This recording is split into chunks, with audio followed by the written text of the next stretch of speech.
just working with our company, you're going to get to work with a lot of bright individuals. Everyone is open and ready to help you, and definitely big on advocating for making sure that you succeed and reach your potential.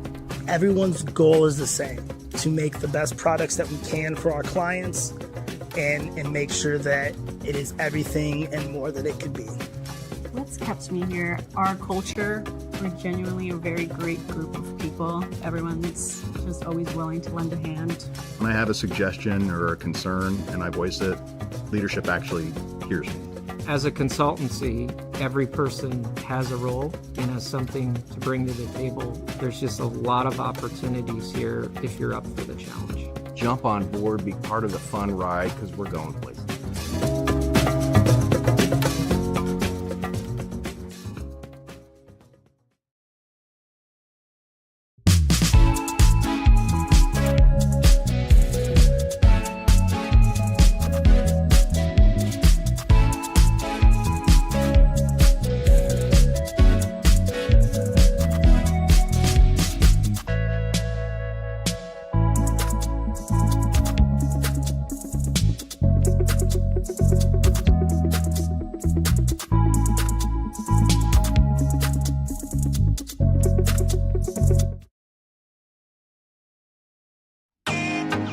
Can't get to a computer? Then we've got you covered. Just go to the IndianaSRN app and stay up to date with all of your favorite teams. You can watch live coverage or relive the experience with our on-demand service.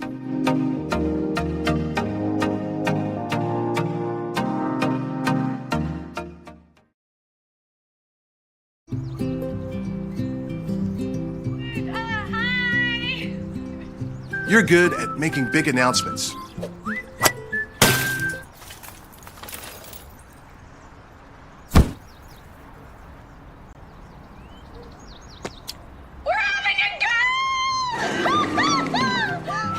We're good at your insurance. Start with Indiana Farm Bureau Insurance, online, over the phone, or in person, and stop knocking on wood. From warehousing to transportation and everything in between, Piper Logistics does it all. Centrally located, Piper Logistics has 2 warehouses in Indianapolis and a warehouse in Cincinnati, Ohio. Piper Logistics houses over 1 million square feet. Along with our transportation department, we can provide service to half the United States markets.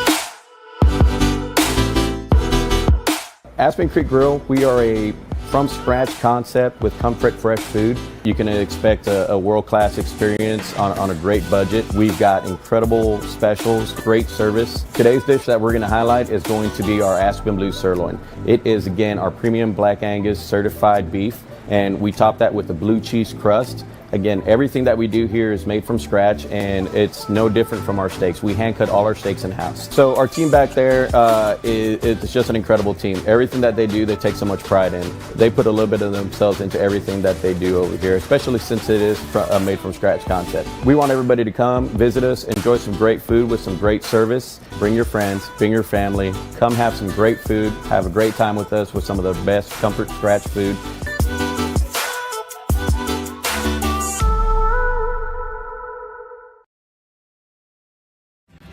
Thinking about what to do after high school? Consider a career with Boilermakers Local 374. As a Boilermaker apprentice, you'll earn while you learn. We offer excellent wages and benefits, and as part of our no-cost hands-on apprenticeship program, you'll learn from the best in state-of-the-art training centers and on the job. Become a union Boilermaker and get on your way to a great career. Find out more, visit www.local374.org or call 219-845-1000. Vertner Electric Incorporated provides professional commercial electrical contractor services to Indianapolis and surrounding communities. Locally owned and operated for over 30 years, our knowledge and experience make us the perfect choice for all your commercial electrical contractor needs. Contact us today. Thanks to you.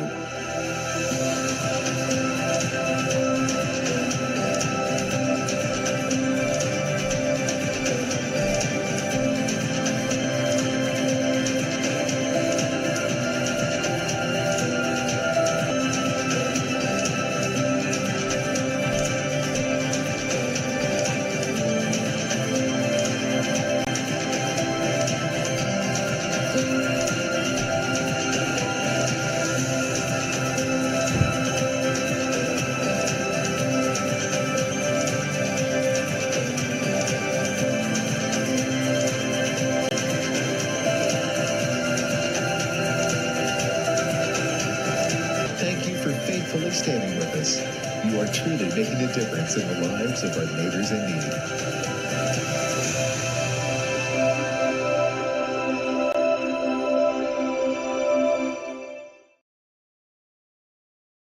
Can't make it to the game? We've got your back. Just go to www.IndianaSRN.org and tune in to all of the live action or go to our on-demand service and relive your favorite moments.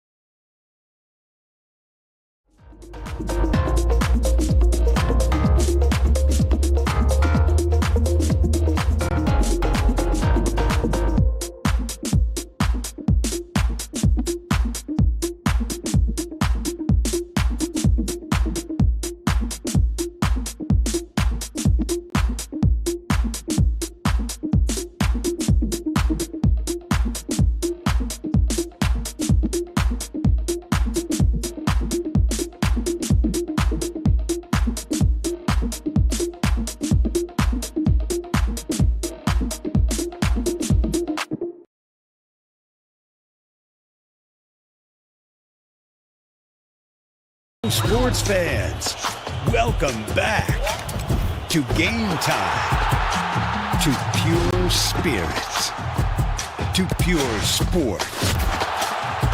Welcome back to high school sports. Fans, I'm IHSA Commissioner Paul Knighty, and I just want to say, welcome back. This is Game Time. This is Indiana high school sports. This is your IHSAA. Hey, Indiana, let's clear the air about vaping. Glue, rat poison, paint. We all know these products contain poisons like formaldehyde, arsenic, and lead. And these are just a few of the chemicals you'll find in e-cigarette vapor. Let's clear the air, Indiana. Don't puff this stuff. Visit don'tpuffthisstuff.com to join the fight and spread the word.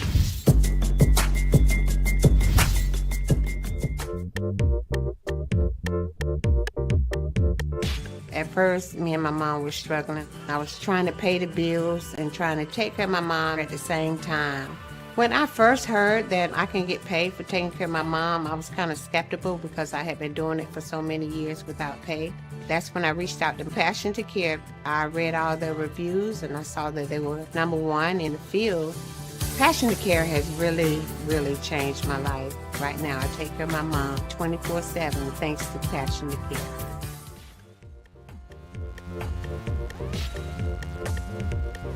We encourage you to follow us on Twitter at IndianaSRN.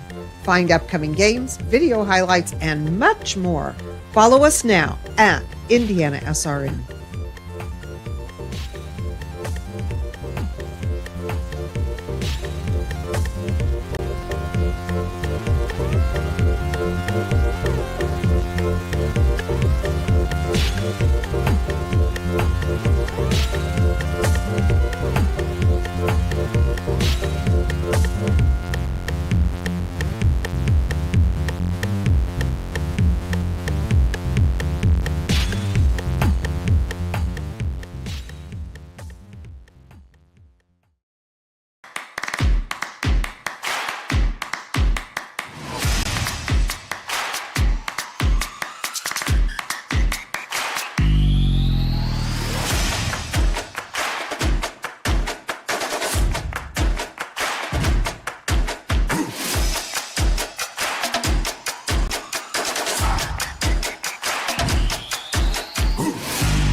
Hello and welcome to Leadman Little League in Indiana. It is the Indiana Little League State Championships. I'm Keith Myers along with Jim Barber. We have two games for you today.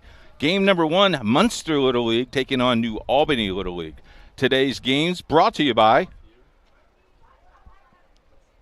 the Elks Lounge 365, Pat Cherry Insurance, Indianapolis Car Exchange, Home National Bank, Leadman Eagles Lodge 2062, Lisa Bates,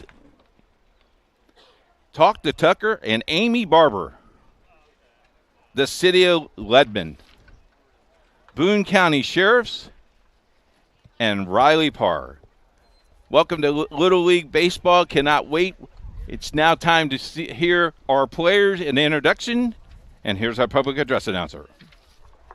Good afternoon, Little League Baseball fans. Welcome to beautiful Lebanon Little League for the 2024 Indiana Little League Baseball State Tournament. Today's game features the visitors from Munster Little League and the home team from New Albany Little League. Our tournament director is Dave Nickerson. Now the roster for the visitors team, and as you're announced, please line up along your foul line.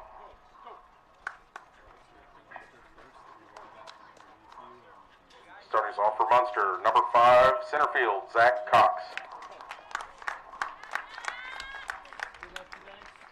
Number 13, playing second, Matthias Vasquez. Number 99, playing first, Bennett Willis. Number 23, starting as pitcher, Maxon Ortiz. Number 88, right field, Bauer Spike.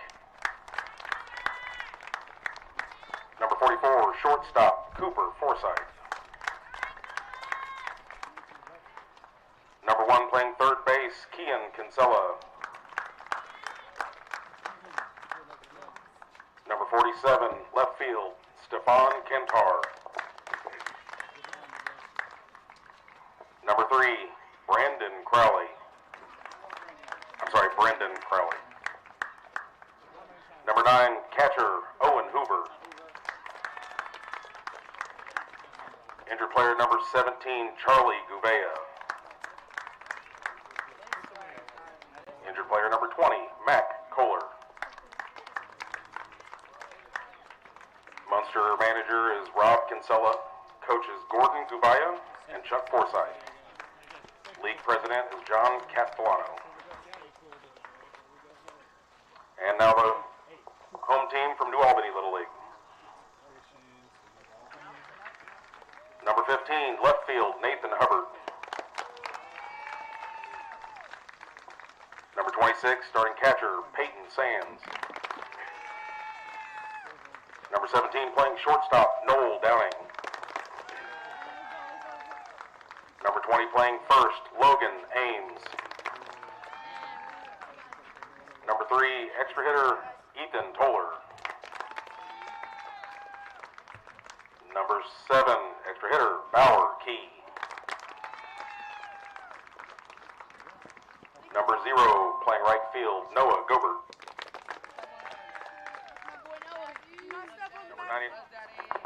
Number 99, playing second, Cameron Morris.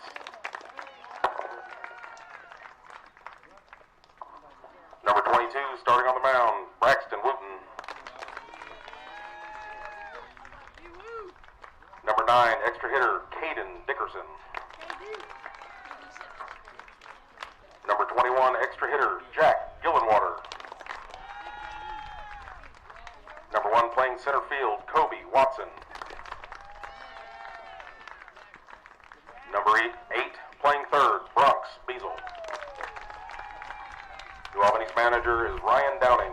Coaches Ryan Gobert, Jason Toller. League president Aaron Brown. There's your lineups. The coaches will beat the umpires. We'll take a break. We'll be back in 60 seconds. At Morales Group Staffing, we are all about building better futures. And during these times, we are working hard to put people to work. We are now hiring for hundreds of jobs with pay up to $17 an hour. Visit our website at moralesgroup.net or text JOBS, JOBS, to 317-472-7600 to apply now and get hired today. We encourage you to subscribe to our YouTube channel, IndianaSRN. Hit the bell to get notifications for upcoming games and more. Watch as many games as you want, as many times as you want.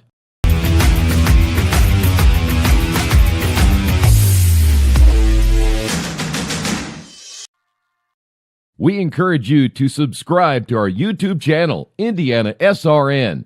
Hit the bell to get notifications for upcoming games and more.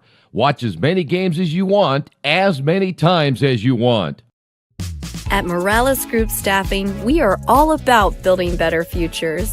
And during these times, we are working hard to put people to work. We are now hiring for hundreds of jobs with pay up to $17 an hour. Visit our website at moralesgroup.net or text JOBS, JOBS, to 317-472-7600 to apply now and get hired today. From warehousing to transportation and everything in between, Piper Logistics does it all. Centrally located, Piper Logistics has 2 warehouses in Indianapolis and a warehouse in Cincinnati, Ohio. Piper Logistics houses over 1 million square feet. Along with our transportation department, we can provide service to half the United States markets.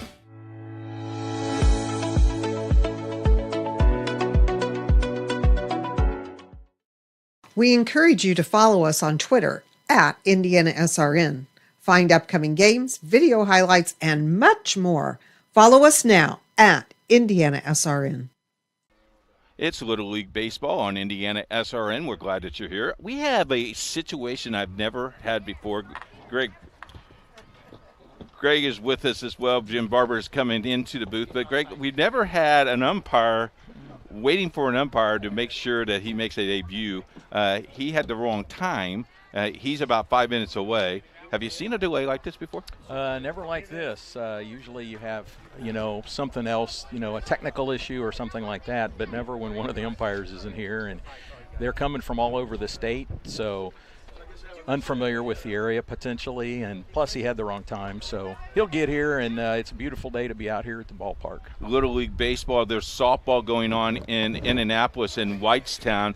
You were there, came here, you saw good games this morning. You're expecting 2 good games today here for the state championships for the 10 and 11 and 12-year-olds. Yes, indeed. The girls were playing down in Whitestown. I was at the Iowa and who was the other? Indiana, that's right. Wow, that's horrible. And when I left, it was still 0-0, so I left before the game was over and drove up here. So Indiana wins that game today. Indiana did win. Okay. This tournament is famous for extra innings. Yesterday, Debbie and I leave at the top at the 5th inning, 1-0. I thought the game was over. Come back.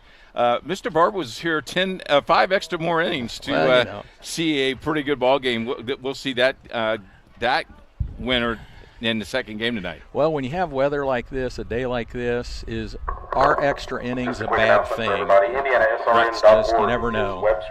So, but it's a beautiful day here. Got a little bit of a breeze. A beautiful day for Little League Baseball. We're going to take a break. When we come back, Jim Barber will join us in the booth. To the game, we've got your back. Just go to www.indianasrn.org and tune in to all of the live action, or go to our on-demand service and relive your favorite moments. We never really realize how much we depend on electricity until the power goes out. Get those lights back on when you choose the certified electricians at Bertner Electric Incorporated. Locally owned and operated, we are a member of the Better Business Bureau and provide only the highest quality of customer service. For more information, give us a call today. We encourage you to subscribe to our YouTube channel, Indiana SRN. Hit the bell to get notifications for upcoming games and more. Watch as many games as you want, as many times as you want. For the record, I didn't cause this delay. Just so I could make it from Whitestown and softball to this, but I'm glad I'm here. I'm glad I'm on time. It's great to see you, partner. May I just share this text? Here's the text, folks. This is how IndianaSRN carries. At 1:47, there is no score here, and we're in the top of the 4th. At 2:35, the game is over. I'm on my way 10 minutes down the road. Jim Barber joins us, and, we're expecting some great games today. Oh, yes. It was anything like last night. Last night was crazy, as New Albany is the home team tonight, Jim, and Munster is the visiting team. And boy, oh boy, this should be a very interesting baseball. The winner of this will play tomorrow afternoon at 6 o'clock right here on IndianaSRN. Munster a 7-1 win over Hagerstown to force another game on their part. Their only loss came earlier in this tournament to New Albany on a walk-off 2-run homer, 3-1. And as we wait for the appearance of our final umpire, we'll be set to go here. And yes, Munster New Albany had quite a game the other day. One that extended to almost 10 innings, featured the courtesy runner in bottom of the 7th and top of the 7th, 8th, and 9th. And then New Albany was able to pull it off with a walk-off. Yeah, we've seen a lot of extra inning games in this one, and that was a great ball game. You know, you look at the way Little League has changed a little bit now. You'll see every batter gets to bat and on the lineup from top to bottom. So if they have 13 men on their roster, they'll have to bat all 13, and then they rotate. There's no extra play. You don't have to play kids in the field any longer. Nope. You're just going to see really good quality of baseball. And state of Indiana is famous for Little League baseball, and we're going to have a great game tonight, 2 games tonight, and I think the championship game is great. The weatherman has cooperated. Debbie told me today, 0 chance of rain, so we'll be ready to go. Yeah, just a gorgeous day, and watching softball earlier this morning and this afternoon, the temperatures didn't top 80 degrees. Plenty of sunshine. Rain is not predicted. And the fact that we've got 2 semis here today, followed by the championship tomorrow. And these are pool championships, by the way. Right. Makes this a very significant tournament. As our third umpire has arrived and be ready to go, we'll have the coaches have a coaches meeting. We also have administration, a couple of things we have to do administration-wise. So there's about 3 or 4 minutes before game time to fill you in. We want to thank the umpires today, and we also want to thank our sponsors. Yes, sir, and we have a bunch of them to talk about here today, all the people that are responsible for the game. So let's thank those. The Elks Lounge 365, once again. Pat Cherry's Insurance. The Indianapolis Car Exchange. National Home National Bank. Ledman Eagles Lounge 2062. You would think I was in a hurry here. Lisa Batts Group. Talk to Tucker, Amy Barber. Amy, I know you're watching. We love you. Thank you so much. Way to go, doll. The city of Ledman. It will probably even have the mayor or the commissioner mayor will join us in between games. Super. Boone County Sheriff, thanks to Tony and his work, and Riley Park.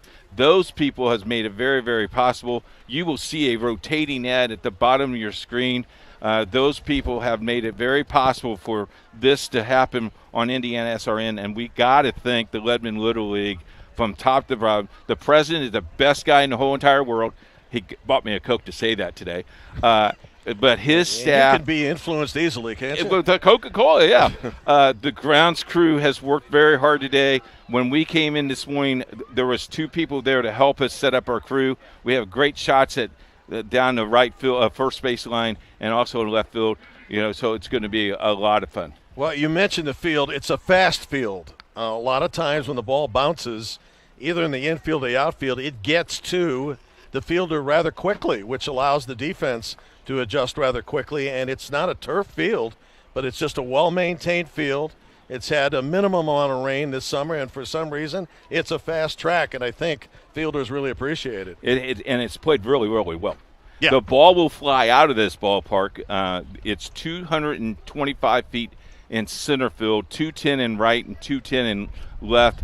We've seen a couple fly out of here a little bit yesterday. Yeah, and in fact, we've got a couple of home run hitters on both sides here, and even though we anticipate a low-scoring game, the fact of the matter is you got people that can go yard. And the nice thing about this park is you've got people hanging out past the yard, past left, center, and right to find their position over here just in case somebody hits one a long way. We actually have awnings today, where yesterday we just had umbrellas. Now we have big umbrellas and awning. Debbie has made herself back very comfortable behind us today. But, you know, we were talking. It's just beautiful everywhere. In this Yes, and in fact, they'll wrap up this tournament tomorrow night. This game today to be followed by another semifinal game taking place at least the estimated start time at 6 Eastern, 5 Central. And it's the same start time for the state finals tomorrow night. And a trip, oddly enough, to Whitestown, just down the road. And they'll get to hear your lovely voice on ESPN+. Yeah, that'll be fun. You know, It's a great part of the year. I know that you guys have done a terrific job promoting and selling this, but to me, Little League Baseball, which is what I was a part of growing up, and Little League Softball, which I've coached, still very much in my heart. And even though I wasn't much of a Little League player, I did break up a no-hitter one time, though.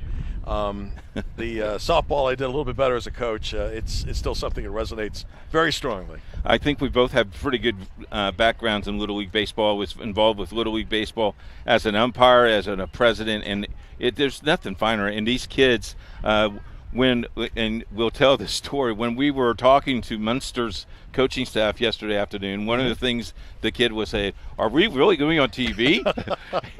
And his eyes got big, and by the time we left, everybody knew that we were going to be here, and we're looking forward to it. A little bit of delay today. First pitch is supposed to be at 3 o'clock. We're a little north of that right now, but we're getting ready to go. The players have been introduced, and we're ready to go. What do you expect on this game at the first hit here? Well, a lot of times a team that has had no time off is a little more aggressive and maybe a little less anxious than the team that's favored to win this game. So we're going to find out if that benefits Munster, which again put together 7 runs yesterday and did most of the scoring late. What we have seen in this tournament is a lot of late scoring. In other words, when the games have been on the line, Coach, teams have come through with some mammoth hits. And the Brownsburg game I got a chance to witness last night that had, 15 runs scored after the 5th inning when it was a 1-0 game was pretty indicative of that. So I don't know if it gets to a point where kids realizing the significance of the late innings start to come through and handle the pressure, or if it's just the nature of the game itself. But it has seen a lot of scoring late in these games, so no lead, I would say, is safe. While we talk about Little League and all the volunteers, there are volunteers everywhere putting this thing together, but the finest is the umpires today wearing the red, and the umpires that have done that. Jim, why don't we recognize those guys today? From District 10 is Brian Rail, Andrew Elliott from District 12. District 6, Clark Falcone and David Rose. District 8, Bob Thomas and Scott Rakowski. Also District 8, Michael Bevard and Rick Green, and Rod Williams and Jason Smith. And now, after our conversation is commenced at home plate, we are just about to get started. Yes, we are. We'll take look down. Both teams look like they've been ready to go, and we're excited. We take a 30-second break. We'll be back right after this. First, me and my mom were struggling. I was trying to pay the bills and trying to take care of my mom at the same time. When I first heard that I can get paid for taking care of my mom, I was kind of skeptical because I had been doing it for so many years without pay. That's when I reached out to Passion to Care. I read all their reviews and I saw that they were #1 in the field. Passion to Care has really, really changed my life. Right now, I take care of my mom 24/7 thanks to Passion to Care. Oh, nothing. So our second lengthy delay is about to come about, involving the Central Region and a decision to be made. Yes. Little League Baseball, you've got to follow the rules, and we're waiting for those. So let's take another break. We'll be back in just a second.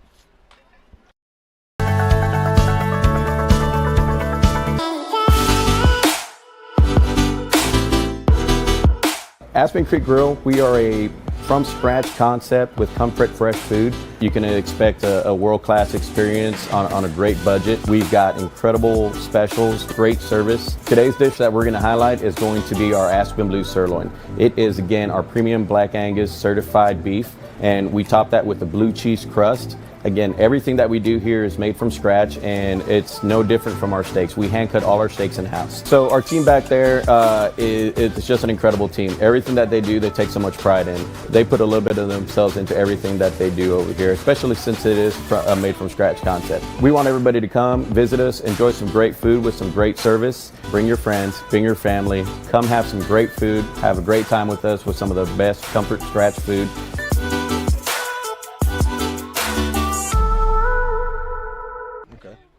We can only speculate what the delay is about, but Munster is not going to bat 12 people, and that has been what's happened a couple of times, particularly yesterday, and it was allowed. They had a player got sick the day before, and so New Albany probably has a right to question, even though I don't know if it's so much the legitimacy. I suppose that might be a question. But what happens then when one team doesn't have to bat 12 players, as will be the case with New Albany, or 13 if you bring 13? Yeah, if you have 13, you have to bat 13. If you have 12, you have to bat technically 12, unless those players are injured.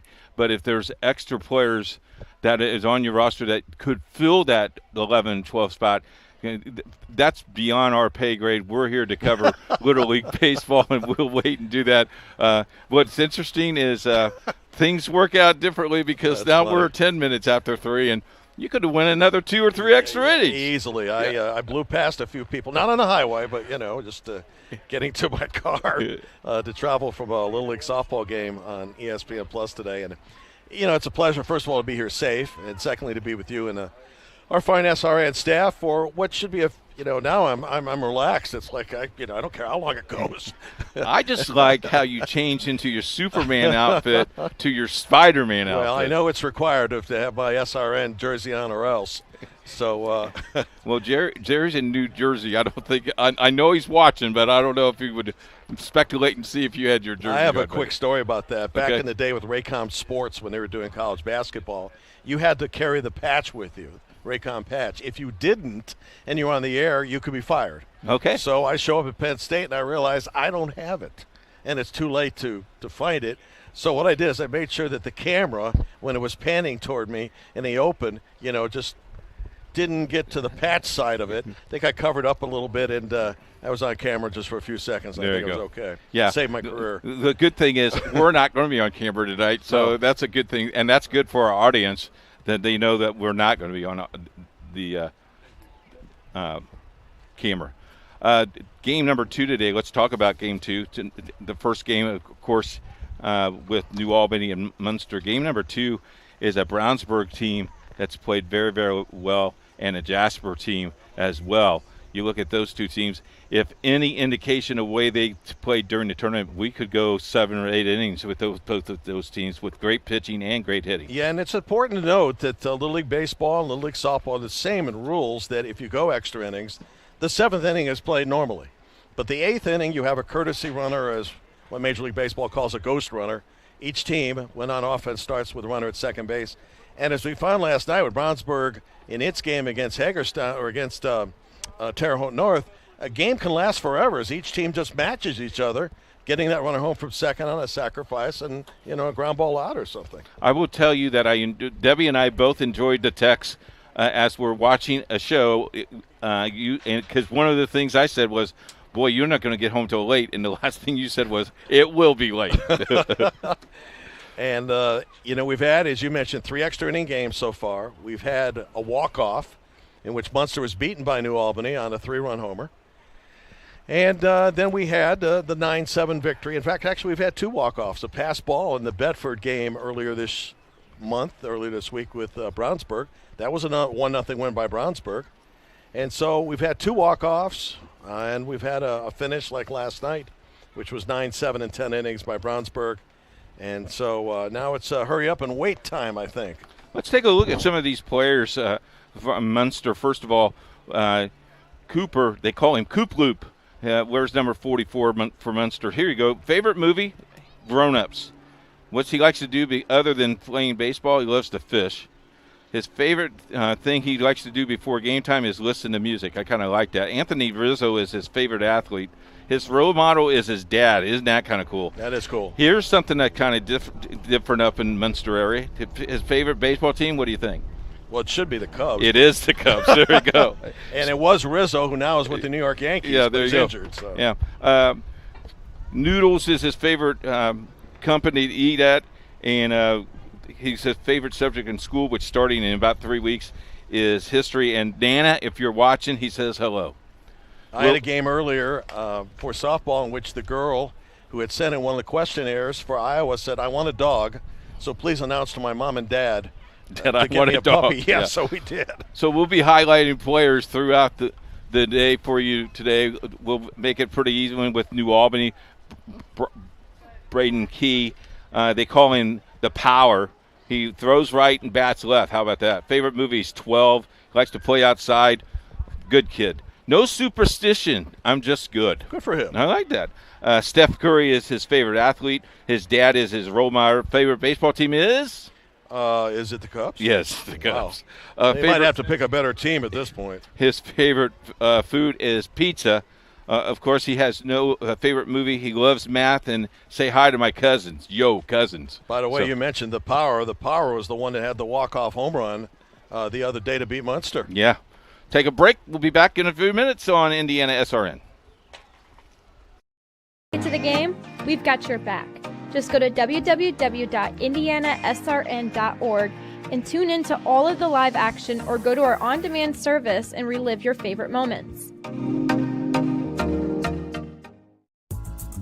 We never really realize how much we depend on electricity until the power goes out. Get those lights back on when you choose the certified electricians at Bertner Electric Incorporated. Locally owned and operated, we are a member of the Better Business Bureau and provide only the highest quality of customer service. For more information, give us a call today.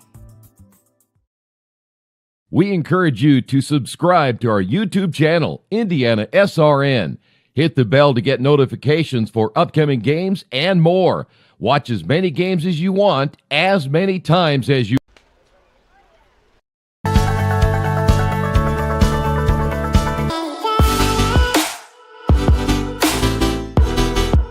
Aspen Creek Grill, we are a from-scratch concept with comfort fresh food. You can expect a world-class experience on a great budget. We've got incredible specials, great service. Today's dish that we're going to highlight is going to be our Aspen Blue Sirloin. It is, again, our premium Black Angus certified beef, and we top that with a blue cheese crust. Again, everything that we do here is made from scratch, and it's no different from our steaks. We hand cut all our steaks in-house. So our team back there, it's just an incredible team. Everything that they do, they take so much pride in. They put a little bit of themselves into everything that they do over here, especially since it is a made from scratch concept. We want everybody to come, visit us, enjoy some great food with some great service. Bring your friends, bring your family, come have some great food, have a great time with us with some of the best comfort scratch food.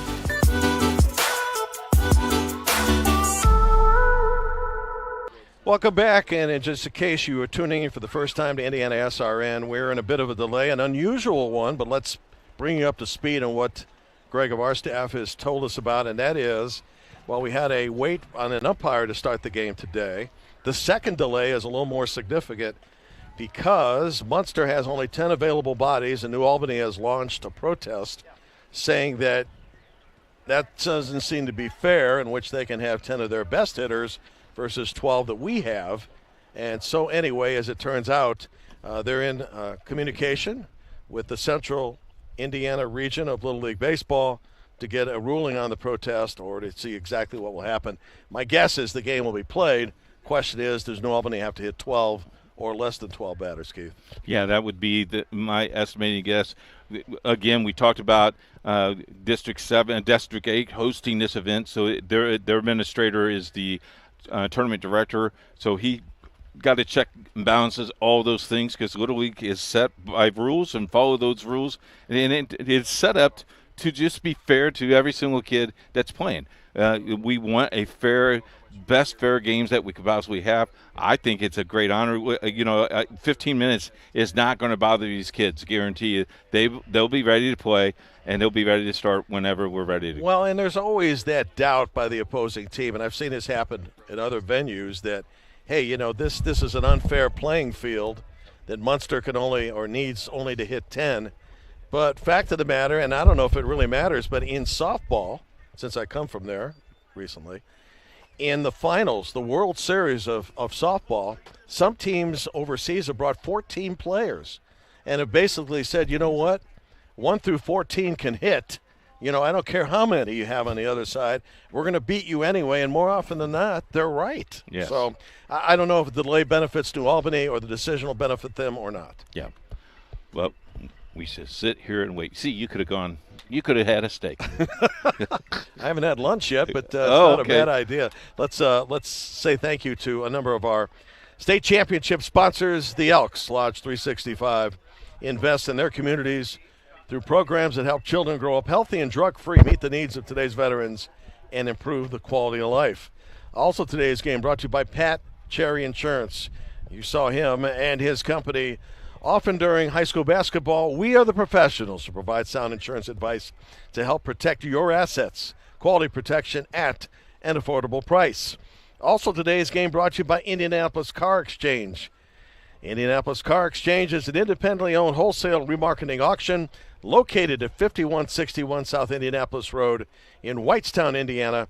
And today's game sponsored in part by Home National Bank. Since 1901, Home National Bank has been part of the community. We are truly a community bank in Thorntown, Frankfort, and Lebanon. Without those fine folks, we're not on the air, and we want to thank those fine folks as we have a slew of those that will go through today's game. They're getting a bonus sponsorship today, too. Yeah, they are. Because of the delay here. Good for us.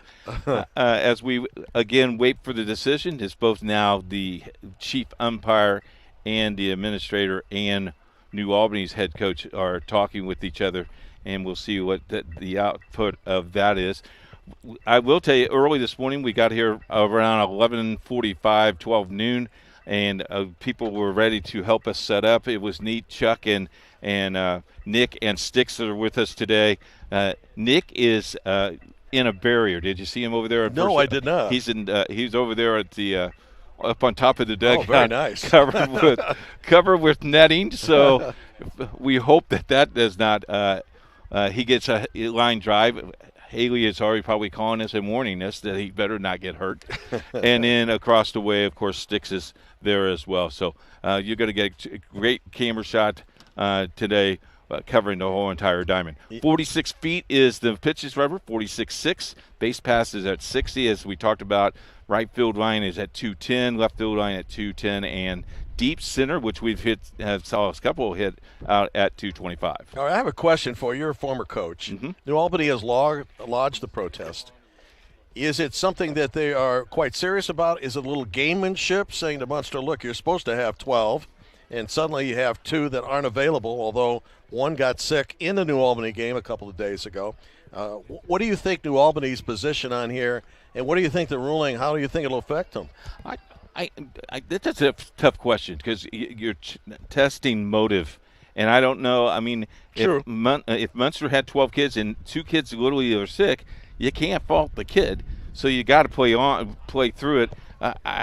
Tough question. All I know, if I'm the coach and I have to bat 13 and you only have to bat 10, that is somewhat, in my advantage, is a disadvantage. But we'll see what Little League Baseball says, and we'll know in a few minutes.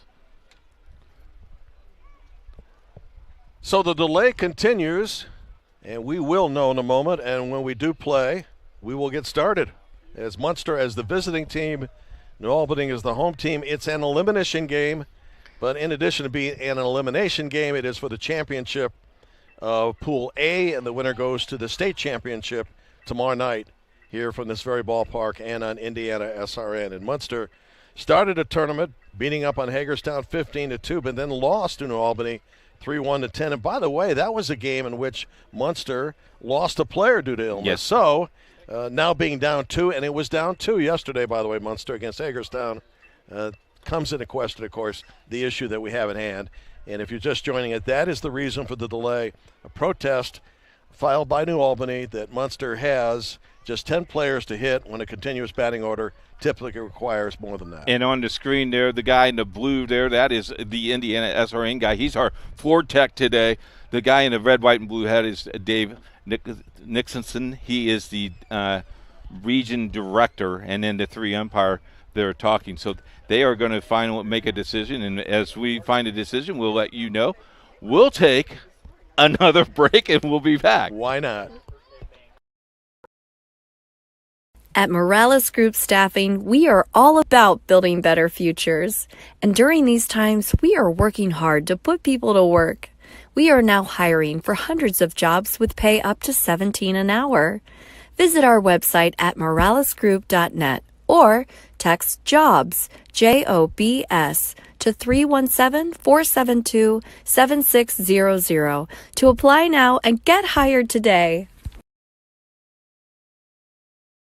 We encourage you to subscribe to our YouTube channel, IndianaSRN. Hit the bell to get notifications for upcoming games and more. Watch as many games as you want, as many times as you want.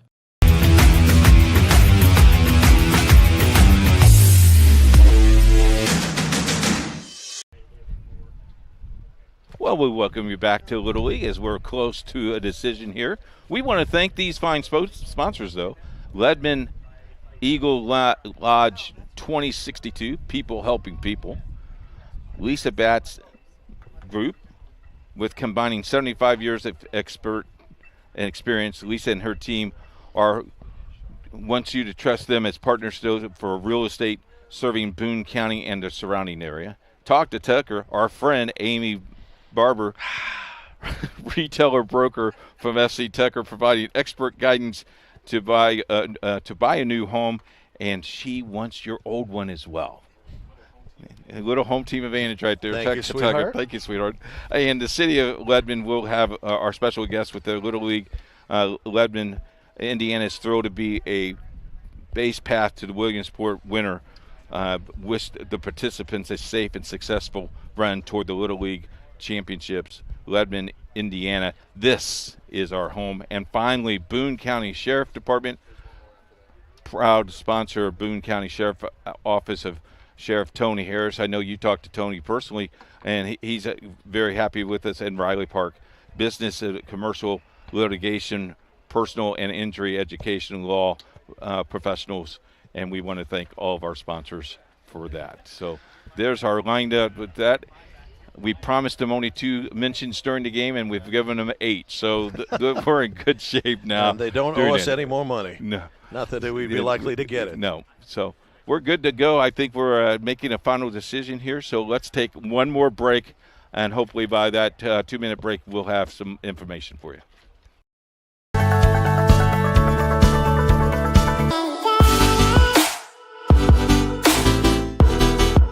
Aspen Creek Grill, we are a from-scratch concept with comfort fresh food. You can expect a world-class experience on a great budget. We've got incredible specials, great service. Today's dish that we're going to highlight is going to be our Aspen Blue Sirloin. It is, again, our premium Black Angus certified beef, and we top that with a blue cheese crust. Again, everything that we do here is made from scratch, and it's no different from our steaks. We hand cut all our steaks in-house. So our team back there, it's just an incredible team. Everything that they do, they take so much pride in. They put a little bit of themselves into everything that they do over here, especially since it is a made from scratch concept. We want everybody to come, visit us, enjoy some great food with some great service. Bring your friends, bring your family, come have some great food, have a great time with us with some of the best comfort scratch food.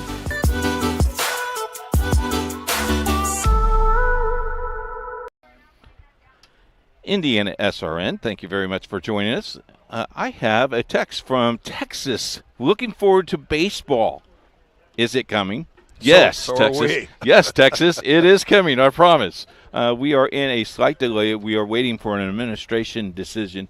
The interesting thing is the league officials are all around us as well. They're waiting for that, and I know that people are waiting for baseball, but they got to get this right. They have to get this right, Jim. It's very important they get it right. If you're the league, which way would you decide? Would you decide that... don't put me on the spot like that. Oh, come on, we got time. Okay.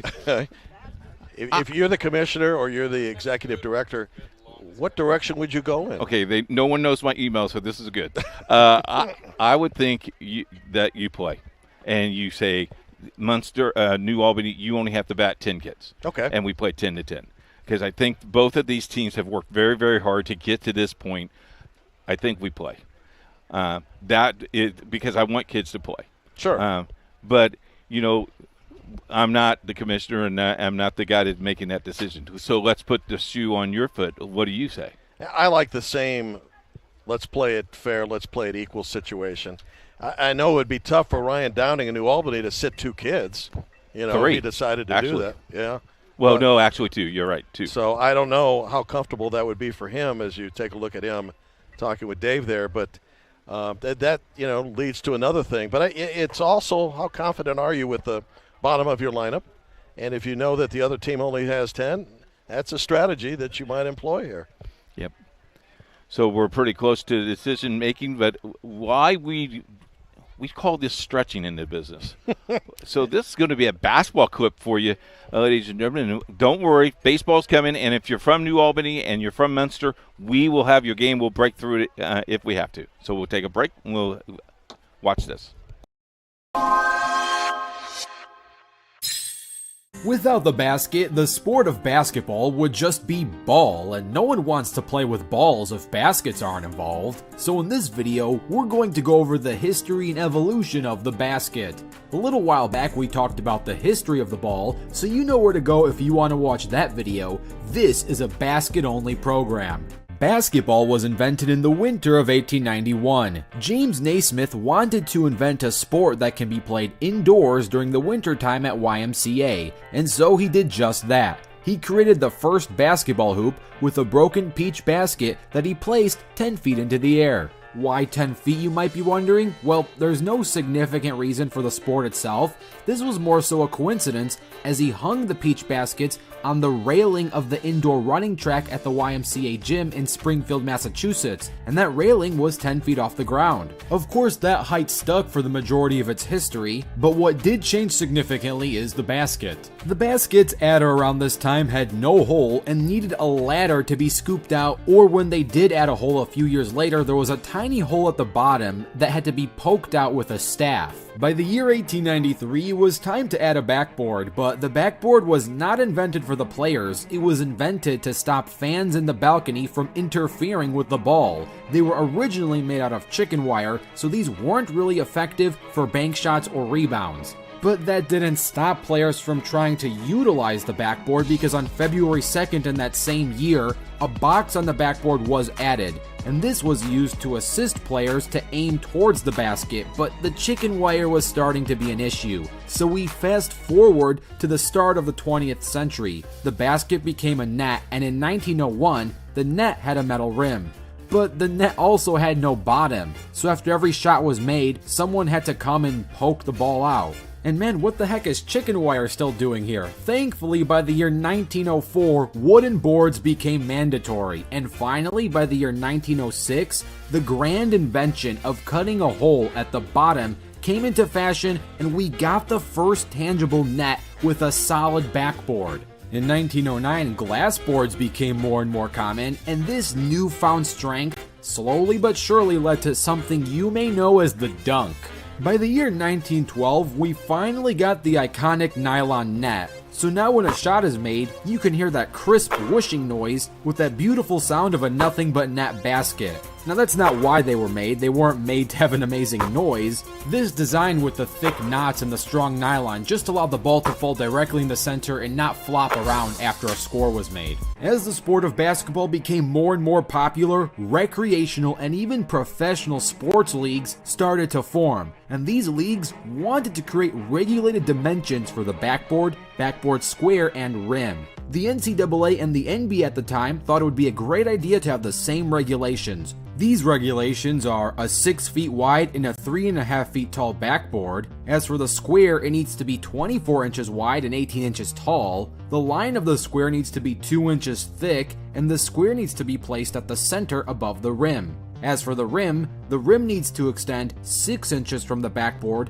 and the front part of the rim must be 24 inches from the backboard, which leaves an 18-inch diameter for the ball to fall through. This was the norm for the main bulk of basketball history, but during the 1950s, it was not uncommon for the hoops to be 12 feet tall instead of 10, even in the NBA. In 1954, the Hawks and Lakers played a game with 12-foot rims, and you can... All right, it's time to play. The ruling has been delivered. New Albany must bat all the players that have arrived on the scene. Munster will play with 10, one loss to a medical emergency or a medical condition that has flared up, and the other one with a broken arm. So, the ruling, 12 versus 10 or 13 versus 10. New Albany had that many. And in the meantime, on the mound, Braxton Wooten will start today for New Albany against Munster, and Zach Cox.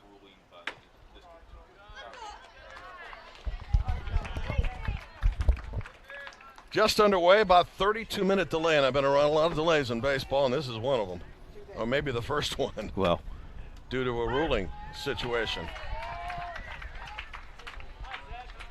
Jim Barber, the coach, Keith Myers, bringing you the semifinals, the Pool A championship of the state baseball tournament in Indiana. This is a slow bounce toward third, and one out in the Munster first. When they played 10 innings the other day, a 2-run homer decided it in the bottom of the 10th. The game New Albany won 3-1. In between innings, Jim will have the commissioner talk to us a little bit about the ruling with you. Very good. Here's Matthias Vasquez to the plate. 2 for 2 with a run batted in, a run scored in the win over Hagerstown yesterday, 7-1. That was an elimination game. Munster won it, and now they're in a position in the Final Four, as we might call it, to bid for a state title. Left-handed swinger versus a right-handed pitcher. So in the major leagues, a lefty versus a righty is an advantage for the batter. Does it apply here? A little bit. He got ahead of the count 2-0 for pretty quickly, so now you got to swing at something, got to protect the plate.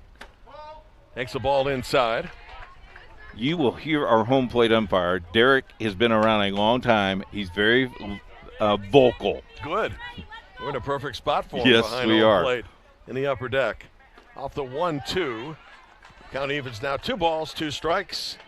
Game 2 later today, unbeaten Jasper against Brownsburg that had 9 lives last night in its win over Terre Haute North.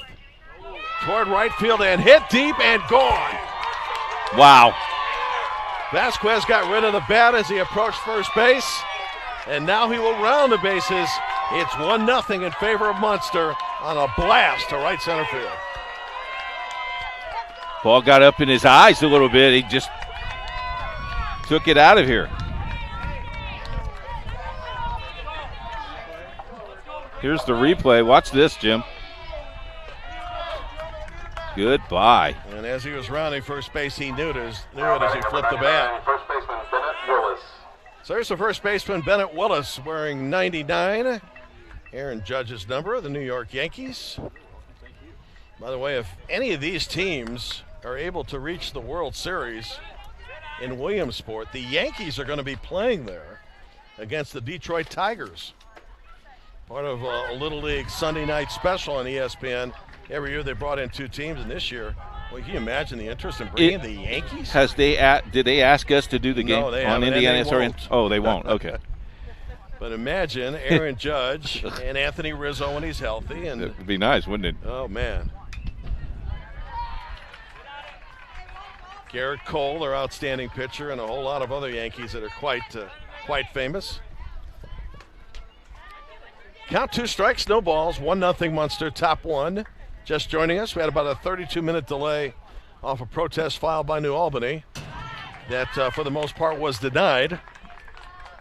And so they now will bat everybody that they have suited up, while Munster, with an injury and a health problem, will bat 10 as opposed to 12.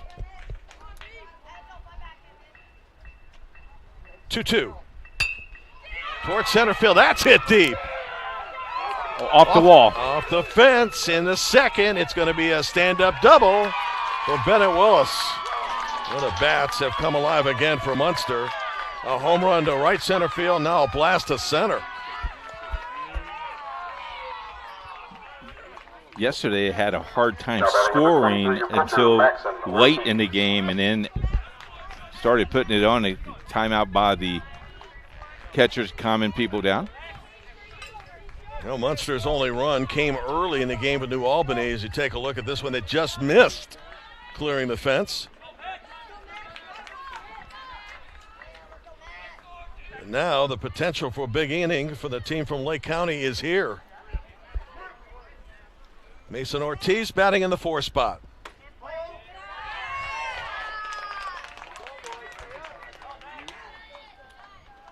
Got to get ahead of your hitters, and then you got to finish the task.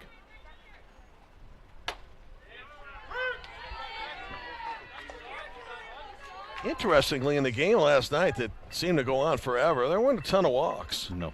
I mean, when you start with a runner at second base in those innings, you have a good offense, a good bunt gets you to third, and you get the run home. But as it turned out, there weren't a lot of passes in the game.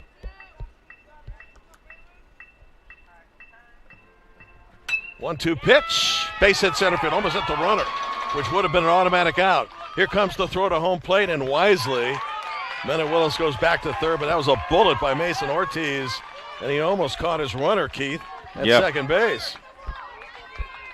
I thought that ball was going to hit the runner. So 3 consecutive hits. Right fielder, Bauer, spike. And here's Bauer's spike. In between innings, I think we're going to hear the marching band of Leadman. They're right across the street practicing their band contest. Probably getting ready for contest of the upcoming football season. This one has popped up. And in that situation, you're not bunting for a sacrifice with your 5-hitter. And you saw Bauer just head right down as quick as he could. You're bunting for a base hit and also trying to score the runner from third base. Munster already a run on 3 hits.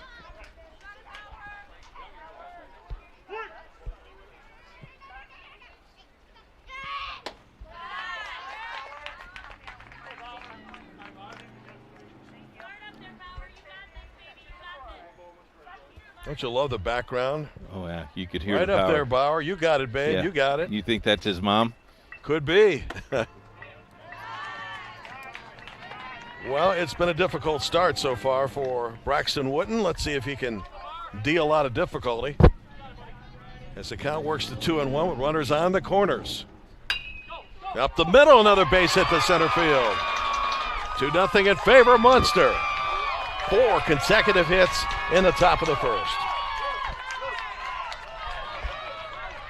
Bennett Willis scoring on the play. Mason Ortiz, station-to-station baseball, stops at second. However, we know New Albany has offense in their bats, so this is typical, I'm going to hit the ball baseball. We said the ball certainly carries on the ground here, and also when the wind is blowing out, and there is barely or scarcely a wind right now to be concerned with. Semifinal state tournament game and a pool championship on the line. Well, now you have a force at third or at second if you need it. Oh, good call by the blue.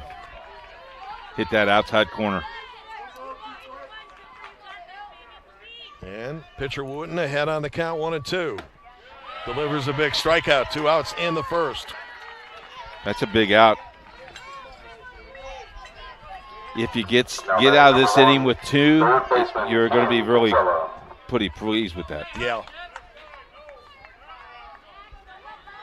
Here's Kian Kinsella, the manager's son. When we were talking with Rob after his win the other day, we asked him, I said, are you any relation to John Kinsella, which, Field of Dreams was based on? He said, no, but.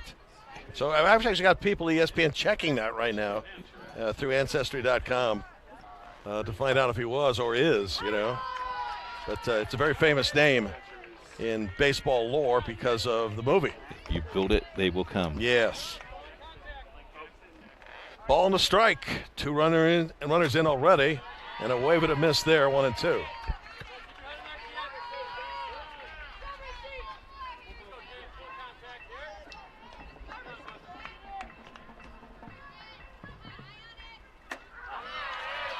Second strikeout, back-to-back in the inning. Munster gets 2. We'll introduce you to the starting 12 for New Albany when we come back.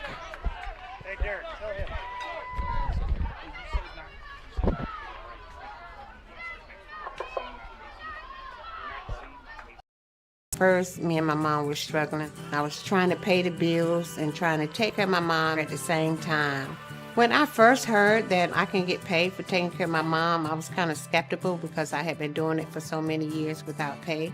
That's when I reached out to Passion to Care. I read all the reviews and I saw that they were #1 in the field.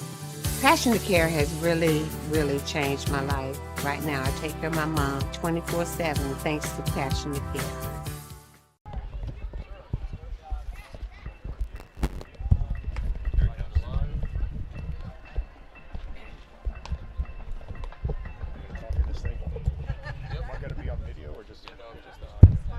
All right, welcome back. And David, tournament director, will now explain what in the world was that protest all about. Right. So people have been following Little League Baseball for a long time, probably remember mandatory play. Yes. And mandatory play was really hard to administrate, and people did it wrong a lot.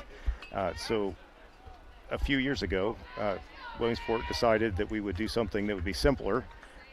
at game time, in that we would just bat the whole roster, and that was going to be sufficient. So there was no defensive requirement anymore, but everybody bats.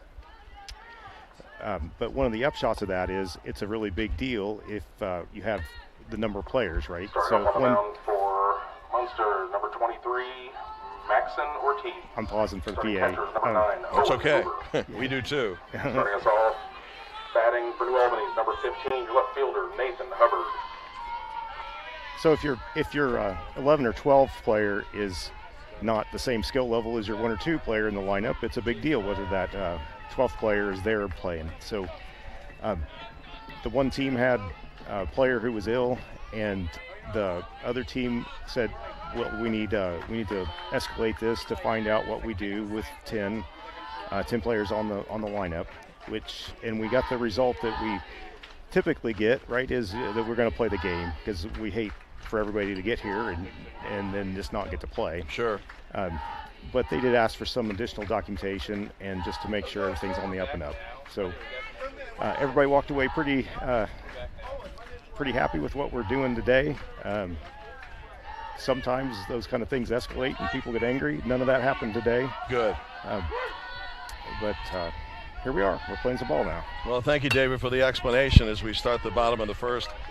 All right, Keith, you've got all that. There'll be a quiz on this a little later, so hopefully we have it accurate. But I think it's a fair ruling. Yeah, I think so. Let's play baseball. Mm-hmm. And Nick got tested with the Nathan Hubbard trying to bloop one to the outfield, but that was handled nicely. Out at second base by Vasquez, 1 out. Well, for what it's worth, Ryan Downing, the New Albany manager, Number 26, your catcher, Peyton. was telling us after the win on Saturday that we got to manufacture more runs. That having just 1 run through 9+ innings wasn't going to be enough anyway. So they're in a 2-run hole right now. Peyton Sands pops one up on the infield. 2 outs.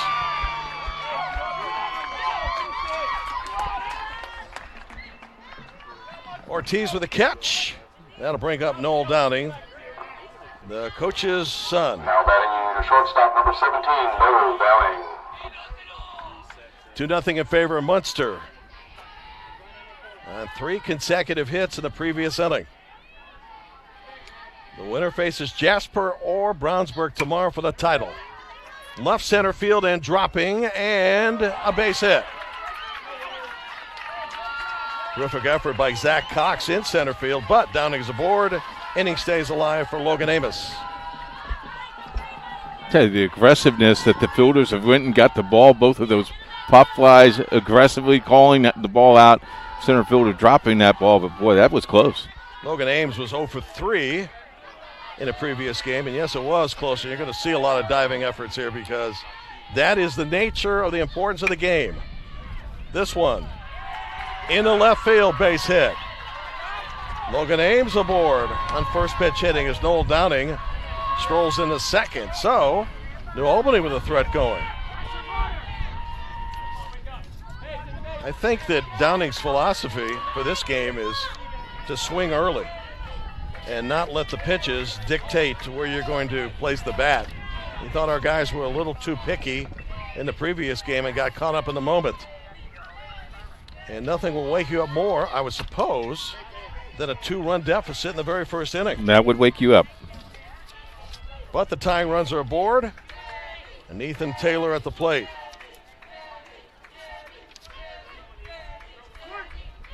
Downing at second, Logan Ames, the runner at first.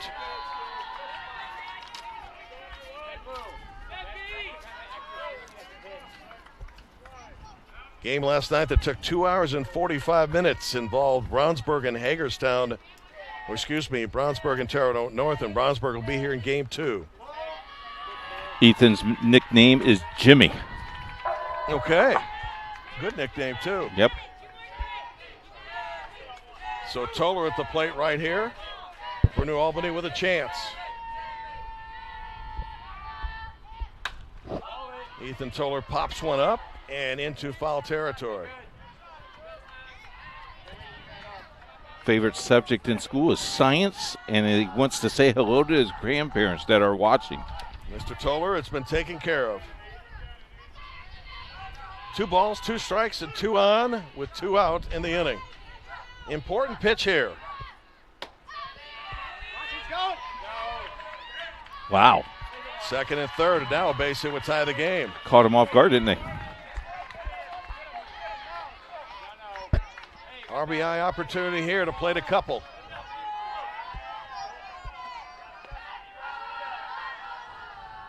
Count to 3-2. Strike 3 call. Huge strikeout for Munster. Inning ends with 2 on base.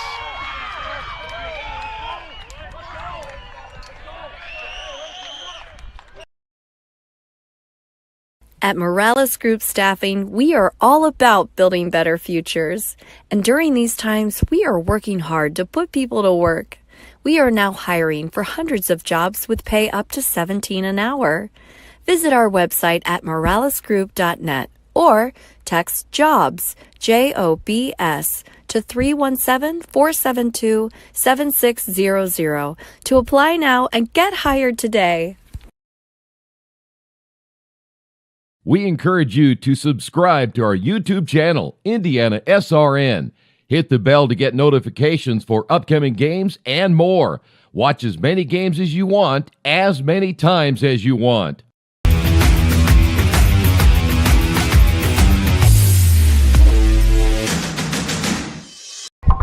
the roster of umpires out there in second base will be Scott Rikowski. Top of the second inning, Jim Barber, Keith Myers with the state semifinals or the Pool A championship game of the Indiana tournament. 2-0 Munster as we start the top of the second. Mr. Rikowski has been And Stephen Canner will lead off, World Series umpire, to be followed by Brendan Crawley and Ryan Hoover. Well, one of our umpires has arrived late because he had a game this afternoon at 10 a.m. this morning at Whitestown. They know the feeling. He must not have the same credentials that you did.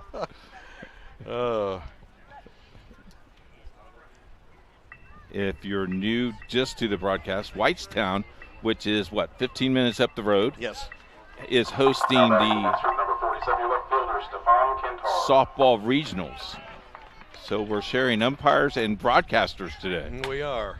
I would go back and tell my wife, since I have double duty between the two venues, that I'll never do this again, and she will just look at me and go, yes, you will. Tomorrow.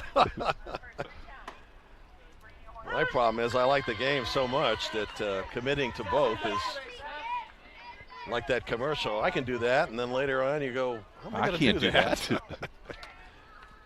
A lot of prayer helped. Safety certainly was important. Stefan Canner at the plate. And he becomes the 8th batter in the Munster lineup to hit in this game. On the off speed, grounds one to third, and off kind of a funky bounce, he will reach first base. Well, would you score that a hit or error? I'm going to give him a hit. I would too. Almost looked like it hit a rock or something. Now batting number 3, Brendan Crowley. Here's Brendan Crowley stepping to the plate.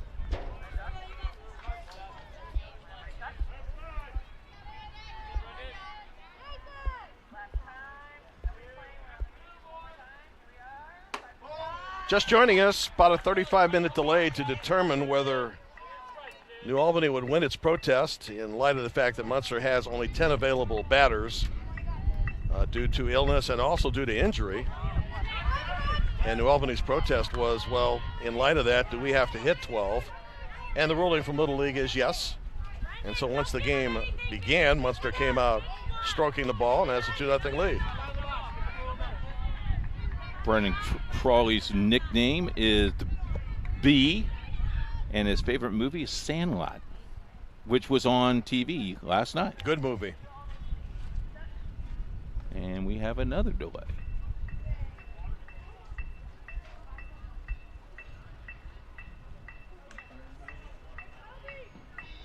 So that allows Rob Kinsella to have a conversation with his batter, Brendan Crawley.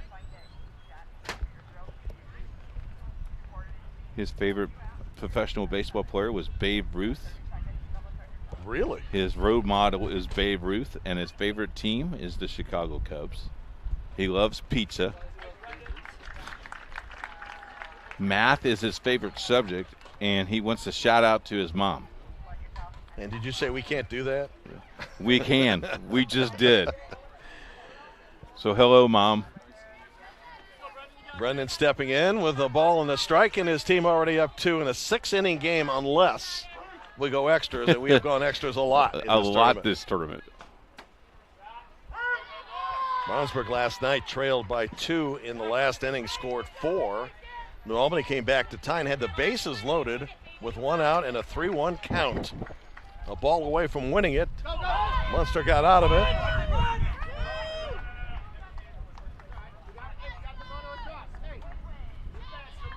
So there's a strikeout, but an advance on the ball that was in the dirt. Stefan Cantor goes to second. Here comes Owen Hoover. And then Munster will turn the lineup over to Zach Cox.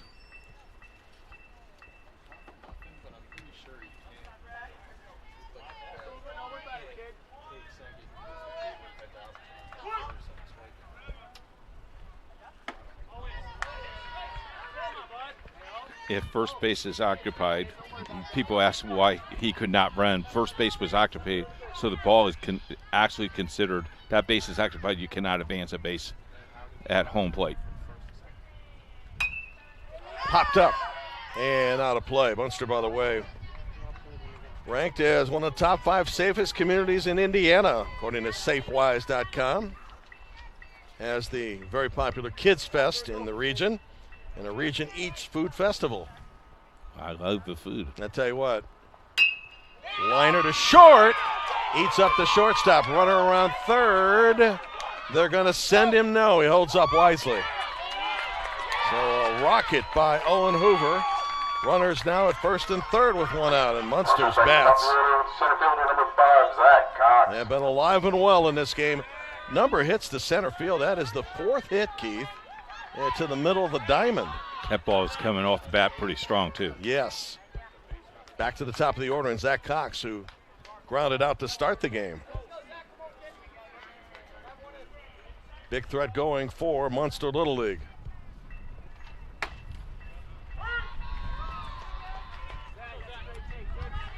This is the 4th man to bat in this inning. They put 7 to the plate in the first.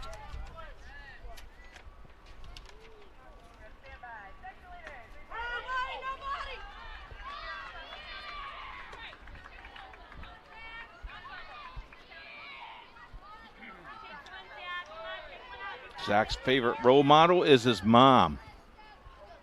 That's a good role model to have. That would be a great role model. In Base hit. center field, another hit to center. Will score another run, 3-0 in favor of Munster. Zach Cox comes through. Stefan Cantor scores on the play, and on the play, advancing to second, Owen Hoover. Well, they're hitting the ball real well. They are indeed. And center field is the choice here. Let's see if New Albany is going to make a pitching change. Elks Lodge 365 is one of our sponsors. We want to thank them. We want to thank Pat Cherry Insurance, the Indianapolis Car Exchange, Home National Bank, Lebanon Eagles Lodge 2062, and Lisa Bates Group. Talk to Tucker, Amy Barber's City of Lebanon, of course, Boone County Sheriff, and Riley Park. And the fine folks, thank you so much for helping us put this on IndianaSRN. Indeed. So what's your message to the pitcher at this point, since the bats have come alive for Munster so early? You still got to throw strike. You got to throw strikes. You still just get the ball. We'll score runs for you.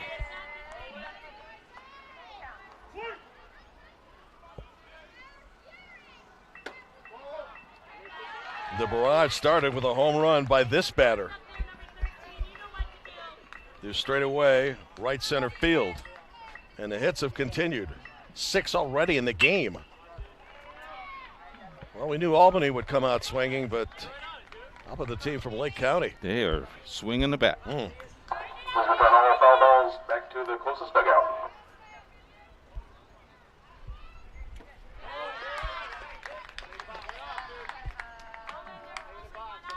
Just missed. Innings are 6 innings long if you're at home. Yeah, that's important to know, too. Because if you watch a lot of baseball, and all of us do, or softball, you can get the innings, get it confused. And I remind people on our ESPN games how many innings there are, because sometimes there's a question. The bases are now loaded.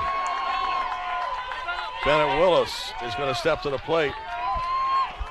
He already has a base hit, a double, and a run scored. Chance for Munster potentially to break this game open early.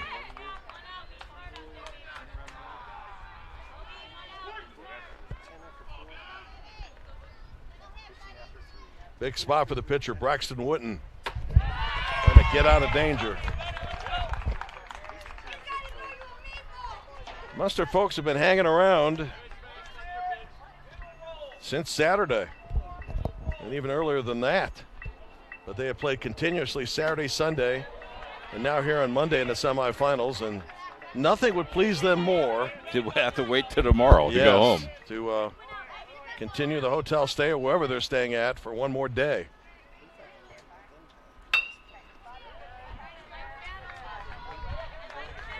Ball, 2 strikes. Well, it's great, the county fair's going on, so you got that to do something tonight. Finding a hotel room was at a premium over the weekend. You had the Brickyard, and you have the Catholic Eucharist Conference, which brought some 60,000 people in attendance. 1-2 pitch down the line. That'll score 1. Here comes a long throw to home plate. That'll score 2. 2-run single by Bennett Willis. 5-0 Munster after losing the other day in 10, 3-1. And Bennett now 2 for 2 in the game with the 2 ribbies.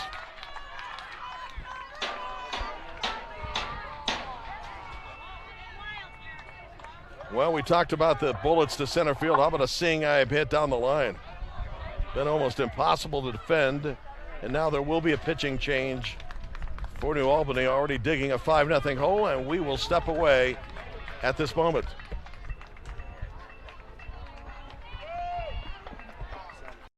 To the game, we've got your back. Just go to www.IndianaSRN.org and tune in to all of the live action, or go to our on-demand service and relive your favorite moments. We never really realize how much we depend on electricity until the power goes out. Get those lights back on when you choose the certified electricians at Bertner Electric Incorporated. Locally owned and operated, we are a member of the Better Business Bureau and provide only the highest quality of customer service. For more information, give us a call today. We encourage you to subscribe to our YouTube channel, IndianaSRN. Hit the bell to get notifications for upcoming games and more. Watch as many games as you want, as many times as you want. We're back. We are? Key now in relief. Try to stem the tide, and as they say in sports, stop the bleeding. As Munster has hit New Albany with 5 in the first inning and 1/3. I don't know about you, but I'm surprised. I am very surprised. And maybe it has a lot to do with the fact that most of our games lately have been close scoring, really close and competitive. Now, that doesn't mean this one will take that turn, but New Albany is going to have to find some offense, and rather quickly at that. Still a lot of baseball to be played, though, as our game and delay is now an hour old. Don't forget, in 2 hours, we have another semifinal game. Should be terrific. Jasper squaring off against a Brownsburg team that found a way after 7 ties in the game last night to beat Terre Haute North. Number 23, Maxon Ortiz. Here's Maxon Ortiz. And if you're Brownsburg, don't you say, hey, enough of Terre Haute North. We've seen enough of those people. Yeah. 4th meeting, right? That was 4th meeting, yes. State and district. Let's get rid of these people. In fact, I talked to Terre Haute people the other day. Go, yeah, we're playing Brownsburg again. Should be like a best-of-7 series. Popped up, short right field. Catch made, and now off the long throw, nearly a chance for the runners to advance. But that will not happen. Ortiz retired. That's an important out. There are 2 in the inning, as runners are at second and at third.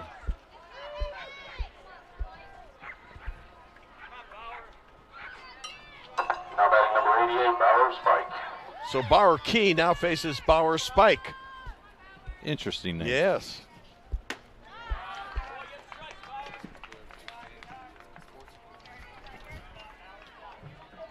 See, with the special sports equipment coming to play here? I guess so. They just call him Bauer. That's his nickname. Favorite movie, you ready for this? Top Gun. He likes Maverick. Saw the latest sequel. It was fun. Down the third baseline and foul.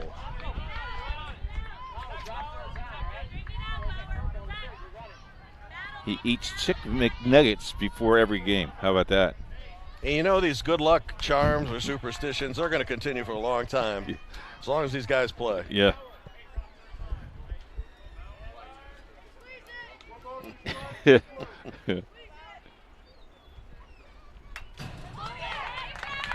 Chicken McNuggets sounds pretty good right now. It does. It does. We're going to be here for a while. Yeah. Munster, 2 in the first, 3 in the second.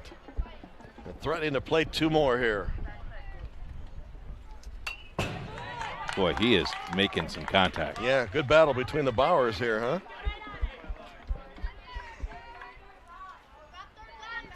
This is a rematch of a game that was a defensive-minded game that went 3-1 and 10, won by New Albany late Saturday afternoon. Beautiful off-speed pitch, did not catch though. And the count goes to 2 balls, 2 strikes with 2 outs and 2 on. Mr. Key is a big figure coming off of a 46-6 mound. He is. Trying to get a punch out here. Our Spike not having any of it. He had a hit back in that first inning.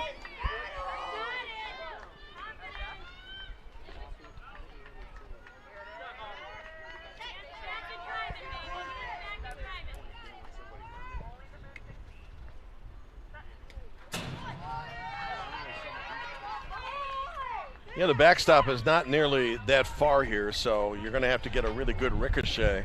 Yeah, that ball has to come off to the left or the right, Absolutely. And it hits a pole. So we did see a team win on a pass ball. Yes, Brownsburg, in fact. Against Bedford, 1-0. Yes. Early in the tournament. It remains 3-2 with 2 on and 2 out in the second inning. Munster sending 8 to the plate in the first and already 8 here. And what a battle we have going on between the 88 and Bauer Key. And I will tell you, there is a pitch count in Little League, and every single one of those pitches count. So, you get 15, 20 at bat. You're doing a great job for your team offensively already. That's a solid point. This has reached the 9th pitch of the at-bat. Up the middle. And through the second baseman. It'll score 1, and it'll score 2. 7-0 Munster. Tough break. And Wooten, the second baseman, frustrated, as you might imagine.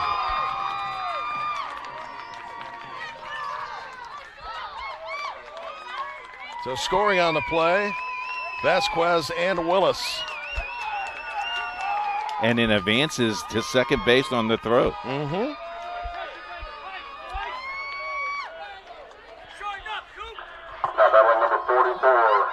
Ball just went wide. Here's Cooper Forsyth.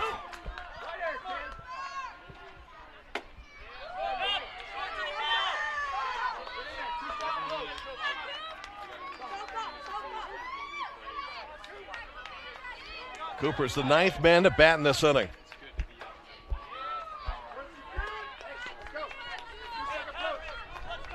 Looked like he was going to bunt for a base hit. Sure. First base bag is hugged for the moment.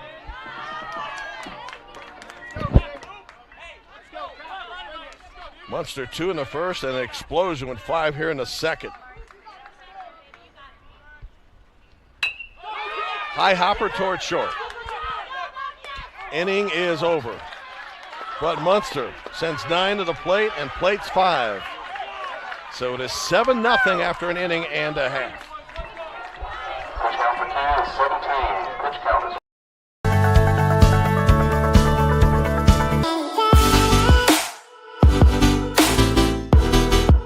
Aspen Creek Grill, we are a from-scratch concept with comfort fresh food. You can expect a world-class experience on a great budget. We've got incredible specials, great service. Today's dish that we're going to highlight is going to be our Aspen Blue Sirloin. It is, again, our premium Black Angus certified beef, and we top that with a blue cheese crust. Again, everything that we do here is made from scratch, and it's no different from our steaks. We hand cut all our steaks in-house. So our team back there it's just an incredible team. Everything that they do, they take so much pride in. They put a little bit of themselves into everything that they do over here, especially since it is a made from scratch concept. We want everybody to come, visit us, enjoy some great food with some great service. Bring your friends, bring your family, come have some great food, have a great time with us with some of the best comfort scratch food.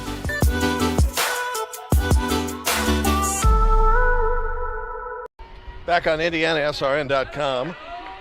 Munster 7, New Albany nothing. Bottom of the second.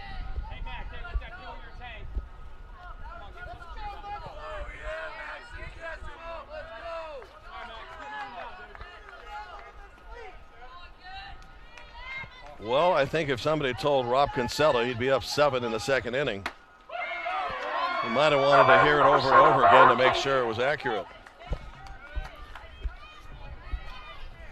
Boyer Key trying to start a mammoth rally here, down a strike.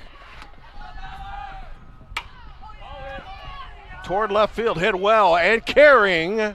Oh! And a collision. Which one caught it? Caught. Well, how about that? The center fielder took it away from the right fielder. Zach Cox getting together with Stefan Cantor. And it was the center fielder, Cox, that gets credit with a putout. now batting number 0. Look at this. Gilbert.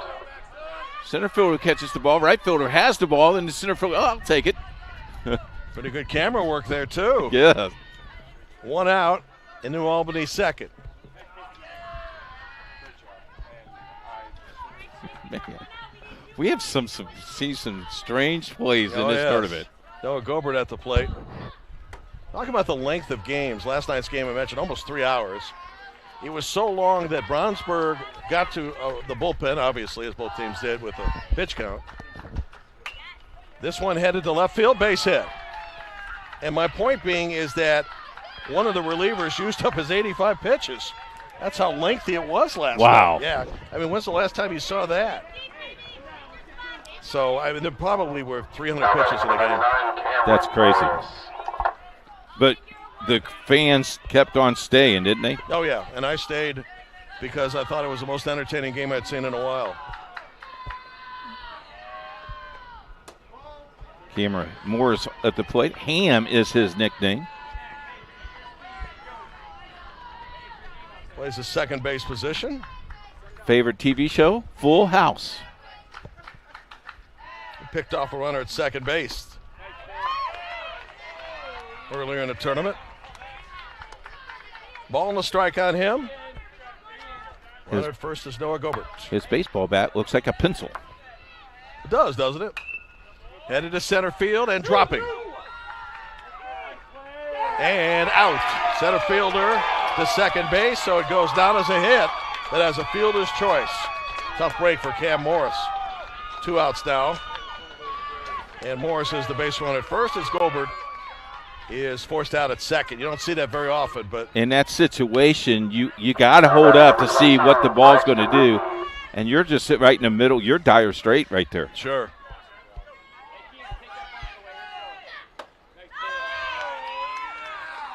Here's Braxton Wooten to the place. He started today on the mound.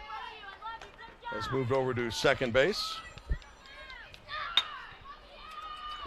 Shortstop. Over to first. And you know what? They didn't need it.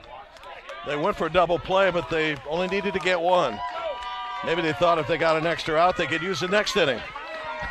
Inning is over. 7-0. Munster after 2. I had to check my scorecard to make sure it was 2 outs and a ground ball.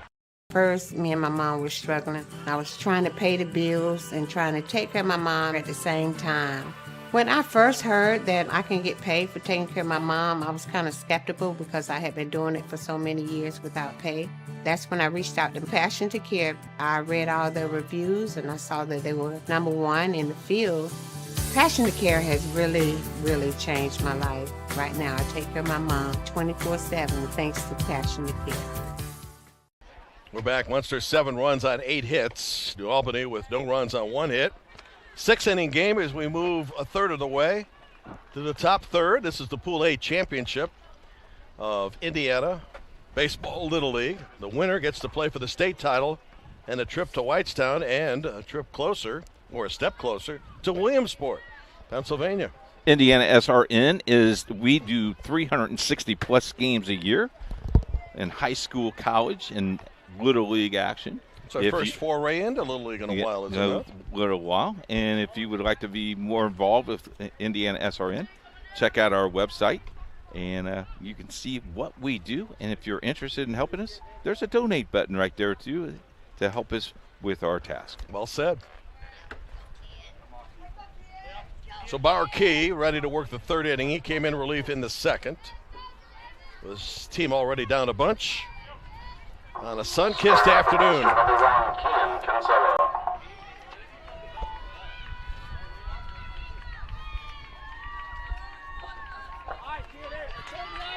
Key and Kinsella to lead off, then Stefan Cantor and Brendan Crawley. Tomorrow night's title game will be at 6 Eastern, 5 Central. How about a nickname of Uncle Ken? Really? Yeah, that's his name. Uncle. I love it.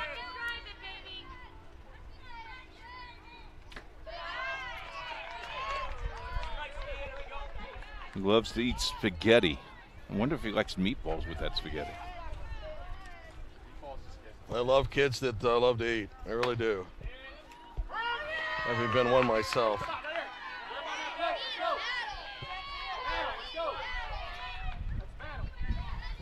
When there's a foul ball here, there's usually a chase to get it and to have it returned. Court short, about 3 hops, throw over the first, and 1 out in the 3rd as Kinsella is retired.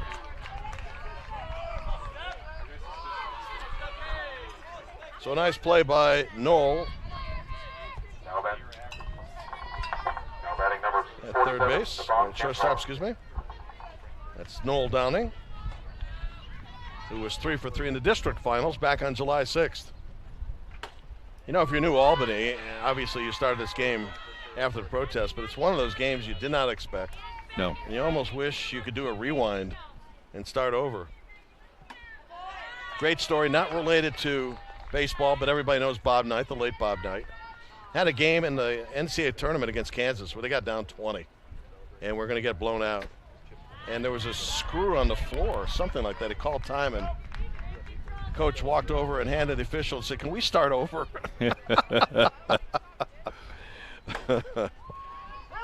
Mama said there'd be days like this, right? Yep. 2 balls and 2 strikes on Cantor, who had an infield single. And I'm sure a lot of people won't like this, but it builds your character. Yes, it does. Toward right field and foul. Oh, nice dive. Oh, a beautiful diving effort out of right field by Noah Gobert. Good hustle, young man.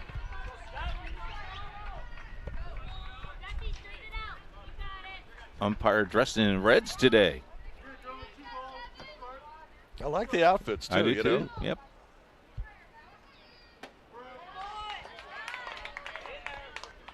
Two in the first for Munster, 5 more runs in the second, and a lucky 7-0 lead here in the third.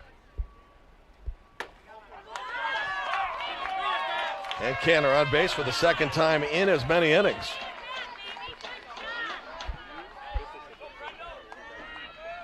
Now Brendan Crawley. He is the extra hitter. Munster has 1 today. 2 others would have been available, but an illness that cropped up and an injury prevented Munster from batting its 12 as they will hit 10 today. And people that may say, hey, I really wish New Albany would only be able to hit 10. The top of the order has done the damage. You know that they're going to hit anyway. Yep. And they started hitting from the get-go. It's just one of those unfortunate situations that I'm sure Munster doesn't want to have an illness of an athlete pop up again, and then the broken arm for another.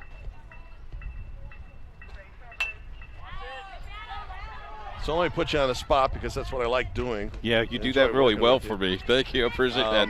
Would you change how the procedure was today in the future and say, all right, the other team doesn't have as many. You don't have to bet as many, just match the number. I think that we'll look at that, but I think also you got to be fair for the kids. You made the team. Sure. And if that's the rule, let's play the rule. Struck him out.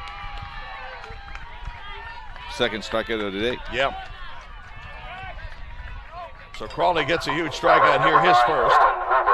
And here's Owen Hoover, who singled to center field and eventually scored in that 5-run second. Bottom of the order due up for New Albany in the bottom of the third. They'll have work to do.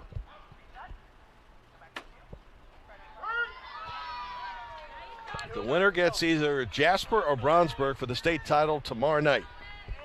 You'll see that game tonight at 6 o'clock Central. Yes. Eastern. Think Brownsburg can keep it under 3 hours tonight? I hope so.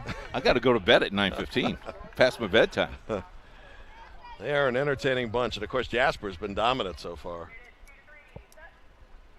3-0 already.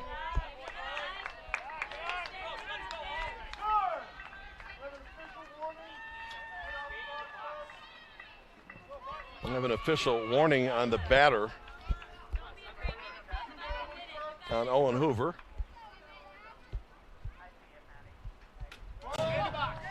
Wild pitch will advance the runner to second base off the slide. So Cantor in safely. Sometimes players will get those official warnings by the way they're positioned in the box. Yep. Legal stance or departure from the box after taking a swing. Second walk of the inning. Back to the top of the order for Munster Little League. They have produced 1, 2, 3, 4 runs this top of the inning. Wow. This top of the order. Here's Zach Cox. Toward second base. Couple of hops and inning over. This time New Albany dodges the rally. Bottom of the order for New Albany in the bottom of the third. At Morales Group Staffing, we are all about building better futures. And during these times, we are working hard to put people to work. We are now hiring for hundreds of jobs with pay up to $17 an hour. Visit our website at moralesgroup.net or text JOBS, JOBS, to 317-472-7600 to apply now and get hired today. We encourage you to subscribe to our YouTube channel, IndianaSRN. Hit the bell to get notifications for upcoming games and more. Watch as many games as you want, as many times as you want.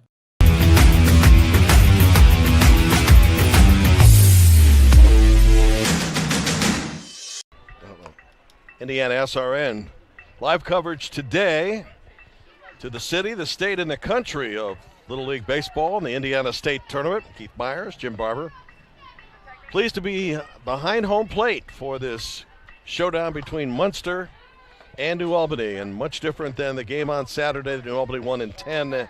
Today it has been all Munster.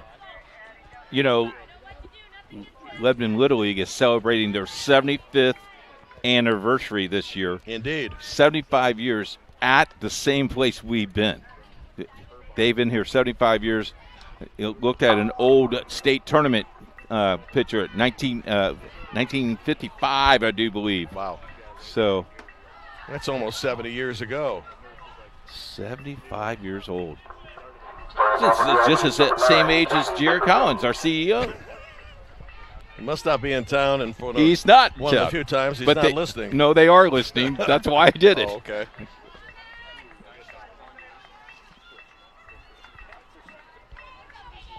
This is Caden Dickerson, who was 0 for 3 in New Albany's most recent game against Munster. Trying to start a rally. And it's rare when you make up 7 in an inning against a team like Munster, so chipping away would be helpful.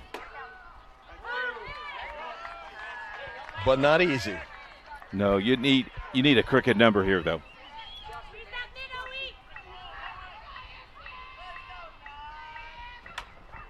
Coming back at us.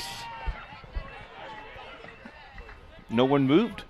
That's pretty impressive. It had a lot to do with the fence being here. Yeah, yesterday I moved pretty quickly at that. Maxon Ortiz on the mound for Munster today with a 7-run advantage.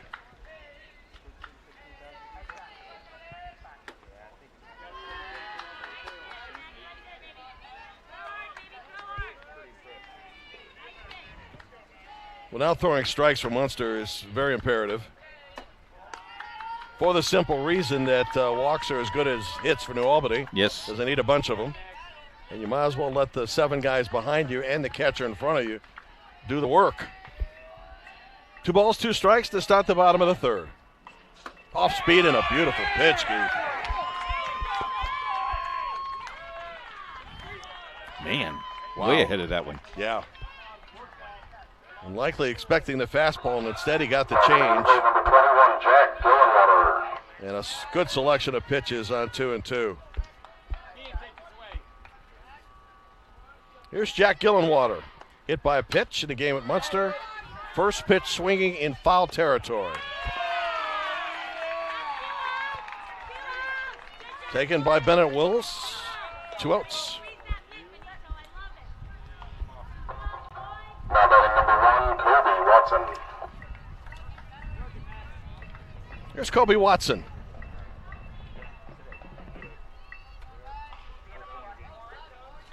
Just a splendid afternoon in Lebanon. Can't imagine what the night's going to be like here, too.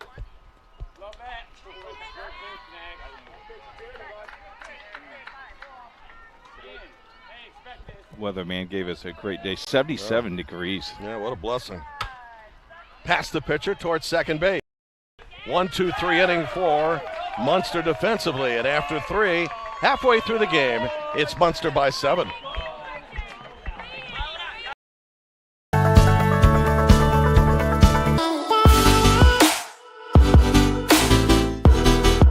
Aspen Creek Grill, we are a from-scratch concept with comfort. T-shirt, you can do that online. I'll get you the information in just a second.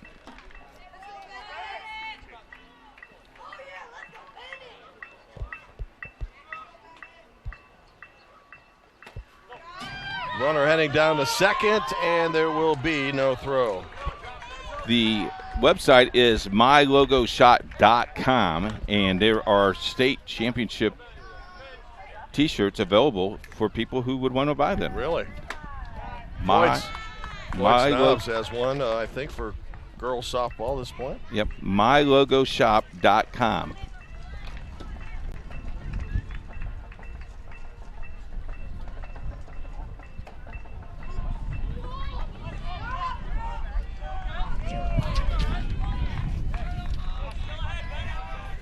Matthias Vasquez moves on to third now with nobody out. Nice windy day here. As the wind actually has picked up, it was quite silent for a while. Bennett Willis is the batter, batting for the 3rd time today.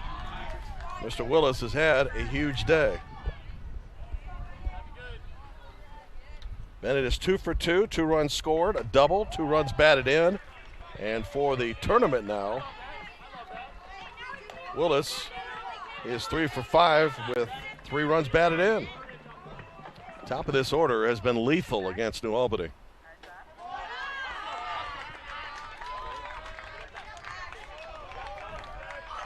The fact that the top 5 hitters to this point, they have all but one of the hits and have scored all but 2 runs. Bouncer number 23, Maxon Ortiz. Here's Maxon Ortiz pitching today and limited in his pitches so far, as he was able to get the side out in order in the third, so he's probably around 35. And he could go the distance, or with a comfortable lead, Rob Kinsella could make a decision and try to get him ready for what he hopes is the state championship game. Yeah, he's pitched well. That's a luxury that I don't think manager Kinsella expected to have.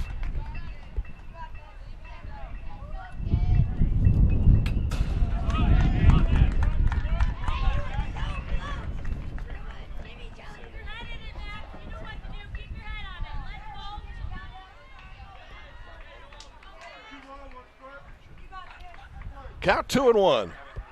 The runners at first and third, nobody out. And if Munster hasn't already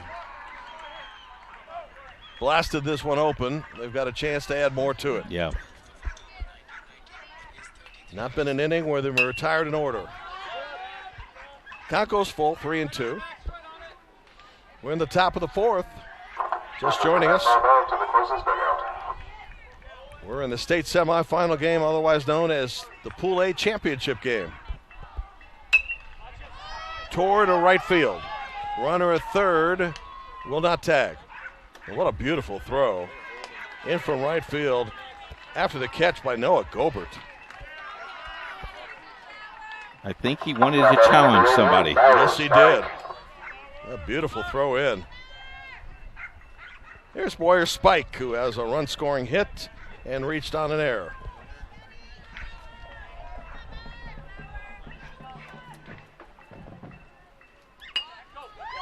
Down the third base line and fair ball. Wow. At the last minute, it took a detour, didn't it?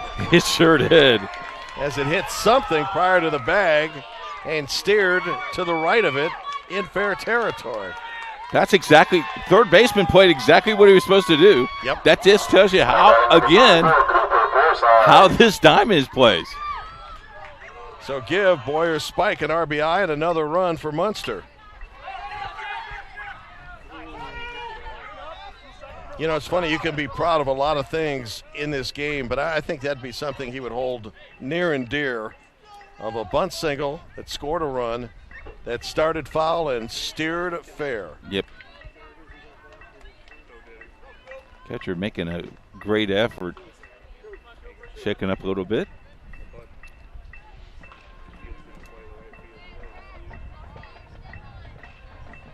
Well, it's not in effect yet, but if Munster continues to swing the bats successfully, the run rule could come into play. It is creeping in.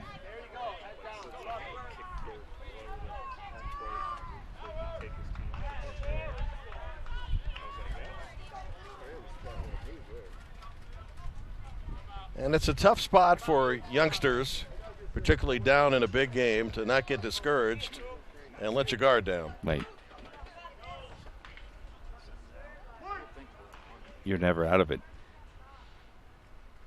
Baseball really is the one game where you can say that. I mean, it's not likely a team recovers from a 4-touchdown deficit late in the fourth quarter of football, or a 20-point deficit with a minute to go in basketball. But in baseball, we have seen, you know, the impossible, or nearly impossible. We've seen a team in Division III down by 12 runs with 2 outs and win the game 13-12. Somebody needs to do a movie on that. And it just happened this past season. Yes. As IndianaSRN was busy with the Heartland Collegiate Conference baseball tournament. Count a ball and 2 strikes.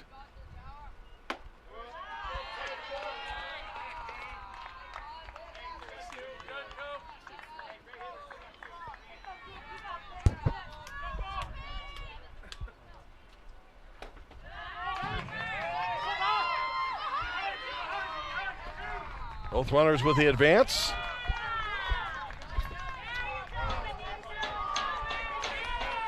And Cooper Forsyth, the number is 44. I'll say that was Hank Aaron, Hammer and Hank's numbers. Yes, sir. He hit some home runs. Oh.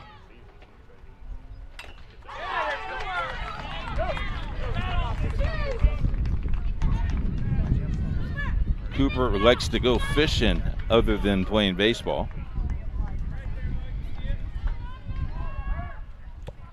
Cooper loop Forsyth.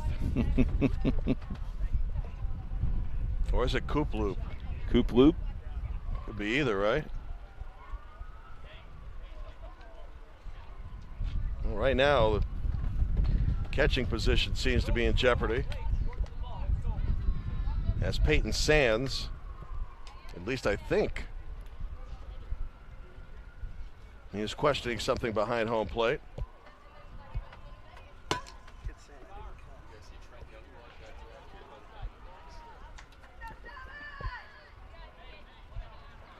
Kid from Transylvania gets drafted by a Major League Baseball team. That's Trent awesome. Bloodwood. We saw him play. He was outstanding in the HCAC tournament. And you could bet scouts were around to chart it. Forsyth out on strikes. Cooper heads to the bench. 2 outs now in the Munster fourth.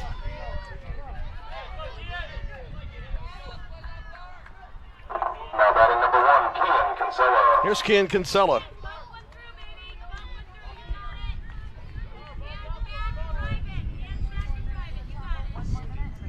Munster located 2.25 hours away from Lebanon. Beautiful town, well-to-do town, and a lot of the homes there. You're from that region, aren't you? Yes. The old line I had with my wife as we approached 25 years of marriage was I used to chase girls there in Munster, but they never chased back. And a lot of good friendships, though, with a number of coaches up there. John Friend, who just passed away, great all-time football coach. Leroy Marsh, who coached at Munster, just retired. Great history, particularly in football. And Mike Copper when he coached in basketball. And actually principal in the Columbus area. One of our camera persons are from Munster, Indiana. Beautiful part of the region.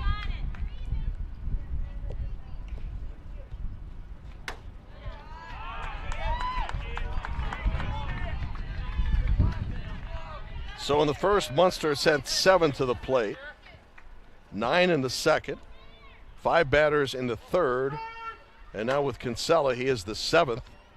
Check that, the 6th hitter in this inning.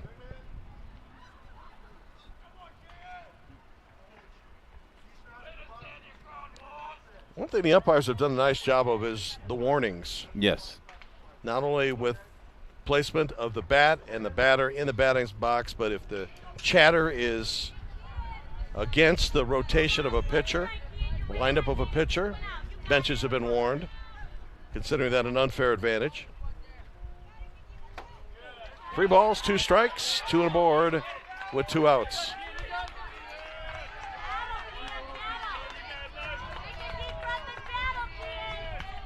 Eight to nothing in favor of Munster Little League.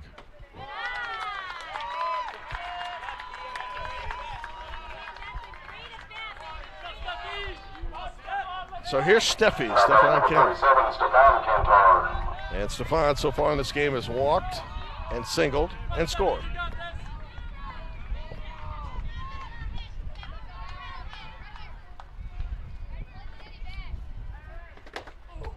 Past the 4:30 hour here in the Lebanon area, 3:30 back in Lake County and other parts of the state of Indiana. And we're pleased to meet your acquaintance today for a game that started about 40 minutes late due to arrival of an umpire who was at another facility umpiring softball, and also a protest by New Albany.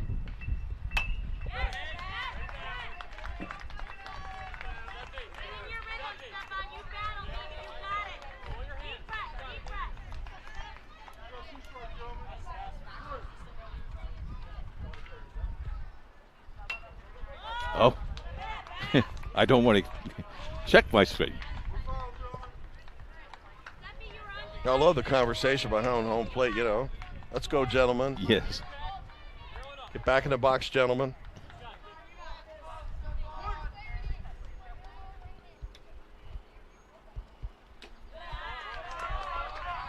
And my wife, as a criminal court judge before she retired, had to admonish a lot of the audience sometimes because of what was going on with rulings. But I got admonished by her because I brought our daughter, who was a baby at the time, strike out on Cantor, into the courtroom at the end of a session, and she said, "Sir, this continues. I'm going to have you removed." Let's go to the bottom of the fourth. 7-2. First, me and my mom were struggling. I was trying to pay the bills and trying to take care of my mom at the same time. When I first heard that I can get paid for taking care of my mom, I was kind of skeptical because I had been doing it for so many years without pay.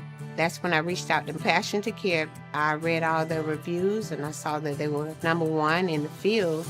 Passion to Care has really, really changed my life. Right now, I take care of my mom 24/7 thanks to Passion to Care.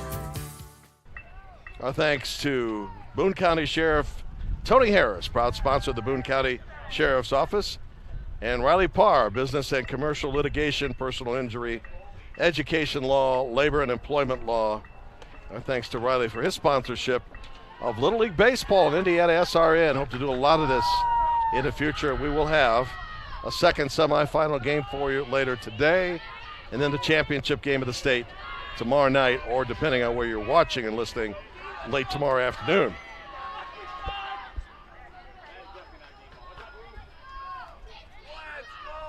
So New Albany brings up its 2, 3, and 4 hitters here in the bottom of the fourth. That's Peyton Sands, Noel Downing, and Logan Ames. Chatted with Ryan Downing, the manager of New Albany, after their 3-1 win in extra innings on a walk-off homer over Munster on Saturday. First thing I said to him was, "Hey, you had them all the way, right?" And he says, "Oh, yeah. No sweat."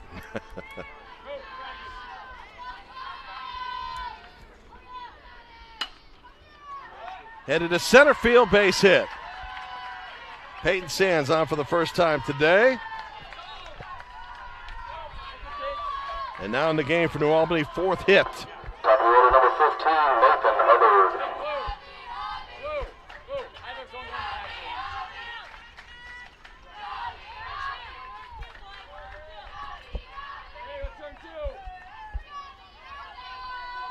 Let's check that. It's Kobe Watson with the hit. And here's Nathan Hubbard.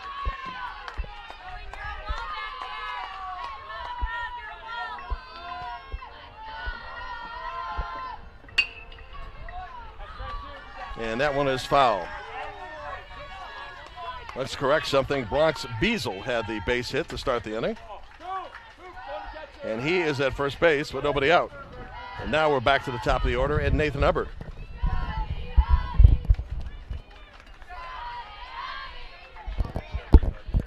Nobody needs base runners. Off the 0-2, spanked out to right field and caught. Oh man, what an amazing play. There's a diamond gem for you. Matthias Vasquez. That's a Sports Center highlight, don't you think? Yes, I think so. Wow. Now batting number 26, Peyton Look Sands. at this. That's how you usually used to play second base, isn't it? Yeah. Man. Well, as they say, highway robbery. That'll bring up Peyton Sands.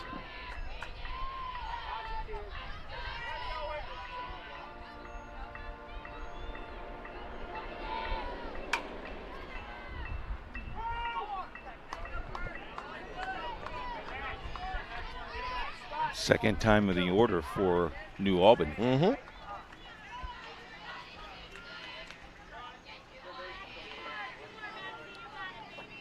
Well, you won't find better defensive plays than the one we saw moments ago. Yeah. And even with an 8-run lead, equally as impressive. This one towards center field. Deep. Hit well, but in play. And held him still at first base. Zach Cox with a catch, yes. 2 outs down the inning. Here's Noel Downing to the plate. Now batting number 17, Noel Downing. Noel Downing had a hit in the first, was stranded at third base. Ball just carries out of here, Jim. Boy, it does. And that makes, I wouldn't say a routine fly ball, but one that's hit relatively deep with a chance. Now imagine if the wind was blowing out. Yeah, because the wind is just laying there. Sure.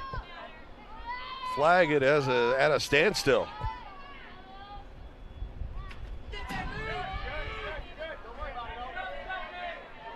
Brock's on to second base. Led off the inning with a hit. Well, New Albany could use a run and some good news here. Yes.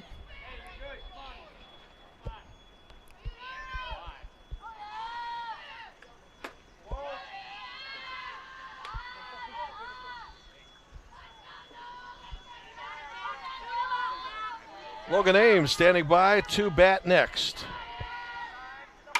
On a 3-0 pitch. Off the fence, in play. Runner around third will score. And it is a sliding double for Noel Downing, and New Albany gets some good news, up 8-1.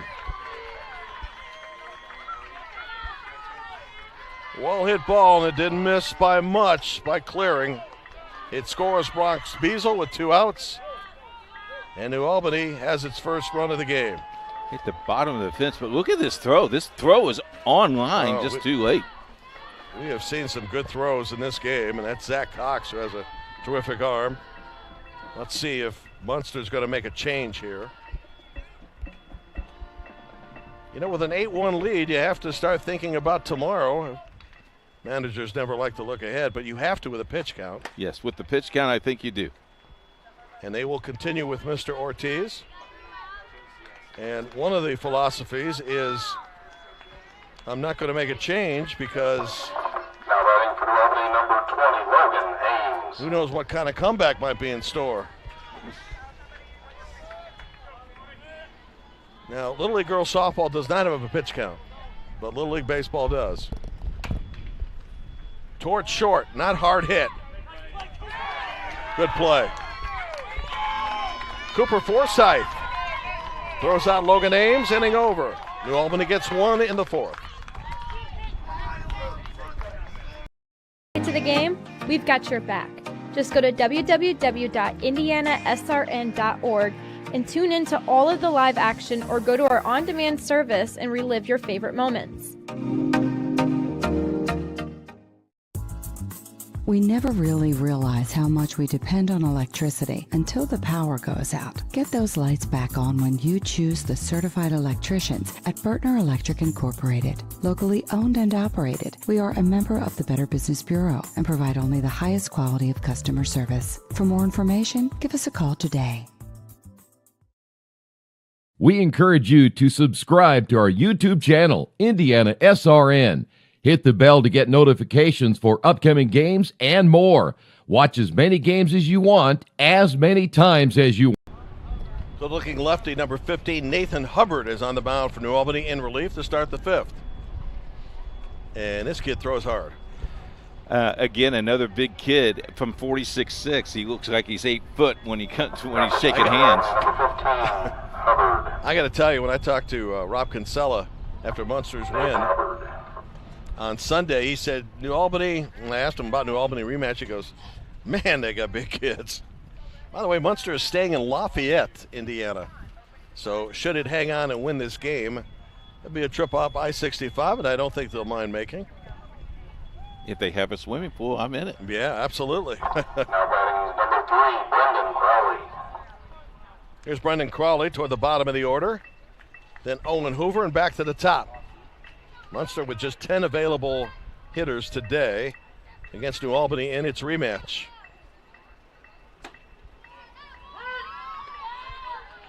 So as a batter, you have to adjust your hitting style a little bit more with a lefty up there.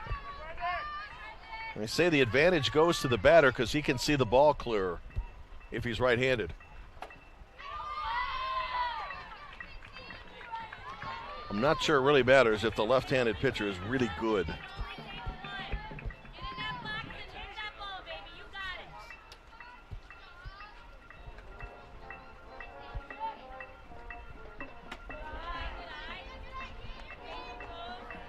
We're in the top of the 5th of the 6-inning regularly scheduled game.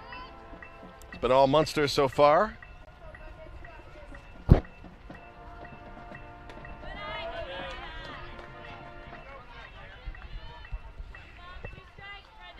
Top of this lineup for Munster. The top 3 have scored 6 runs and batted in 3 others.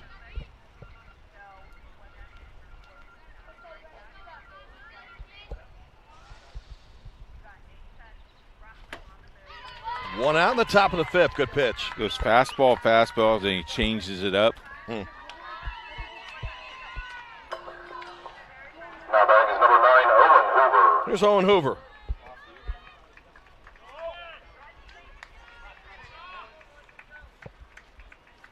Approaching the 5 o'clock hour in the Eastern time zone.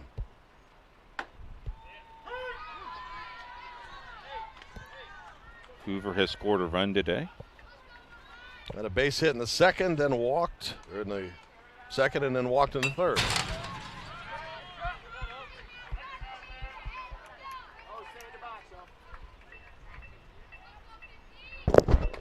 We're talking about sensational comebacks. The best one I remember in the majors happened between the Blue Jays and the Red Sox.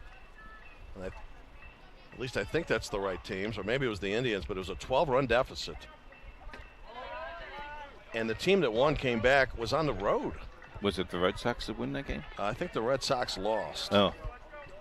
Well, if they won, that would be great because, you know, Red Sox fan up here. Yeah, sure.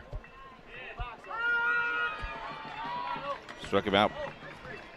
Back-to-back strikeouts for the left-hander who has come in and done a nice job so far. They've had 5 strikeouts for Munster pitching, for New Albany's pitching. And now Keith back to the top of the order, and Zach Cox. We got a demonstration of his terrific arm in center field in the previous inning. Zach is 1 for 3, singled in that big second inning, of which 5 were plated, and has scored a run.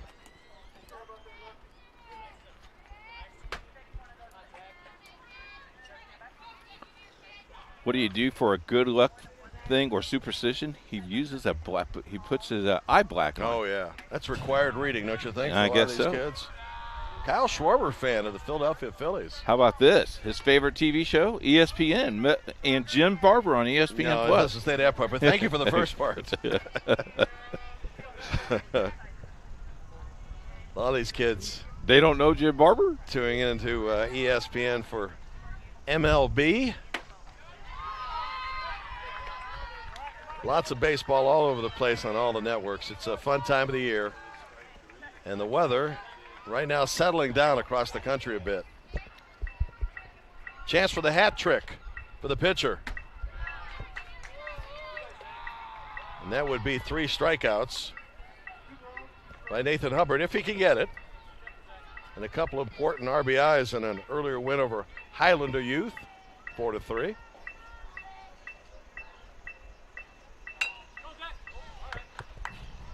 This is the 4th time, as we mentioned, that Cox is hitting in this game.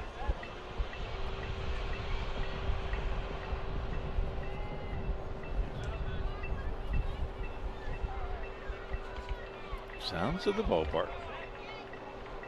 This game is about an hour and 15 minutes old. We started nearly 3:40 Eastern time.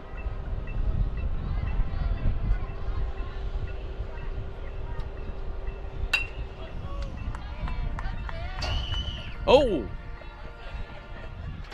Hit one of the players in the on the bleacher with Really? well, not a player, but a cardboard cutout. Artificial player. You think the cutout's okay? I think so. He's back up. I don't see any paramedics rushing over there, so it's a good sign. 2 balls, 2 strikes. Hubbard trying to strike out the side. Don't forget, in about an hour. And that is... It hit him. Yeah, it did hit him. So Zach is on for the 2nd time today. Now batting number 13, Matthias Vasquez. Matthias Vasquez to the plate. Already has a homer, a walk, an infield single, a stolen base, and has scored 3. By the way, we mentioned a 6 o'clock starting time tonight, but That could be moved back a bit because of the length of this game due to the delay that started things earlier today at 3 o'clock.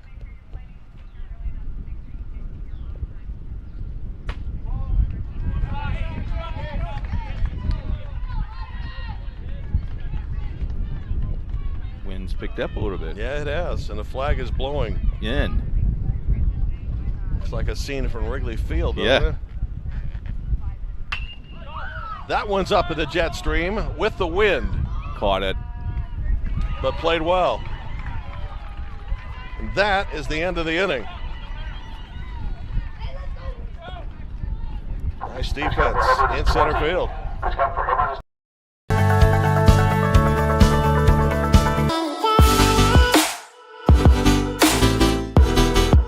Aspen Creek Grill, we are a from-scratch concept with comfort fresh food. You can expect a world-class experience on a great budget. We've got incredible specials, great service. Today's dish that we're going to highlight is going to be our Aspen Blue Sirloin. It is, again, our premium Black Angus certified beef, and we top that with a blue cheese crust. Again, everything that we do here is made from scratch, and it's no different from our steaks. We hand cut all our steaks in-house. So our team back there, it's just an incredible team. Everything that they do, they take so much pride in. They put a little bit of themselves into everything that they do over here, especially since it is a made from scratch concept. We want everybody to come, visit us, enjoy some great food with some great service. Bring your friends, bring your family, come have some great food, have a great time with us with some of the best comfort scratch food.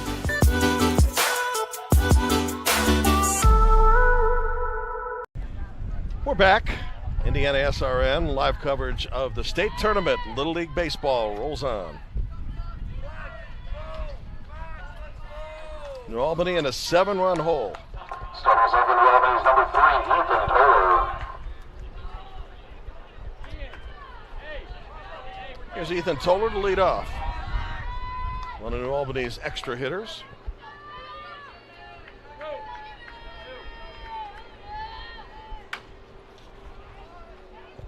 And one out in the 5th. You know, New Albany just can't get solid contact on any pitcher today.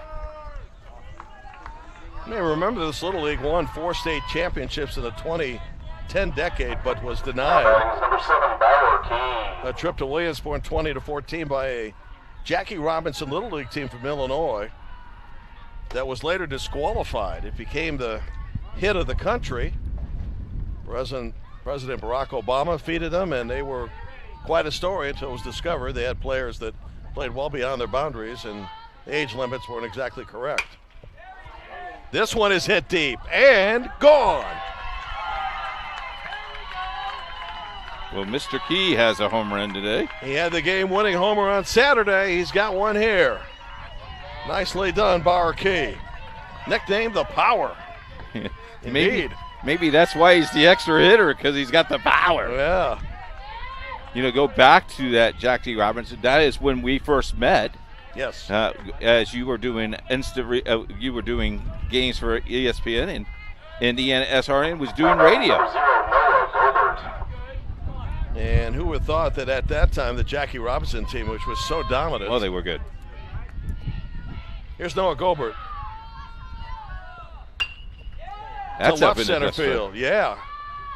And left field and center fielder get together, and again, this time it's the left fielder that handles it. Last time, Zach Cox and Stefan Canner met, and this time it's Canner instead of Cox for the catch. So they're even. Do you think communication will be a point of emphasis after this game? Here's Cam Morris. Let's take a look at another replay. Well, yes, it is a replay of earlier in the game. Yeah. Number 99, Cameron Morris. Be better off if they were like, best friends or something. My Little League coach would just say, yell at him and knock him over. But don't hurt him. Yeah, you don't want to hurt him, but. Just to belabor the story with New Albany being knocked out by the Jackie Robinson Little League, the story apparently took some credence when one of the teams that Jackie Robinson met earlier in the season was beaten by them 43-2. Wow. So if you look back on it, I suppose that you might have given away your cover a little early, So they were stripped of the title. As Morris reaches first base. Not the first team or first player, though, to be disqualified. If you remember, the New York team had a player that swore he was 12, and he was actually 14. Yes.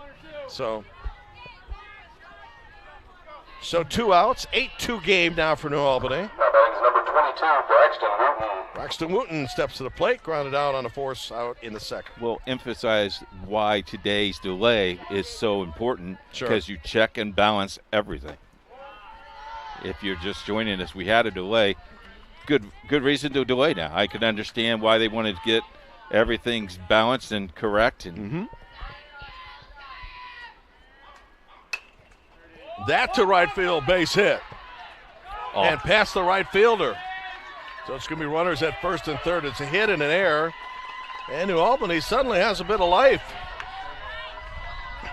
8-2 with 2 on. You know, the great Yogi Berra said it ain't over till it's over. He said a lot of other things that I'm not sure were necessarily accurate by way of him, but made for a good book. And here's a scoring chance now for Dickerson. Now batting is number 9, Caden Dickerson. You know, a couple more hits, this thing starts to get interesting. Could be. You just tell your pitcher throw strikes. Yeah. Don't try to overpower anything. Just let him hit the ball. Did you think about running from first base even though you're down 6? No. That's a good answer.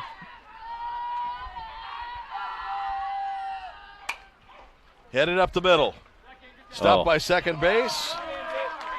And a put-out made at second base by Matias Vasquez.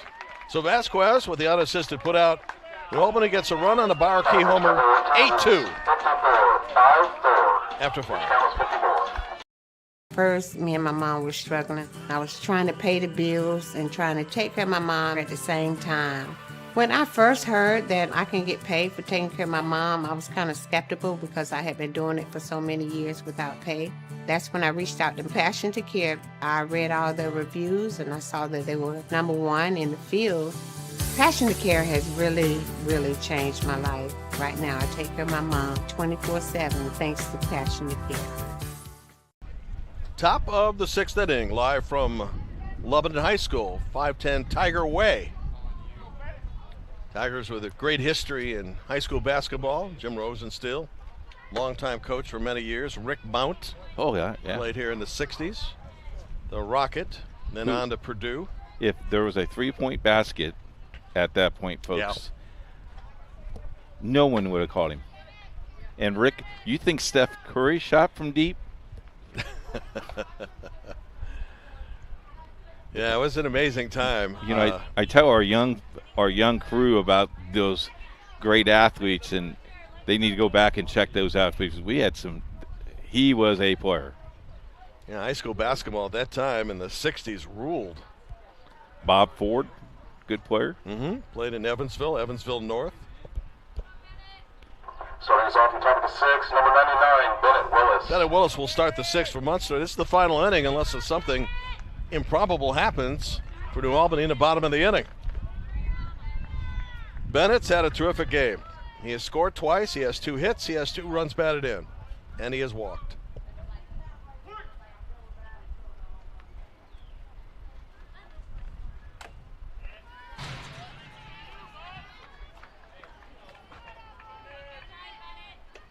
And I like this left-hander, Nathan Hubbard, what he's been able to do in relief, Keith. Yeah, he's come back and settled things down. Has 2 strikeouts on the young afternoon. Kind of closed the floodgates, as the cliche goes. Just past the 5 o'clock hour. And more baseball and an exciting matchup between Brownsburg and Jasper coming up.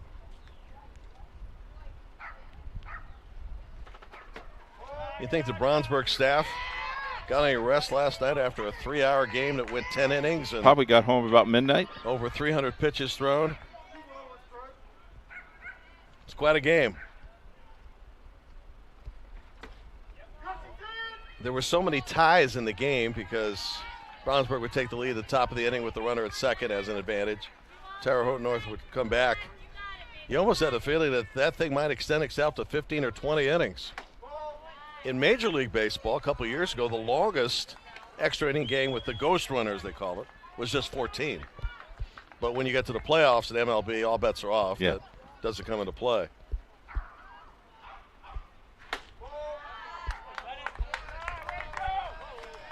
So Bennett Willis's perfect game and perfect day continues. On base for the 4th time.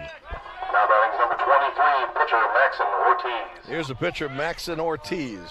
He's pitched a great game. Yeah, he has. About his only blemish was the homer he gave up to Bauer Key moments ago.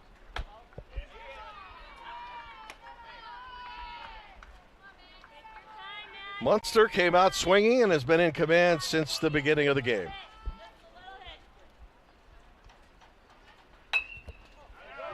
Yeah, they scored 2 in the first, and they set the stage. Ball was hit very, very hard. Yes. That first inning. Yeah, Scored 2 in the first and then 5 in the second. Well, the 4 hits you speak of in the first, Keith, were all to center field. Yes, sir. Pitcher Ortiz out on strikes, 1 out in the 6th. Looking ahead to New Albany's bottom of the 6th and possibly its final at bat, bottom of the order, beginning with Jack Killian. Bauer Spike. He has been on base 3 times with 3 hits.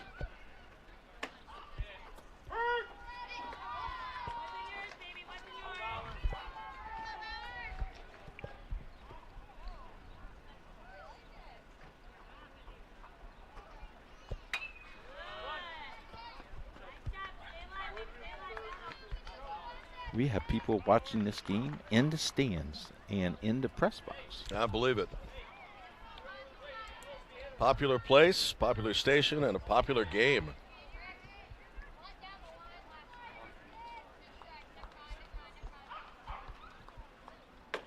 The Central Region over in Whitestown has told us that over the last year, more than 60 Little League baseball and softball programs have risen up from the ashes. Strikeout number 4. Yes. Can you imagine that? 60 programs in Little League and softball over a year? That's crazy. Wow. And television has advanced a lot of that, but yes. In addition to TV, the fact that you have so many programs available to you to develop your skills, that by the time these guys get to high school, if they play on a travel team, played well over 100 games. And now with IndianaSRN being part of that, more and more kids will, not just because of us, but more and more kids will want to be play because they'll get exposure. Oh, yes. That exposure is very good when it comes to high school or college. And it is the TV exposure a lot of times that kind of ignites the interest, especially if you're watching at home and say, you know what, we should be there.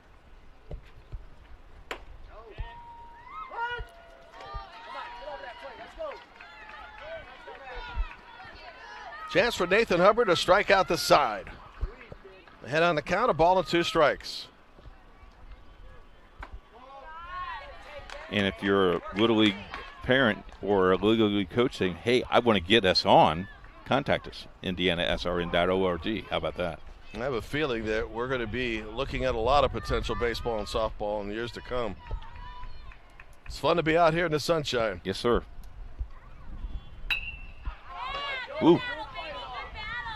You know, our winters have become a bit milder, so you're not battling the snow we seemed to battle many years ago. I don't know. I had a 33-degree lacrosse game this year that was a little cold. Okay, well, I was at you must have been in Florida. It was cold.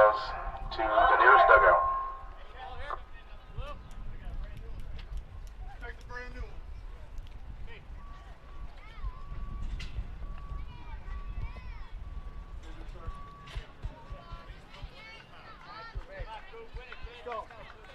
New Albany coached by Ryan Gobert, Jason Toller, managed by Ryan Downing. Down to its final inning.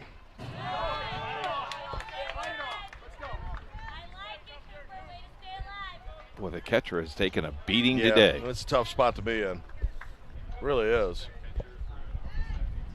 think that's 26 Peyton Sands. Done a nice job behind home plate. Count is 2-2 with 2 outs here in what likely is the final inning.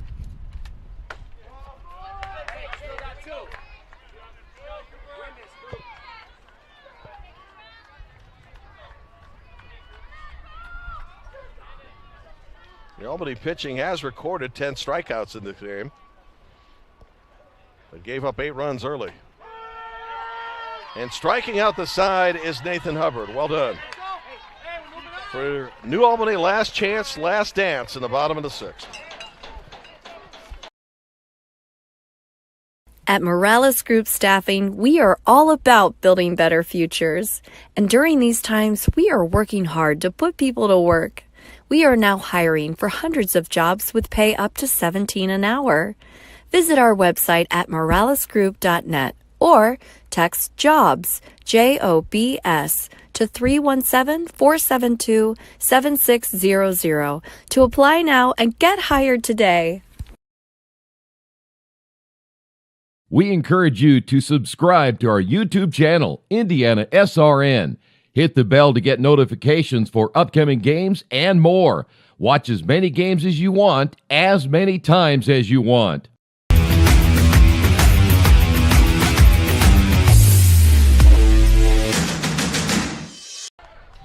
Welcome back. This is July 22nd, so we are, 1 month away from the start of high school football on IndianaSRN? Yeah. It's hard to believe it. A month away.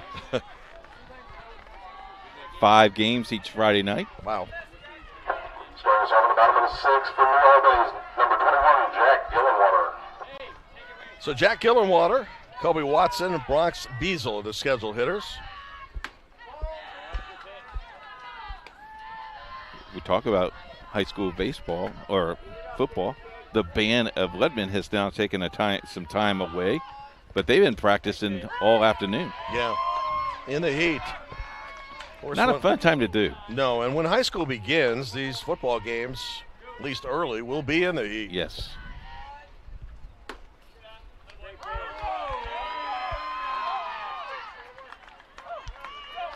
Caught the outside corner. Ball and 2 strikes.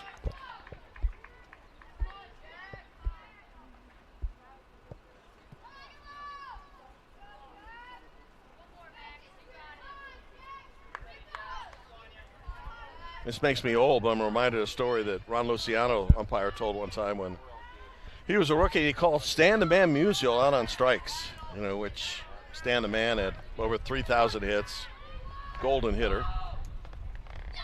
1 out in the 6th, and Musial didn't balk at him, just looked straight ahead, took the gloves off, and said, "Young man, take your time when you're making a call like that." That's it. Lesson learned. Yes.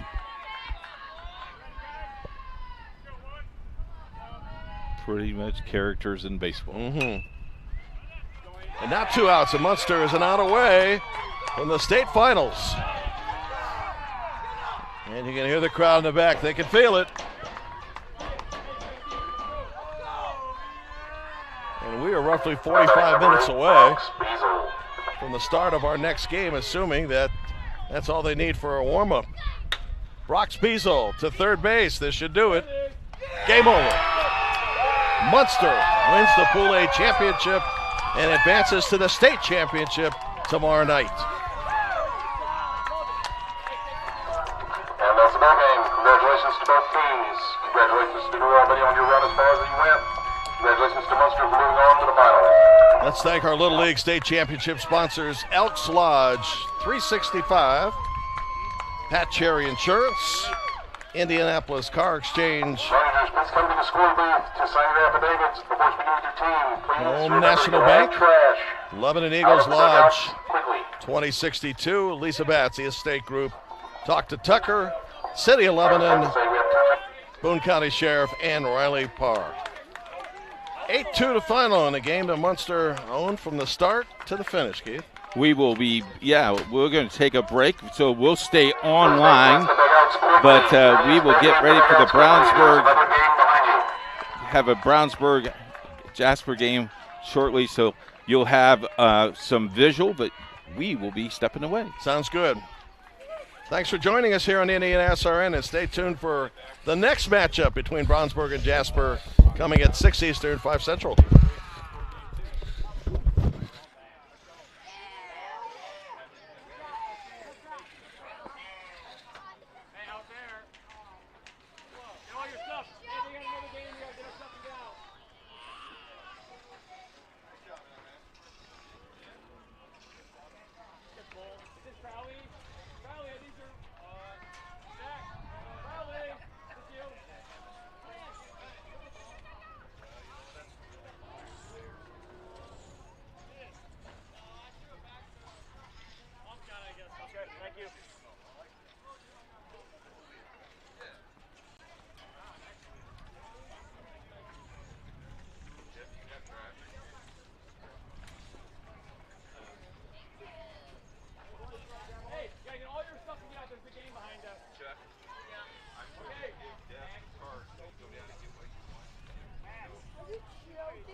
too. I'm going to be rolling off the roof here.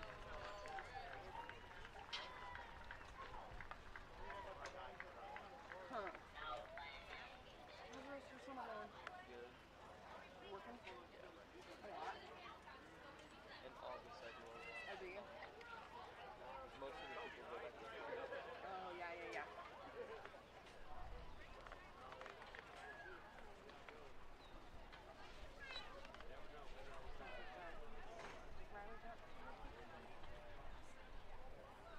It's a guy for the season. The red shirt. Get down there. Come on, works with me.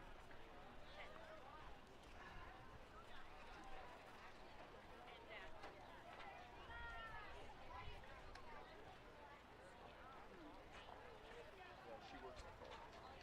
Especially like she's like a manager. Yeah.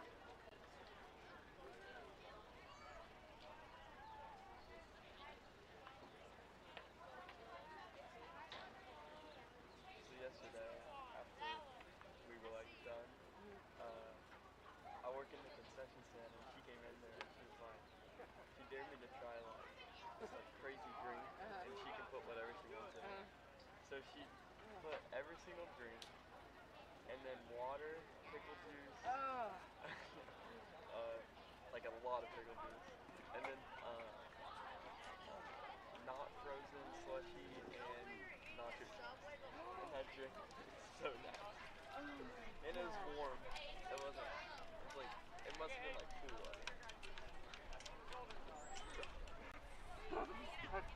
It really was. And like pretzel sauce from like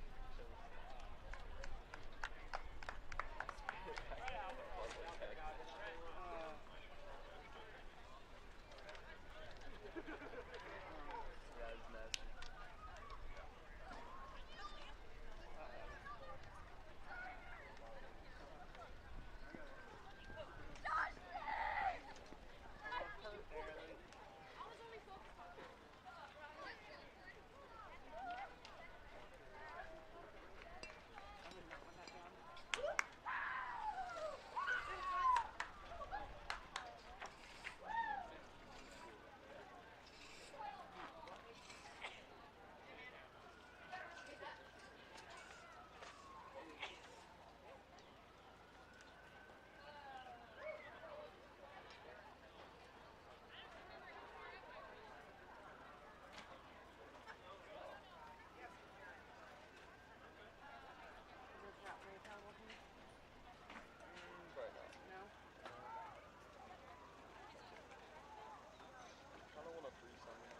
Yeah, I get that.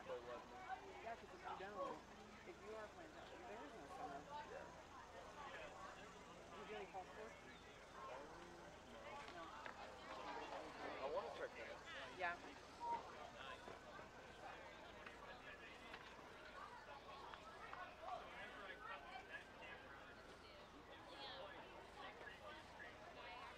What's Ian doing? Nothing this year. Nope. Not really football material, body type, so. Does he like wrestling? Because it's his weight class. Football's not. Yeah.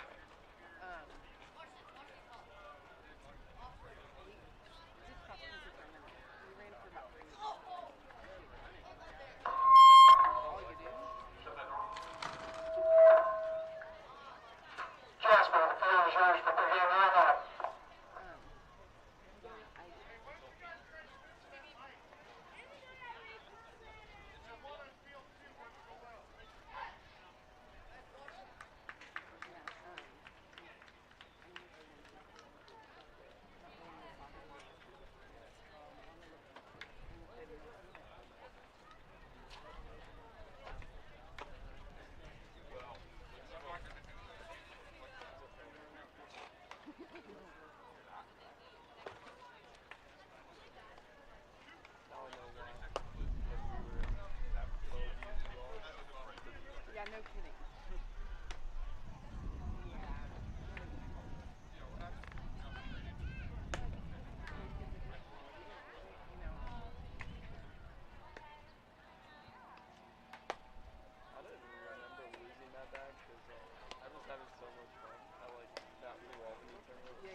step on some of these spots and you're like, yeah, it's pretty soft. Don't say that.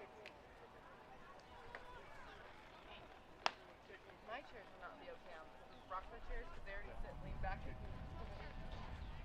Well, you're the wife of board members, you can't sue.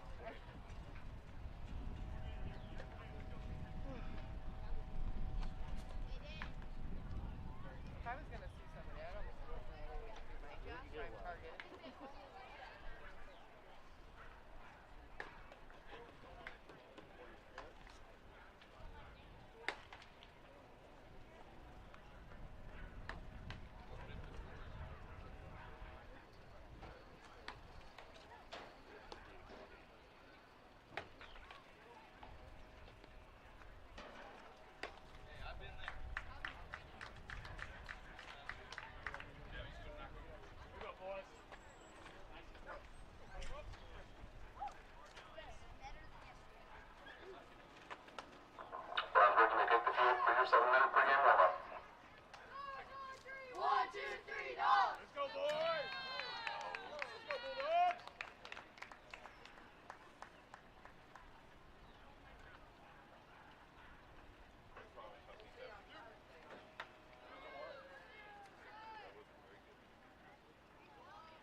So many other places to see. Is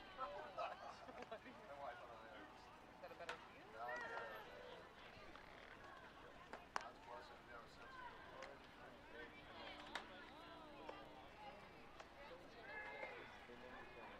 Oh, yeah. I wonder why you didn't have it that way. I watched My mom came out like, Thank you for not second guessing. Oh, yeah.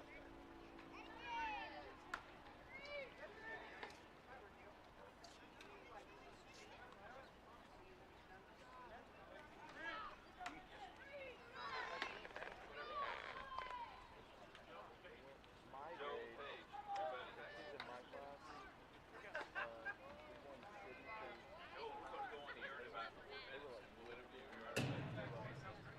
so again, Michigan and Ohio, like they were Indiana, Yeah. it was like the Great Lakes, Yeah. and they lost to Michigan, but they were like they won cities.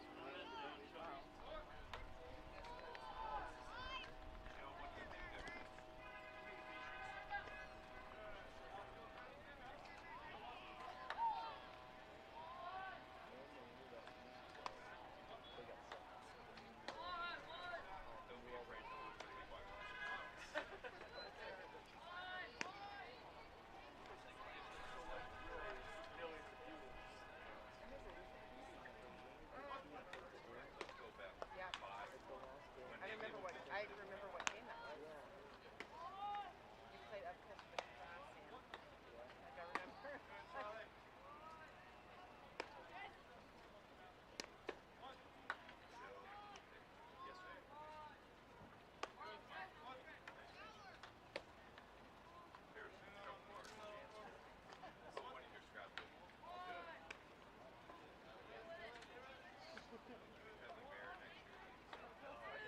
I guess there's a little bit of controversy when you went there.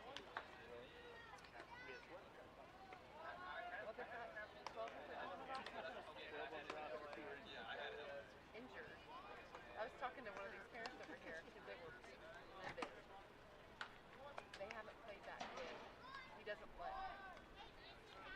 He doesn't play. And then the kid that was injured is over here playing in the dugout with his arm all in a sling, but not at all.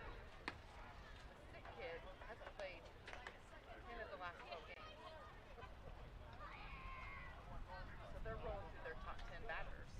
Well, that's what I thought when they delayed the game. I thought that they just told Albany that they could just take their 10 back. I thought that would solve the problem. But they said, She said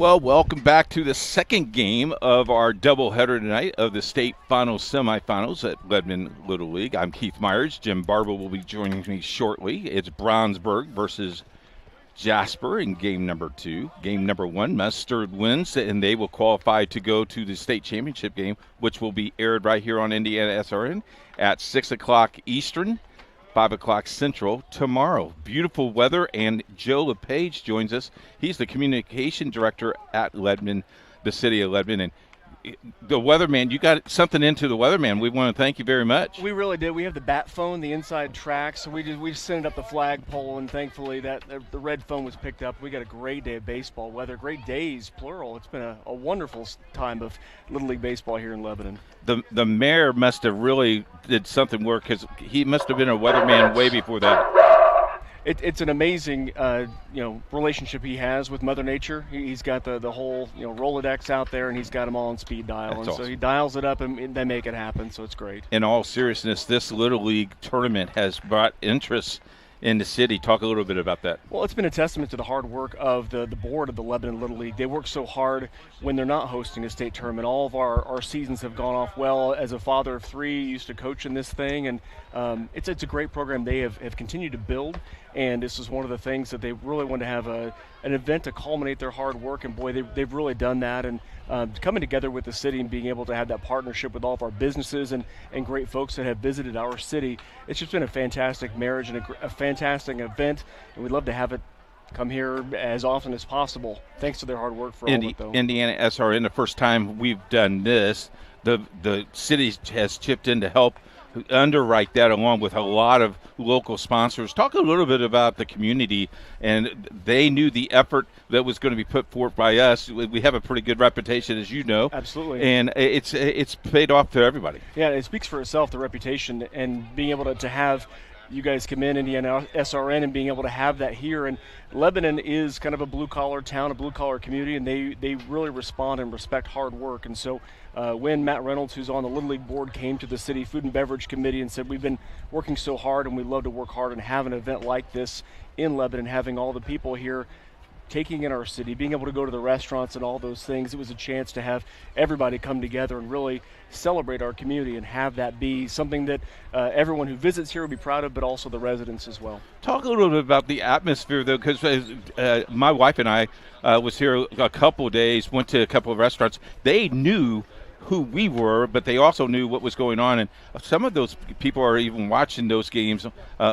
Very good viewership, game number 1. When you had a walk-off home run a couple of days ago, we stalk our sports here in Indiana and in Lebanon, so we do a fairly decent job. Part of my job is communications, community development, and so there's social media platforms out there, they get shared and all those things. In Lebanon Little League, they do a great job of updating people, and so when the word like this happens and events come to town, it spreads like wildfire. And so we appreciate your patronage coming to different events and different restaurants throughout our community, and it's really a testament to everybody working together to make it all happen. And it was tough to get a room in Lebanon because of some race was going on Sunday. So there was a culmination of, we had the Brickyard 400, there's a huge juniors basketball tournament at our field house, and so Coach Calipari and Coach Drew from Baylor, I mean, a lot of the big coaches, a lot of big young juniors players were in town also, and so I don't doubt that hotel rooms were hard to come by because of this event and that one and the Brickyard, of course. It was a fun place to be this weekend.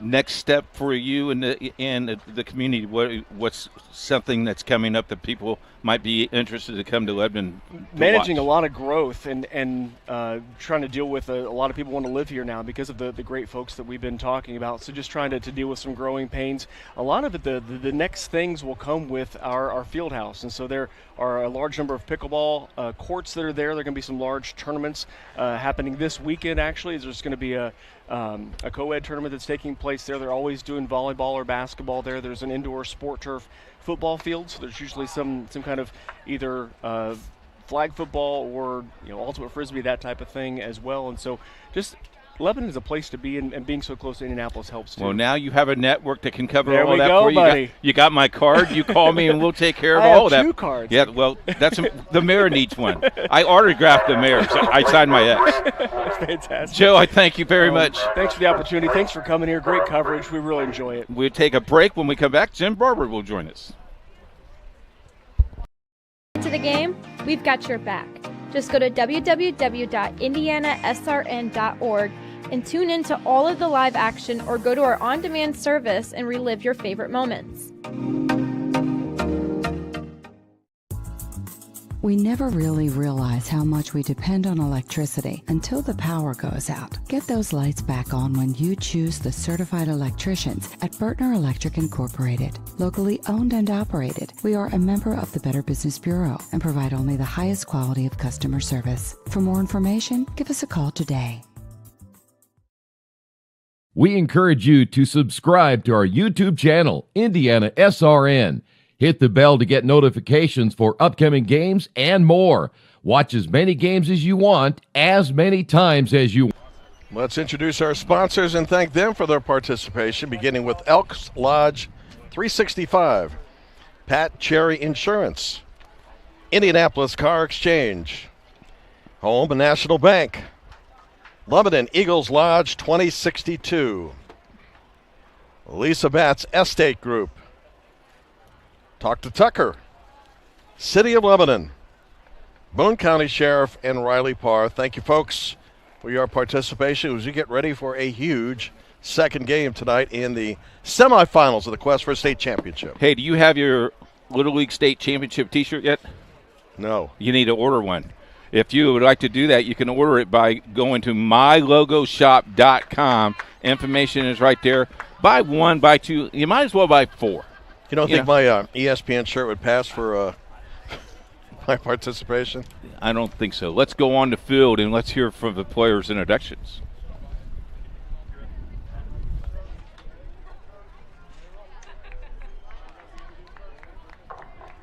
Good evening, Little League baseball fans, and welcome to the beautiful Lebanon Little League for the 2024 Indiana Little League Baseball State Tournament.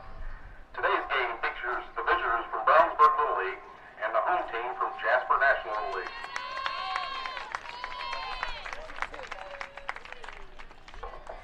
Please welcome our awesome volunteer umpires.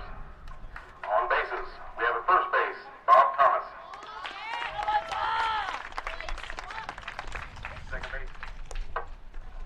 Second base, we have Scott Rakowski.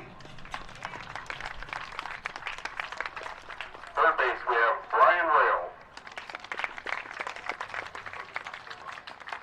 Behind the plate, we have DJ Rose. Our tournament director is Dave Nickerson.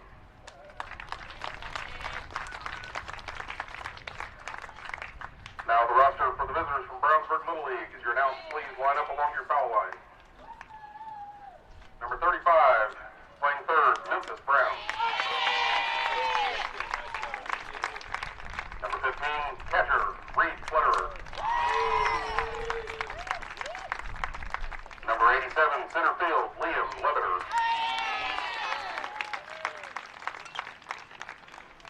Number 2, shortstop, Jacoby Dowler. Number 11, starting on the mound, William Walters. Number 23, extra hitter, Parker Mattingly. Number 44, playing right field, Grayson G. Number 20, playing first, Harlan Milburn. Second baseman, number 10, Corbin James. Number 4, extra hitter, Aiden Delosier. Number 9, extra hitter, Charlie Klein. Your left fielder, number 7, Cole Becker. Brownsburg team manager is Donald James. Coach Eric Mattingly. Coach Demetrius Dowler. League president is Jason Grise. Now for the home team from Jasper National Little League. Second baseman number 29, Grant Levin. Starting on the mound, number 13, Kellen Frosmer. Number 20, playing shortstop, Hagen O'Connor. Number 11, extra hitter, Turner Hoffman.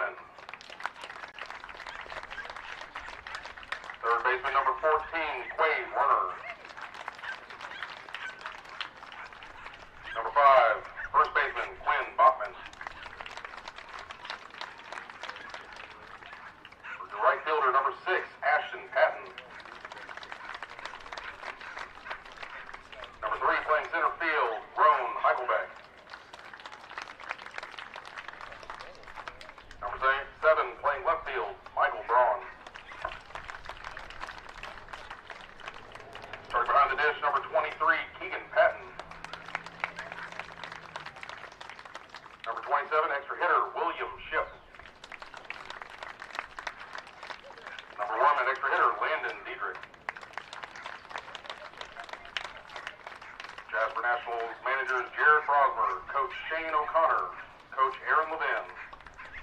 League President is Jason Stamp. And now if you all repeat after me for the Little League pledge. First, me and my mom were struggling. I was trying to pay the bills and trying to take care of my mom at the same time. When I first heard that I can get paid for taking care of my mom, I was kind of skeptical because I had been doing it for so many years without pay. That's when I reached out to Passion to Care. I read all their reviews and I saw that they were #1 in the field. Passion to Care has really, really changed my life. Right now, I take care of my mom 24/7 thanks to Passion to Care. Welcome to IndianaSRN.org. Game 2, state semifinals between Jasper and Brownsburg. A rematch of a couple days ago. Game won by Jasper 5-3.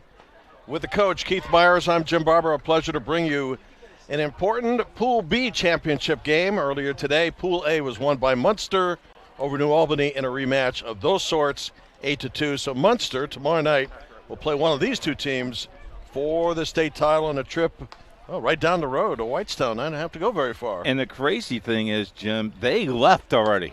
They're heading back to the hotel room. I'm sure they're going to get something to eat. I'm sure they're going to be in the pool. Some of them will be in the pool, but I guarantee you the coaches, they're going to be watching IndianaSRN and see who they're going to face. Yeah, it's interesting. It's a great scouting tool, among other things. And as it turns out, it's going to be a fairly lengthy trip because of what you talked about with Joe, the Mayor's Council, the communications director, all the hotel rooms taken in Lebanon.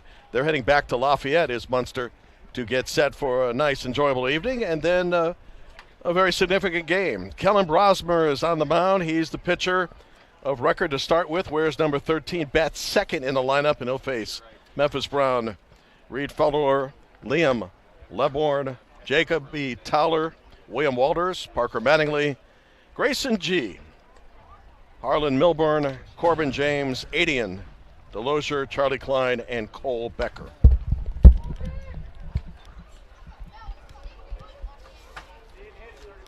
Well, let's see where Brownsburg is after last night's game, which was a classic and a marathon. In a game that lasted over 300 pitches, 10 innings, 16 runs scored. Starting off number 35 is third baseman Memphis Brown. And all types of drama to boot. Memphis Brown stepping in to take the first pitch of the game from Kellen Brosmer. And we're off. 6 o'clock on the dot. After game one, took about 40 minutes to get started. And finished close to 5:30.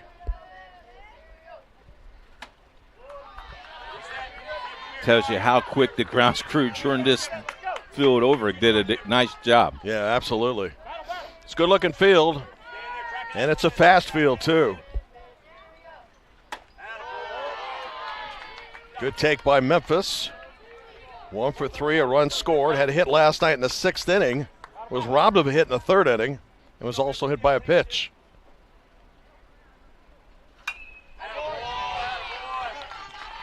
So Brownsburg's night began last night at about 7. Ended with the game at 10. Figure what, a couple hours before you wind down, maybe midnight? Yes. Beautiful off-speed curveball. Strikeout number 1 for Kellen Brosmer.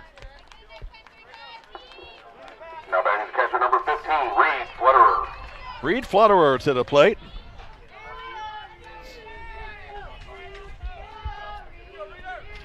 Name spelled last name Pfledderer. 2 for 3 with a home run and a base hit in that productive 6th inning when Brownsburg came from 2 runs back to force extra innings. Also had a sacrifice fly, and on the night, 3 runs batted in. Excellent nickname, Silent P. Yeah.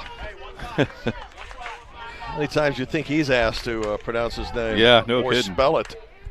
His role model is his grandpa. How about that? Good for him. Good productive hitter, too. Batting in a 2 spot.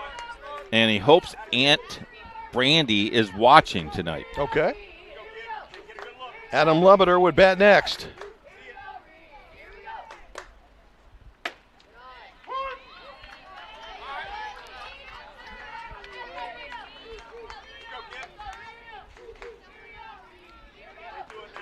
Brownsburg from nearby Brownsburg, Indiana.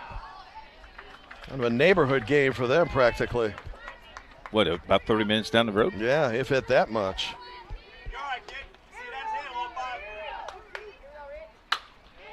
Towards short, nice bounce. Nice. We mentioned the ball can take off here. And Hagan O'Connor got it on 2 hops, and there's 2 outs. Tell you what, the infielders do nothing but comment about the true hops and the grass. Yes. It comes true out. And the fences are 225 in deep center, 210 on right and 210 in left. We've seen some go out of the ballpark today. American flag is not moving right now. It's straight away center field. But it is a ballpark, as you mentioned, that tends to carry the ball out.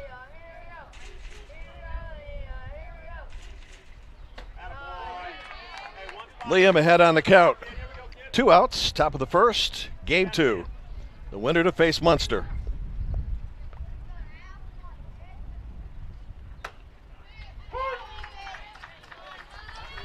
Viewership around the world. Got some people watching from New Jersey tonight. And why not? You know, relatives are scattered all over the country. Good to have them with us. Left center field, dropping in, base hit. Lubiter keeps the inning alive with 2 outs in the first for Brownsburg. Now batting number 2, shortstop Jacoby Dowler. Here's Jacoby Dowler. Jacoby last night had a huge RBI in that come from behind inning for Brownsburg, where it scored 4 after trailing by 2 down to their final outs.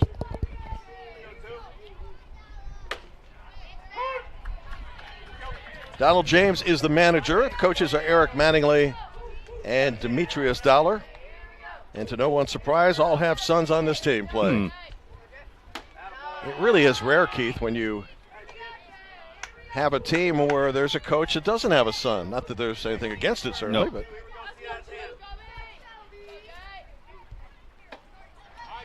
I'm sure if you're the son of a coach, breakfast is interesting every day. Well, coaches to a man always say I'm tougher on my guy than I am everybody else. Wave and a miss, but the throw on the first base ends the inning. Brownsburg gets a 2-out hit, fails to score after a half inning, no score. Here's count for Roseburg.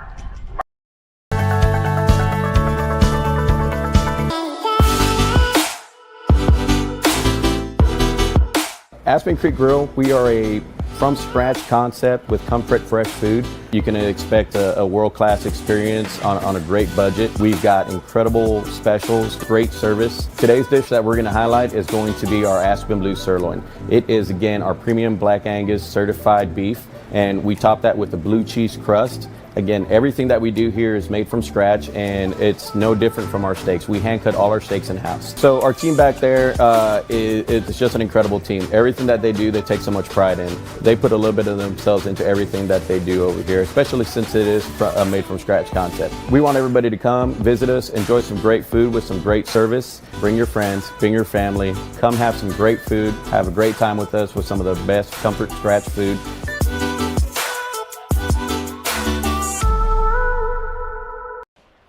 Little League Baseball brought to you by Riley Park and also the Boone County Sheriff Department. We appreciate them sponsorship and all the sponsors that has brought you Little League Baseball, not only today, but tomorrow. We also, when we have time, we should thank the Board of Directors of Lebanon Little League for putting us in this best seat in the house right here. And thank them and their hard work. William Walters is the pitcher for Brownsburg, as Brownsburg is once again the visiting team in a most significant game. When we're ready to roll to the bottom of the first, and Grant Levin will lead it off for Jasper. For Jasper National, number 29, second baseman Grant Levin. You know, 2 weeks from now, they'll be in Whitestown. Yes, how about that? Grant Levin leading off, 2 for 6 in the 3 games of this tournament. He has scored a couple of runs. He has walked a couple of times. Brownsburg started this tournament beating Wabash 4-1 on Thursday. Terre Haute North 9-4 on Friday. And then Jasper beat Brownsburg 5-3 on Saturday. If you didn't catch the game last night, Brownsburg one of the relievers threw 85 pitches. Yeah, a reliever. Not a starter. Starter did that too. That's when you dig deep and find somebody who else can pitch. Yeah. A lot of times these teams are 2, 3, maybe 4 guys deep. And into the stands we go. Beautiful sunshine for this 6 o'clock East time zone start. And the sun will be out for another 2.5 hours or so. Yeah, we'll be driving home. Well, I'm not going to say that. Yeah, we may be playing in the dark. That's true. Like last night. And if you're sitting on the metal bleachers and watching this game, you might have a heads up. Yeah, and I noticed that's going to be, or I think it's going to be about 20 degrees warmer. So it's going to be a hot night and a great night for Little League Baseball. State title game tomorrow night, Munster versus Brownsburg or Jasper.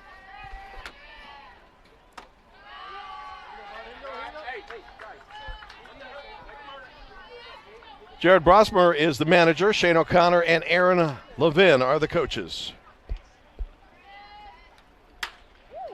Left field, base hit.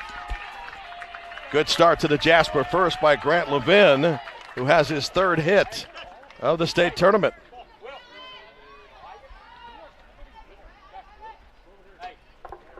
Now batting, number 13, pitcher Kellen Brosmer.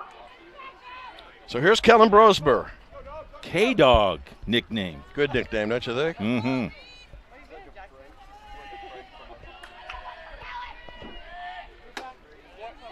K-Dog takes a strike. Favorite movie, Happy Gilmore. Our producer will like that. Adam Sandler. Social studies, favorite subject at school. Oh, good for him. By the way, our umpires tonight, starting at home plate, it's David Rose. First base, Bob Thomas. Return all foul balls. Second base, Scott Rakowski, and at third, umpiring Brian Rail, giving their time, talent, and treasure on a volunteer basis to Little League Baseball. There's a strikeout. Number 1 in the game for William Walters, 1 out in the Jasper first. We go back to the umpires. All 10 umpires volunteered for this whole entire tournament. Number 20, shortstop Hagan O'Connor. Very impressive. Thank you, men.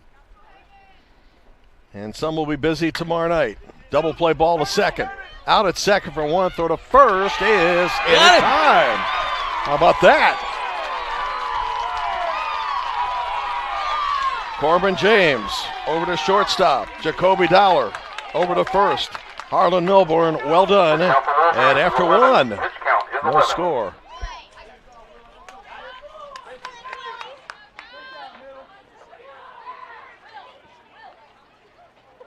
Can't make it to the game? We've got your back.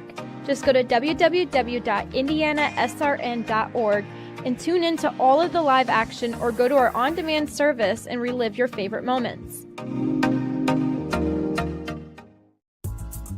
We never really realize how much we depend on electricity until the power goes out. Get those lights back on when you choose the certified electricians at Bertner Electric Incorporated. Locally owned and operated, we are a member of the Better Business Bureau and provide only the highest quality of customer service. For more information, give us a call today. We encourage you to subscribe to our YouTube channel, IndianaSRN. Hit the bell to get notifications for upcoming games and more. Watch as many games as you want, as many times as you want. Little League Baseball brought to you by the city of Leadman. They appreciate you come visit them. This is their home. And talk to Tucker. Amy Barber, realtor and broker with the FC Tucker Group. We want to thank them for underwriting Little League Baseball. Indeed. Do you know her, Amy Barber? William Walters. Very well. Oh, okay, good. Approaching 25 years of service together in October. William Walters to lead off. 25th anniversary. Pretty cool.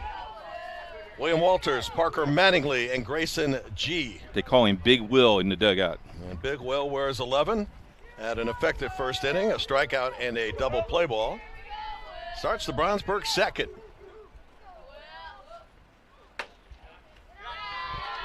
His favorite baseball team is the Los Angeles Dodgers. That's a good one. Just swept the Boston Red Sox. Yeah, thanks, Jim. Thanks so much for that. Waller's 2 for 4 with an RBI and a run scored in that marathon last night. His favorite TV show, ESPN. Well done, young man. We appreciate that. Yeah. 3 balls, no strikes, and on 4 pitches, William Walters runs to first base to start the Brownsburg second. You never know. Next year they'll say IndianaSRN. Now batting is number 23, Parker Mattingly. I hope you're right. Ground rule double last night for Parker Mattingly. 1 hit and 4 at-bats. He can go opposite field. He can put the ball anywhere. And a swinging strike there, strike 1. Earlier this afternoon, Munster beat New Albany in a rematch 8-2, so Munster has reached the state title game and faces the winner of this one. And the bats of Munster with 7 runs in the first 2 innings were really, really good. 2 strikes on Parker Mattingly. And it hit him. Let's hope he's okay. Looks like the right wrist got it. So on a 2-strike pitch, Kellen Brosmer loses the batter, and it's first and second, and we're going to take a timeout, get a little medical attention, or we're going to get a discussion going as to whether there was a swing. They may discuss this as a foul ball. Yes. Nickname is P-Man.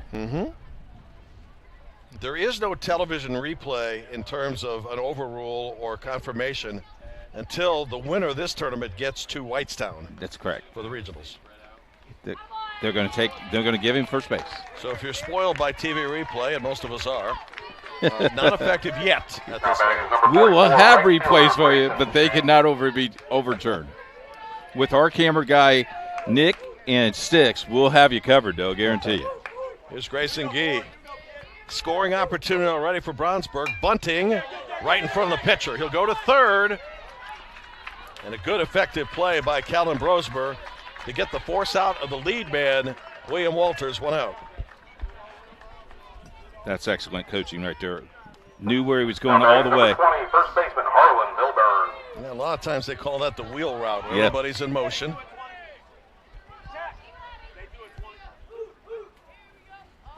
Harlan Milburn, and Harlan 0 for 4 last night, batting in the number 8 position.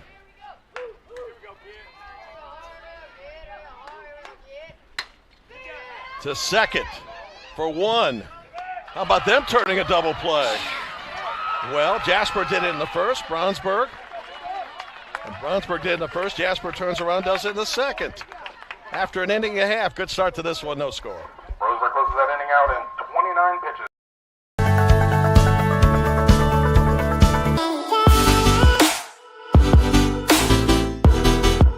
Aspen Creek Grill, we are a from-scratch concept with comfort fresh food. You can expect a world-class experience on a great budget. We've got incredible specials, great service. Today's dish that we're going to highlight is going to be our Aspen Blue Sirloin. It is, again, our premium Black Angus certified beef, and we top that with a blue cheese crust. Again, everything that we do here is made from scratch, and it's no different from our steaks. We hand cut all our steaks in-house. So our team back there, it's just an incredible team. Everything that they do, they take so much pride in. They put a little bit of themselves into everything that they do over here, especially since it is a made from scratch concept. We want everybody to come, visit us, enjoy some great food with some great service. Bring your friends, bring your family, come have some great food, have a great time with us with some of the best comfort scratch food.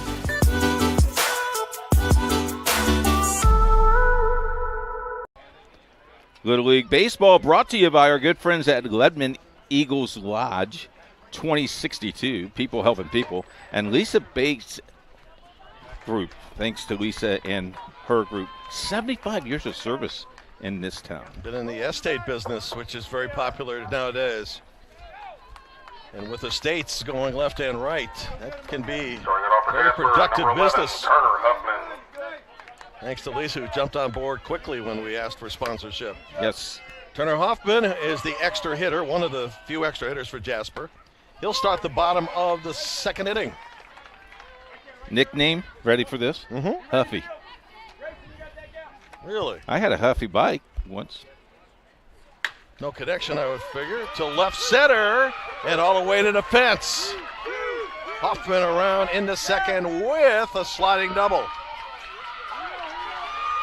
Second hit in the game for Jasper Little League, and an excellent start to the second inning.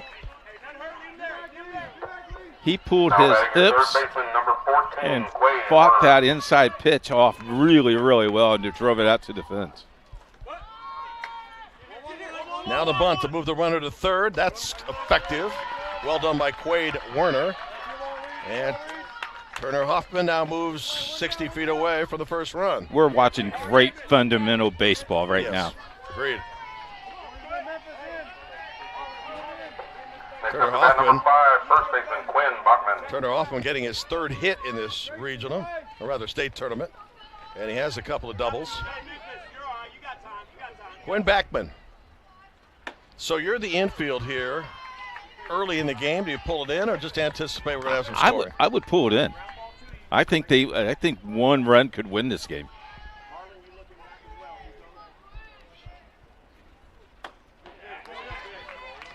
Quinn's favorite player, Mookie Betts, who's still out of an injury with the Dodgers, but will be back eventually after a break. The Dodgers are so good that even without Betts, they're still winning. I'm going to go out with him because he loves wings. I'm ready. Ball, 2 strikes on Quinn Bachman. A scoring opportunity here. Stopped by the pitcher, and he'll freeze the runner. Well done. That's a huge play by William Walters.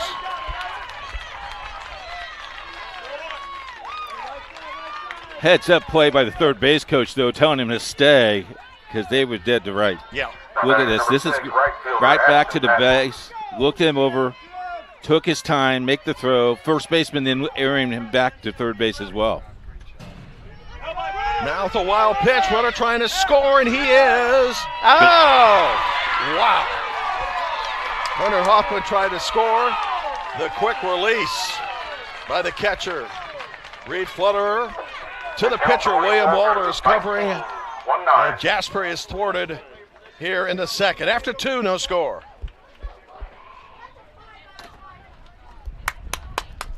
At first, me and my mom were struggling. I was trying to pay the bills and trying to take care of my mom at the same time.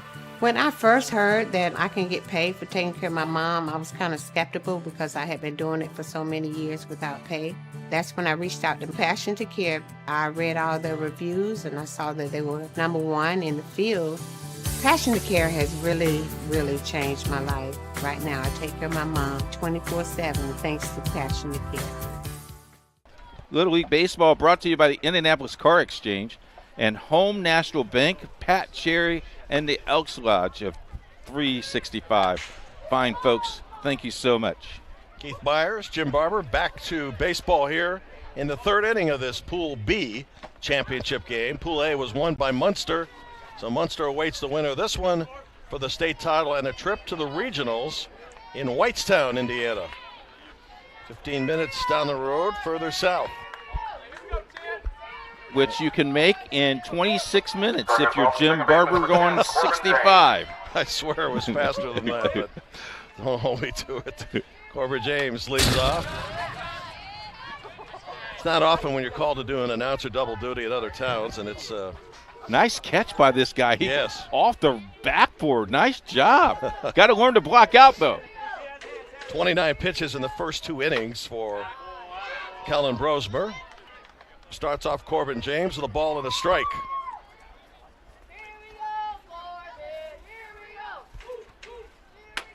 Corbin last night, a couple of successful sacrifice bunts and a walk, and officially 0 for 1. Good start to this game. Corbin's favorite movie, The Field of Dreams. Oh, man. How can you start a baseball season without it?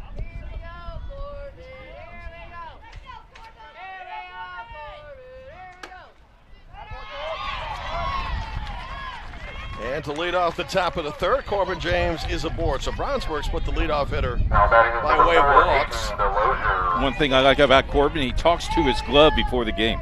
I bet that's a good luck superstition thing. So James aboard. Aiden DeLozier to the plate. Brownsburg with the quickest of turnarounds, having played last night and winning last night after 10 in the evening. Meanwhile, Jasper has been off a bit because it's been undefeated. Yes.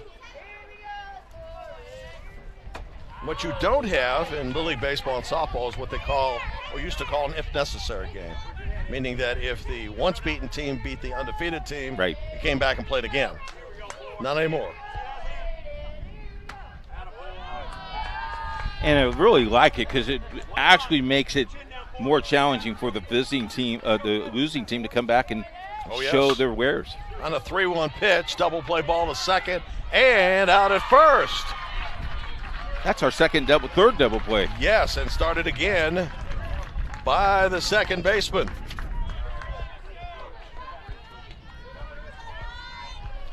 So 2 outs in the third inning. Now batting is number 9, Charlie Klein. Here's Charlie Klein.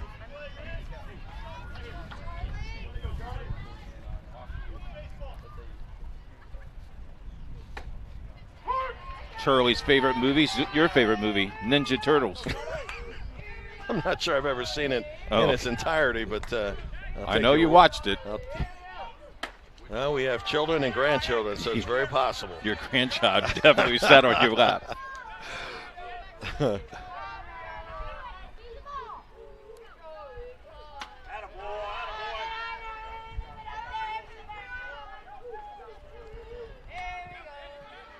So Grant Levin for Jasper has started 2 double plays in this game, combining with shortstop Hagan O'Connor.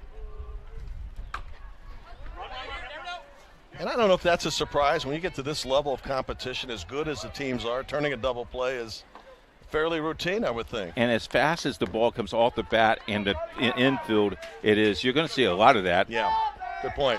Helps a lot. 2 outs for Charlie Klein and a 1-2 count.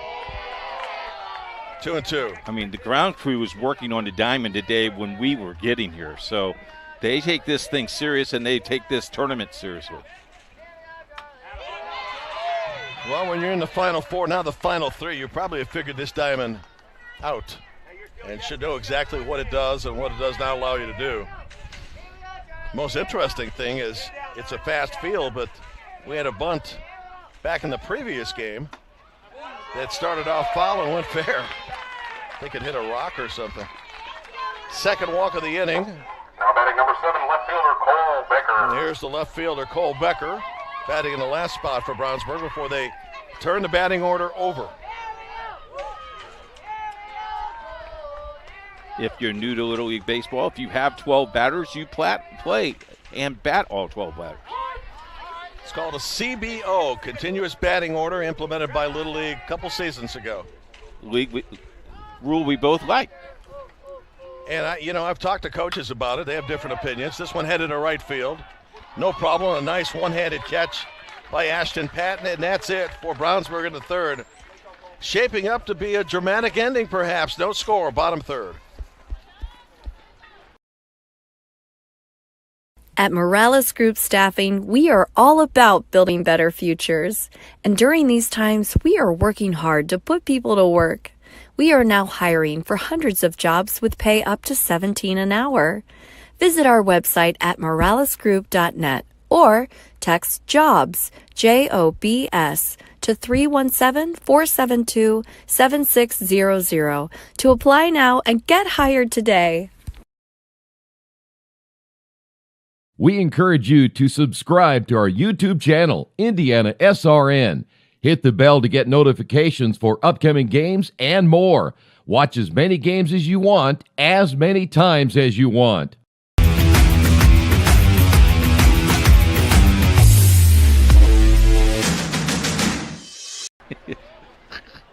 Rowan Eichelbach will lead off the bottom of the third inning. We're having too much fun. I apologize. It's number 6, Ashton Patton. Check that. It's Ashton Patton leading off, who made the putout to end the previous inning for Brownsburg. Bottom of the third, no score. Jasper, a couple of hits. Brownsburg, 1 hit. Popped up. Hands up. And out of play. Before the game, this young man, superstition, not a superstition. He prays to the Lord. Good for him. I like that.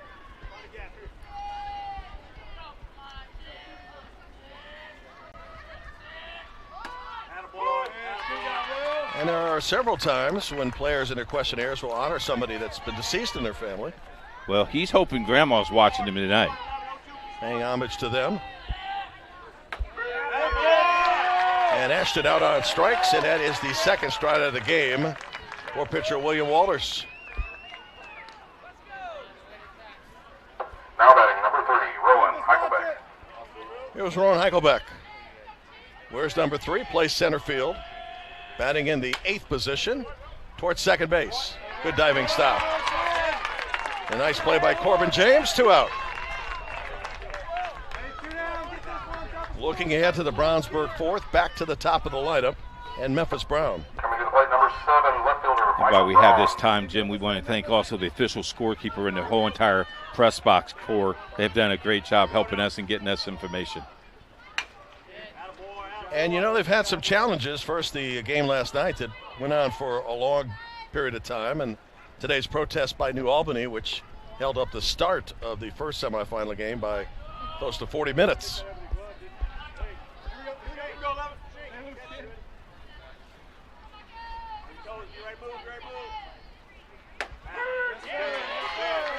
Tell you, 2 strikes. Umpires giving them corners very, very consistent. What pitcher doesn't like that? Oh. Huh? Under the legendary Greg Maddox. Down in order goes Jasper. A 3 up and 3 down for William Walters. And after 3, no score. To the game, we've got your back. Just go to www.IndianaSRN.org and tune in to all of the live action, or go to our on-demand service and relive your favorite moments. We never really realize how much we depend on electricity until the power goes out. Get those lights back on when you choose the certified electricians at Bertner Electric Incorporated. Locally owned and operated, we are a member of the Better Business Bureau and provide only the highest quality of customer service. For more information, give us a call today. We encourage you to subscribe to our YouTube channel, IndianaSRN. Hit the bell to get notifications for upcoming games and more. Watch as many games as you want, as many times as you want. IndianaSRN, we broadcast 300 plus games a year, high school, college, and Little League Baseball. There's a donate button there. If you'd like to help us put more games on the air, hit that donate button. We really appreciate it. IndianaSRN, where you always have a front row seat. Especially when it comes to Little League Baseball and softball, where we will likely be considering expansion in the years this tournament has gone so well so far. Memphis Brown to start the 4th. Towards short. Long throw on the way and in time. Hagan O'Connor with the assist. That is his 4th of the game already to go with 2 putouts. Now batting is number 15, Reed Flutterer. Reed Fellerer, and you know you want your shortstop to have the big arm. And that certainly is the case for O'Connor. There have already been 3 double plays in this game. 2 by Jasper and 1 by Brownsburg. Keith? Yes, I'm okay. I'll protect you. It came back like a rocket.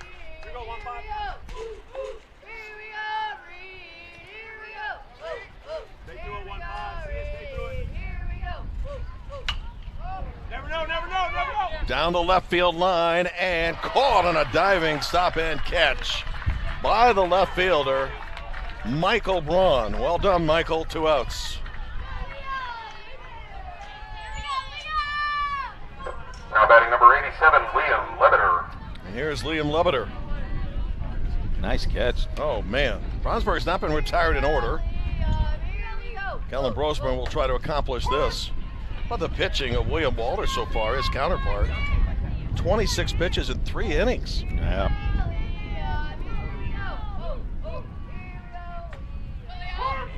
Oh, boy, that broke just right at the knees, didn't it? It did. That's a knee buckler, as they call it. 2 strikes, no balls. Brosman looking for the strikeout. And staying alive going the opposite field is Liam. 2 strikes remain. And the chant of "Let's go, Liam."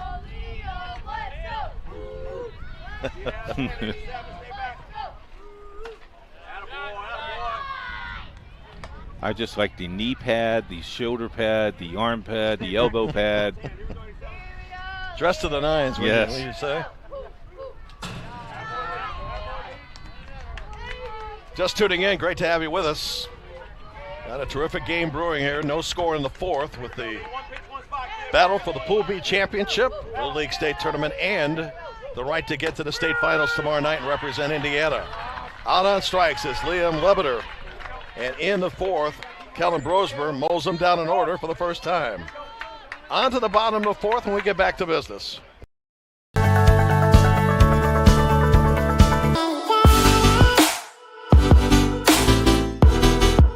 Aspen Creek Grill, we are a from-scratch concept with comfort fresh food. You can expect a world-class experience on a great budget. We've got incredible specials, great service. Today's dish that we're going to highlight is going to be our Aspen Blue Sirloin. It is, again, our premium Black Angus certified beef, and we top that with the blue cheese crust. Again, everything that we do here is made from scratch, and it's no different from our steaks. We hand cut all our steaks in-house. So our team back there it's just an incredible team. Everything that they do, they take so much pride in. They put a little bit of themselves into everything that they do over here, especially since it is a made from scratch concept. We want everybody to come, visit us, enjoy some great food with some great service. Bring your friends, bring your family, come have some great food, have a great time with us with some of the best comfort scratch food.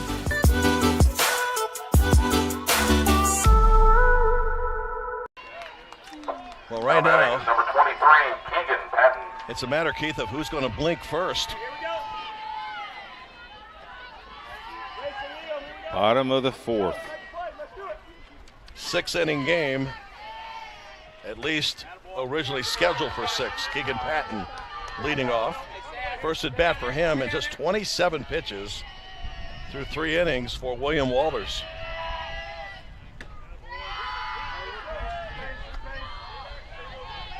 Brownsburg has turned 1 double play and thrown out a runner. Trying to advance. Up the middle. Base hit. Both pitcher and short thought they had a chance at it. But Patton is aboard with his 2nd hit here in the state tournament. 3rd hit of the night. Number 27, William Shipp. And this is the 3rd time in 4 innings that Jasper's put the leadoff man aboard. Well, you know what they're going to do here, I would think. They would want to move that runner along. William Shipp is going to get that opportunity. He's 0 for 4. Hit by a pitch and has a walk in the 3+ games here in Lebanon. Shippy is his nickname. Sorry about that, Jim. No, go right ahead. I'm going to say Jasper known for the boardwalk and the luxury train. Good-looking community. I love his role models. His mom and his dad are his best friends. Perfect. Favorite baseball team, the St. Louis Cardinals. Having a pretty decent season so far. Popped up, going the other way. Is it going to stay foul? Yes. And out of play. I love the 3rd baseman was looking for the fence, but also was going toward the fence to make the play. Yeah, that was Memphis Brown with the original chase. Unlike the Whitestown field that awaits one of our state champions here, where there's a lot of room, left field and right field lines, not the case here.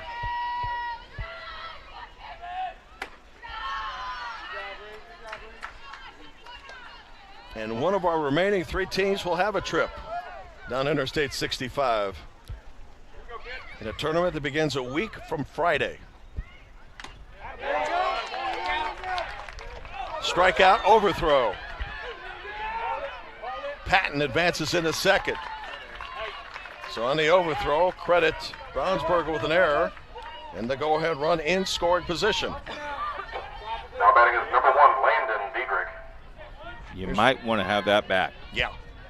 Takes away the force out and the double play unless you get a hard hit line drive to double the bat off 2nd. Landon Diedrich, extra hitter to the plate, batting in the final spot. This will turn around for Grant Levin to hit next if they can get to him.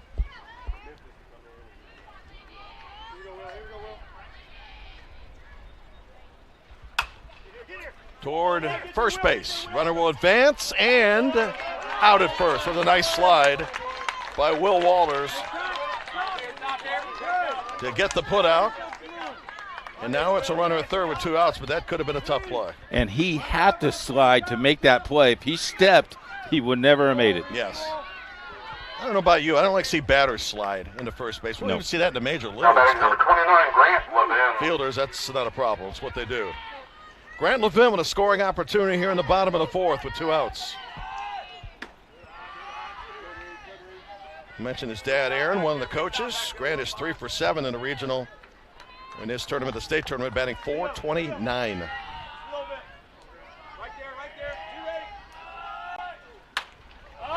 Hopped up and heading down the right field line, and almost a diving catch by the right fielder, Grayson Gee.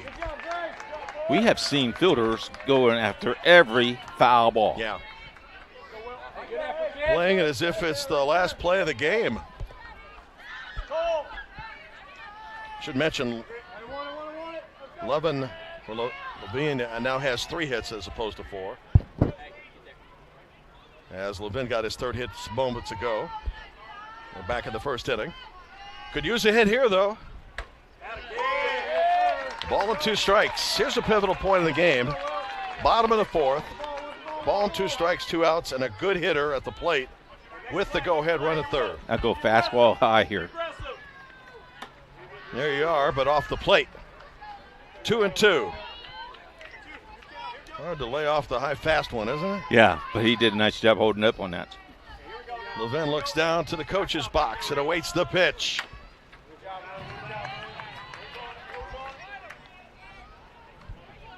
In the Brownsburg 5th, middle of the lineup, Jacoby Dollar, Will Walters, Parker Mattingly. Walters had 58 pitches coming into this inning, and 85 is the limit.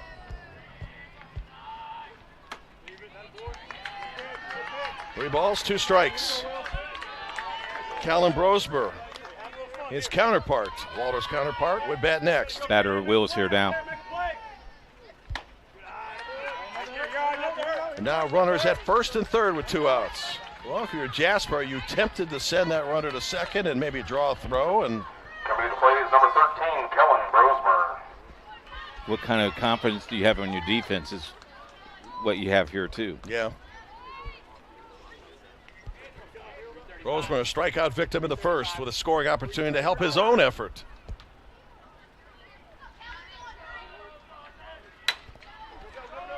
Towards center field. Inning over. Liam Lebeter with a catch. Jasper threatens, does not score. Still nothing. First, me and my mom were struggling. I was trying to pay the bills and trying to take care of my mom at the same time. When I first heard that I can get paid for taking care of my mom, I was kind of skeptical because I had been doing it for so many years without pay. That's when I reached out to Passion to Care. I read all the reviews and I saw that they were #1 in the field. Passion to Care has really, really changed my life. Right now, I take care of my mom 24/7 thanks to Passion to Care. Little League Baseball brought to you by the Elks Lodge 365. Also, Pat Sherry Insurance and the Indianapolis Car Exchange. We want to thank those fine folks for helping us put this tournament on IndianaSRN, where you always have a front row seat. So as we approach the 5th in a 6-inning game, what's going to make the difference? Someone scoring. Besides that, it's the obvious, as we know. I think you play small ball here. Okay. You're late in the ball game. You're in the top of the 5th inning. You play small ball and see if they can field a bunt and see what happens there. By the way, your second answer was better than the first. My second answer was better? Yeah. I coached for years. You know what I told our kids all the time? If we score, we win. If we play defense, we even win better.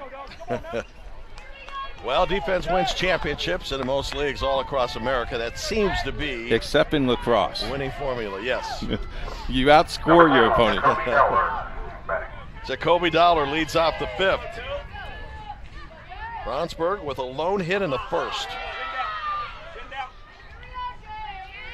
Has recorded 3 walks in the game.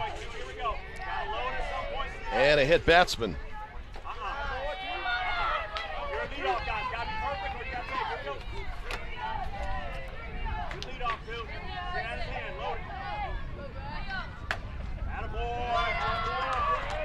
Three balls, no strikes. Brownsburg's had the leadoff hitter on in the second and third on walks.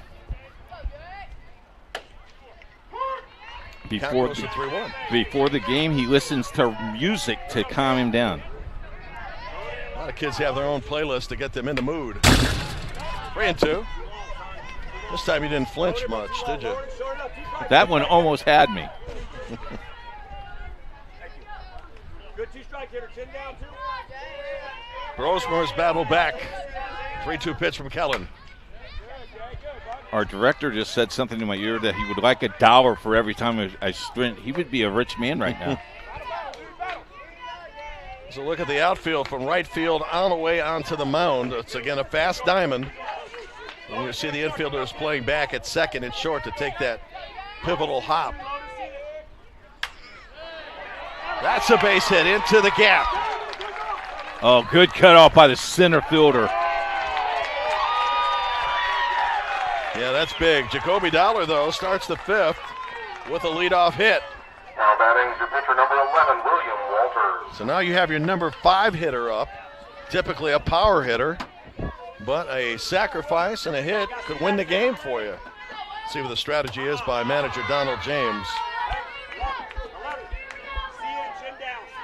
Will Walters, like Kellen Brosmer, has pitched a dandy tonight. Slow roller third base, and everybody's going to be safe. Does this not remind you of the 10th inning last night? It does. Tough break for Quade Werner. Took a hop on him, and now it's runners Number 23, Parker Mattingly. at first and second, and nobody out. And time called, and conversation coming with Kellen Brosmer.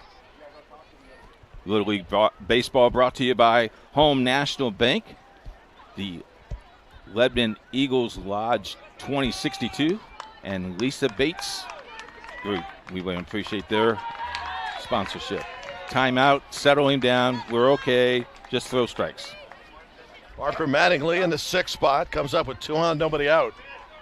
Hey, step out, Parker. Pick up coach. So you're Donald James, or you're going to have him bunting here? I like that. I like that strategy. Showing bunt, and bunting, foul. Now. Heard one of the coaches holler, keep running, because that ball can take a dramatic turn. You think he saw the earlier game today? Yeah, I'm sure. I still couldn't believe that bunt single that started foul and then suddenly just to the other way, on the side. 2 on, nobody out, a scoreless game in the 5th. That went into dirt. And both runners will move up. So you can forsake the bunt here. That's as good as a bunt. Off the wild pitch, now second and third. And I would think you want to bring the infield in. Now you have to bring him in. Parker Mattingly batting. And towards second base. And Brownsburg will take a 1-0 lead. RBI ground out by Parker Mattingly. Good job by the second baseman to get the out, because you don't want a big inning. Now batting is number 44, Grayson G. Yeah, there are 2 different ways to look at it, and that is one of them. That you don't want to give away a huge inning, but you're also getting to the latter part of this game. Grayson Gee to the plate, right fielder. Out on a fielder's choice in the 2nd. That might have hit the umpire.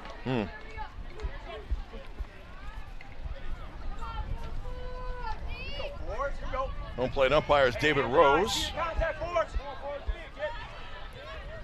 Grayson Gee's role model, Jesus Christ. Good for him. Yes.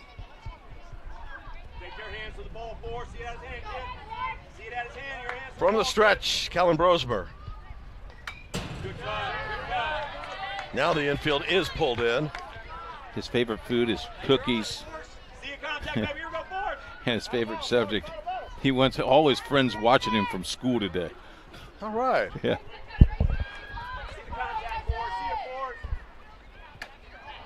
Swing and a miss. Big strikeout by Kellen Brosmer. 2 outs in the 5th. And that's a big out. Now batting is number 20, Harlan Milburn. The runner at third base is a big run, too. Provides that insurance that Brownsburg could use.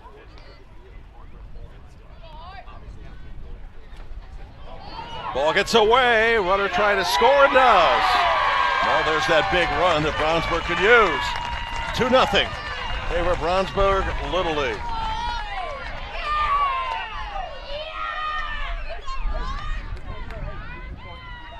So the task just got tougher for Jasper, undefeated here in the state tournament at 3-0. This inning began with a hit, then the error at third. Both runners moved up.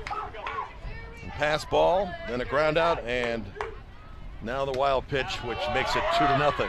And we talked about the backstop being close, but that ball ricocheted and went toward third base side. Makes it a tough play for the catcher. Yeah, best thing for a runner, certainly. And when you have a lead, you can take a little chance from third base. You know, it's a little bit more of a less risk factor. 3 balls and a strike. And now 20. Milburn is aboard. Second walk of the inning, and the 5th walk yielded to Brownsburg. Corbin James. Here's Corbin James, who walked in the 3rd. Here we go, Ted. Yes, yes, yes. In the Jasper 5th, it's the middle of the lineup. O'Connor, Hoffman, and Werner, who have all made some type of contact. And right now, his rhythm has changed a lot.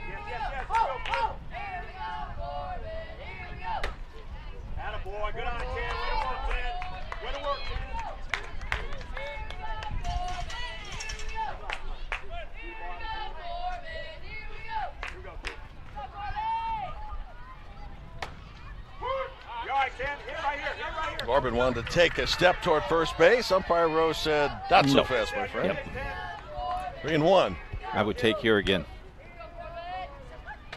And he is, and it's another strike on the outside corner. 3 balls, 2 strikes.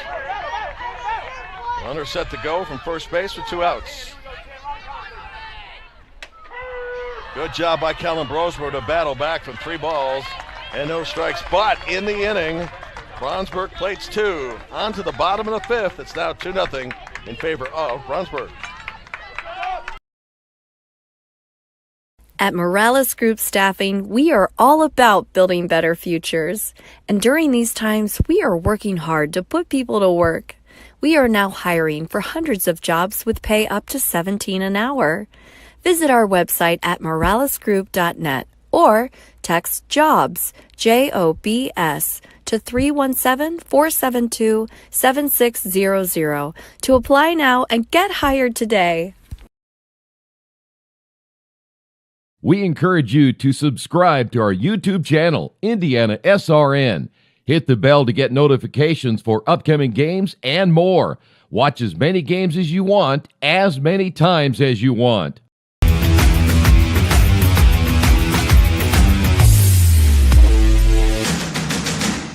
League Baseball brought to you by Amy Barber, Realtor Broker Talk to Tucker, the City of Leadman, Boone County Sheriff Department, and Riley Parr. Thank you so much, you all, for helping us out tonight and throughout this tournament. If you also would like to help, there's a donate button right there on our website.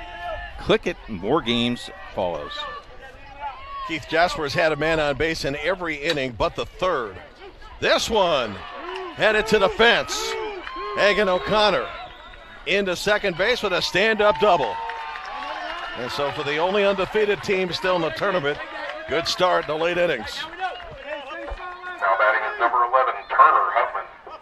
Well, wasn't it about this time in last night's game with Brownsburg in a 1-0 game that things suddenly started to take a turn?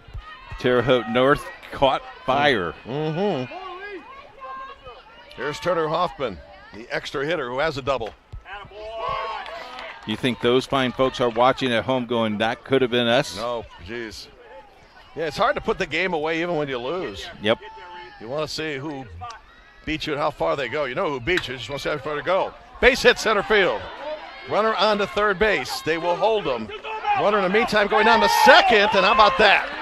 Great base running by Turner Hoffman, and now you've got 2 in scoring position with nobody out. That's heads up.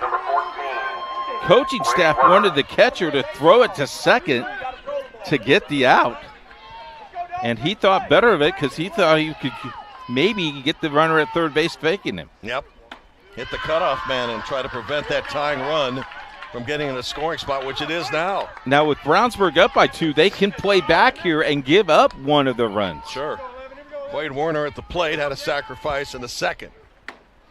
Base hit could tie this game. What is it about the late innings in this tournament? It's been like that the whole entire tournament. It has. Just some great baseball magic happening. 3 balls, no strikes. Time being called. And I don't know if it's an illegal pitch they're calling. Yep. It was a ball anyway, so it should be 3-0, but caught by our first base umpire.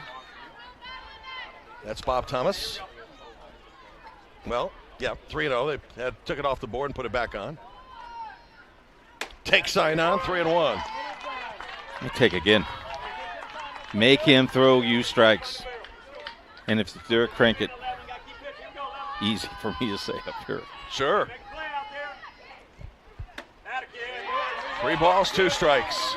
Umpire is very, very consistent with that outside corner, Jim. I'm very impressed. He stayed consistent with that the whole entire night. Good job by him. Here's a big pitch in the game. And how about the job of pitcher Will Walters to come back from a 3-0 count.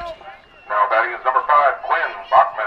And also not getting worked up because he missed contact with the rubber, stayed consistent. Absolutely. Here's Quinn Bachman. Bachman 0 for 1 in this game. Jasper trying to stay alive in the tournament. He is 4 for 7, a dangerous hitter at the plate, hitting over 500 here in the state tournament. Waving a miss there, and he is down to 2 strikes.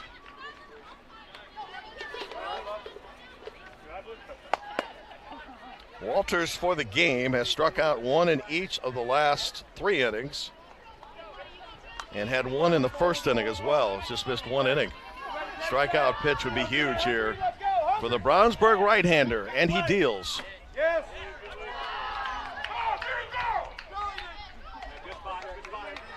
Good help by the first base umpire. Quinn holds up. Count goes to 1-2. He was tempted. Tying runs on base here in the bottom of the 5th. Strike 3 call. Back-to-back strikeouts by Brownsburg right-hander Will Walters. Not out of the woods yet. Now batting is number 6, Ashton Patton. As Ashton Patton steps in. His 6th strikeout of the night. And coming back from a 3-0 deficit on the hitter. Hagan O'Connor still at third. Turner Hoffman still the runner at second. Base hit could tie this game. But right now, Jasper down to its last out in the inning. Some great theater here tonight in Lebanon. He was going to go fish there.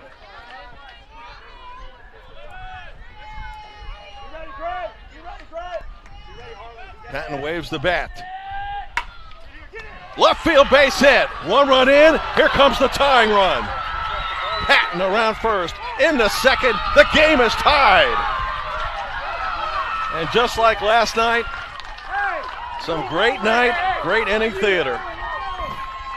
Going to be a single and an error on the left field that allowed the last run to score. I think the title of this tournament should be Never Give Up. Oh, amen to that. Well, get that courtesy runner ready. Man. In the 8th inning beyond, the way it's going. 2-2 game. And off the wild pitch, Patton advancing to third, and he is safe. And if that did not hit the batter or the runner, he'd go to third. He'd go home. Yeah.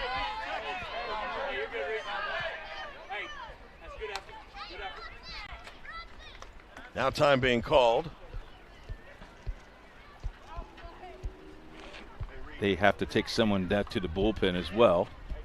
We're up 2 runs late in the game. They were giving us an out. We're taking outs. That's why I told them. Take a look at the big hit by Ashton Patton moments ago, or rather the wild pitch that allowed the runner to slide into third. That was Patton. Patton has the biggest hit of the game. That plated one, and Hagan O'Connor, and then off the fielding error in left field, tied the game. And now Patton is the go-ahead run here with 2 outs in the 5th.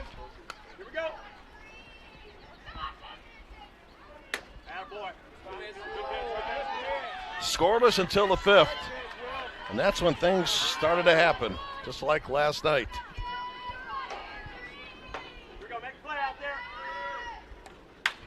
Towards short. And Jasper takes the lead. Tough play for Rowan, off the hit of Rowan, the shortstop Dollar, and Jasper now with a 3-run rally. I mean, they've done this with 2 outs. Yeah. Well, the fast infield pays off for Jasper. That was a laser that took a rough hop. RBI for Rowan. 3-2 in favor of Jasper. So the pressure now goes back to Brownsburg, which, by the way, has been in that situation, rally deficit situation all tournament long, it seems.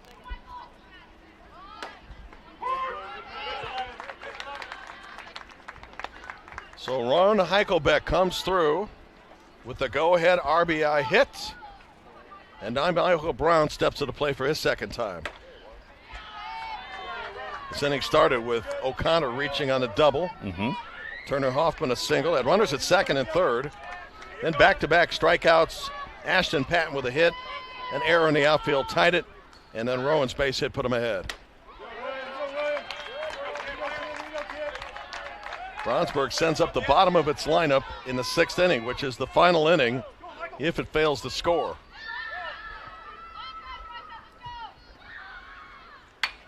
Up the middle. Inning continues for Jasper. It's contagious. And it's, as you say, you're right, it's the 5th hit of the inning for a team that going in had 3 into the inning. Now batting is the catcher, number 23, Keegan Patton. Here's Patton trying to expand a 3-2 lead. Well, if you know Brownsburg, you know 3-2 is not safe. To the backstop and 2 runners in a scoring position. The wild pitches have hurt here in the inning.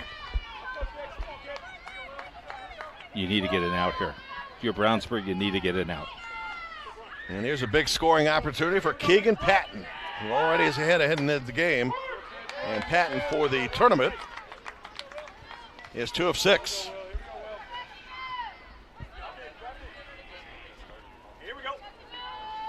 Jasper won the opening match with Brownsburg 5-3.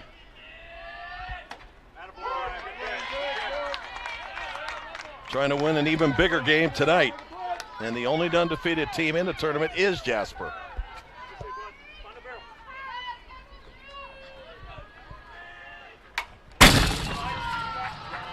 You should be getting used to this, Keith. Yeah. I'm wearing my hard hat tomorrow. It's not a bad idea in case one of those balls sneaks through the chain here. If it would, we have a young man over here. It's caught 2 off the chain. He's good. He's got a career ahead of him. Must be a Tiger. Base hit to right field. Runner around third. They're going to send him, and he's going to score. Great 2-out hitting continues for Jasper. Patton comes through and is 4-2. So that's the 4th straight hit after 2 outs.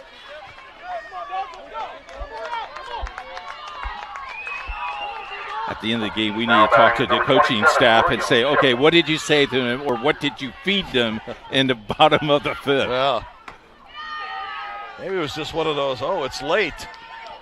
Time to go to work. The Patton gang has done well in this one.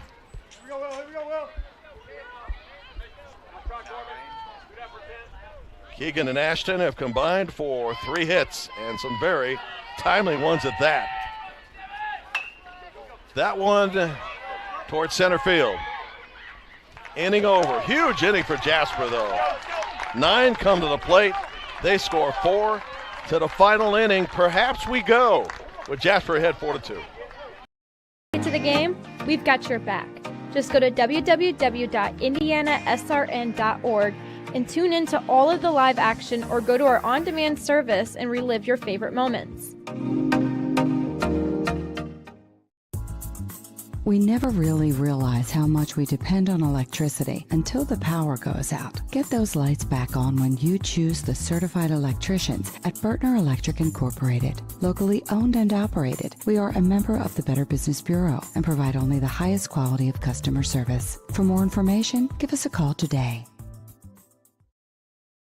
We encourage you to subscribe to our YouTube channel, IndianaSRN.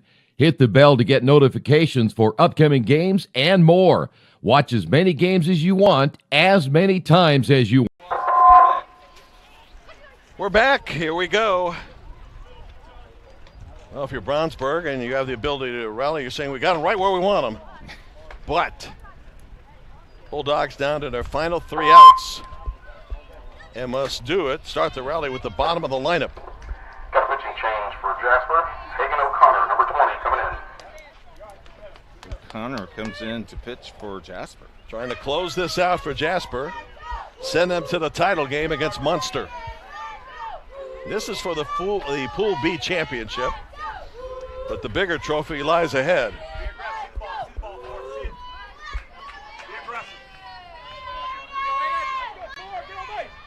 So here we go. Is there more magic left in the Brownsburg season? Number 4, Aiden DeLozier.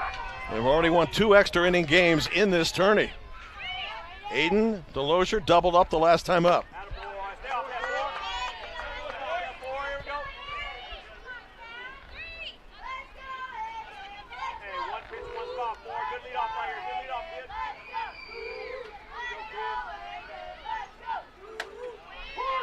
Last night's rally for Brownsburg began with 1 out in the 6th.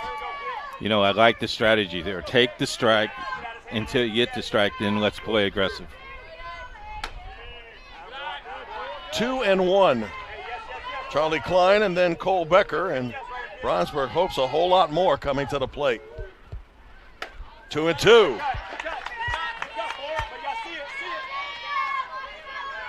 A bid at the state tournament and a trip to the finals on the line. Toward third base. Brownsburg will have a runner to start the inning here in the 6th. Life. And here we go. Yeah. Paddles, please. Number 9, Charlie Klein. Should be recorded as a hit. And here's Charlie Klein, who now is the tying run. More importantly, if you can, you turn the lineup over and get back to the top. With the bottom of the lineup hitting.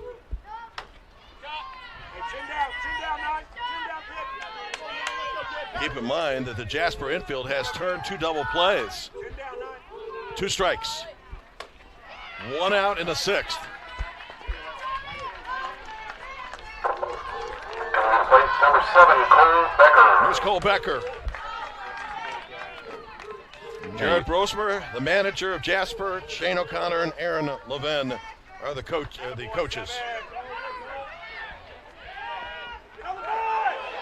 Well, runner trapped between first and second, and fortunately for Aiden DeLozier, they didn't catch him. He goes into second base. Would have been a horrible out, wouldn't it not? I think he thought the catcher might have had the ball. Towards second base. Into right field. They'll hold the runner now. Runners at first and third. And guess what?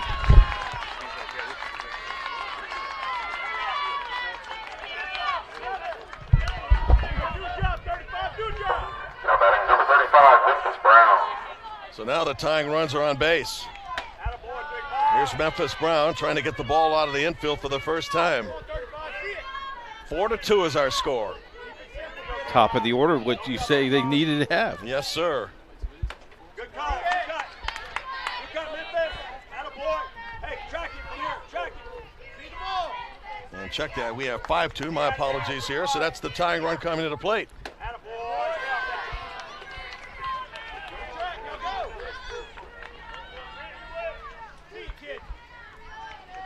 So Memphis Brown now represents the tying run and is down to 2 balls, 2 strike count.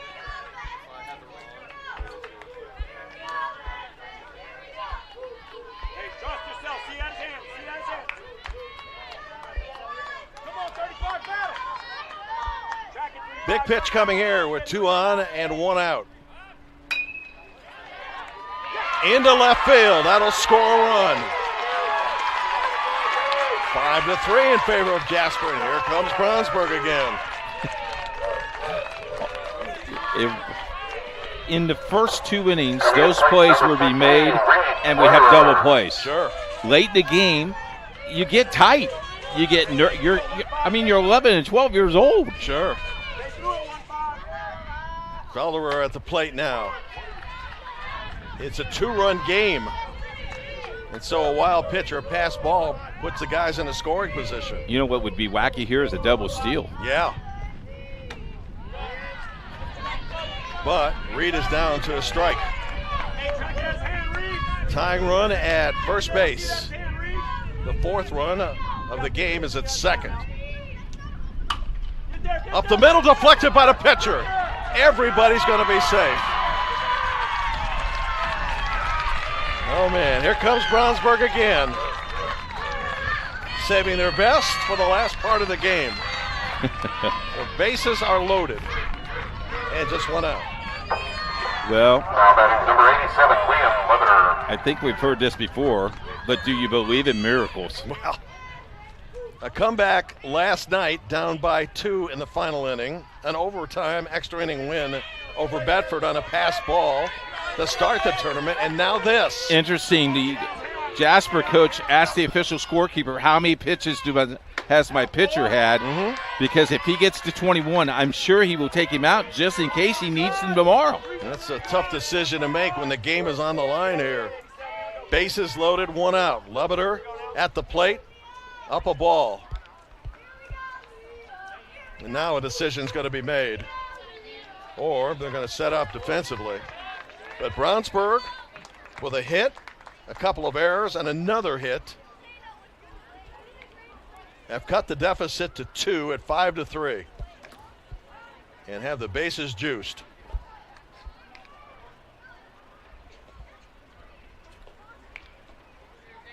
Umpire Rose will break it up.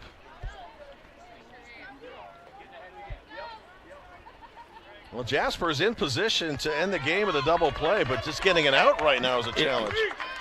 Because couple balls have hit to the fielder, sure, and just haven't made the play. The other one ricocheted, and I like the play at second base. He flipped over the bag and still made it to the bag.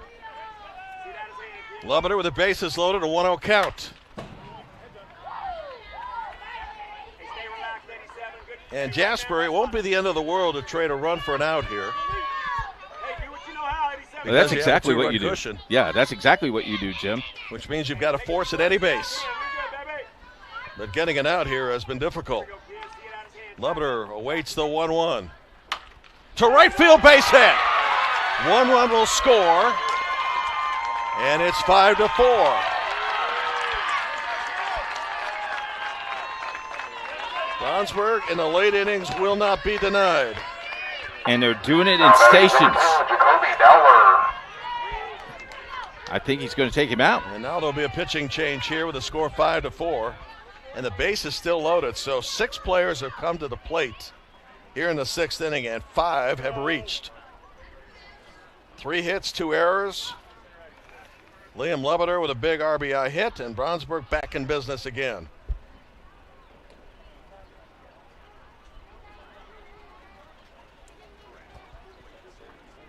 Looks like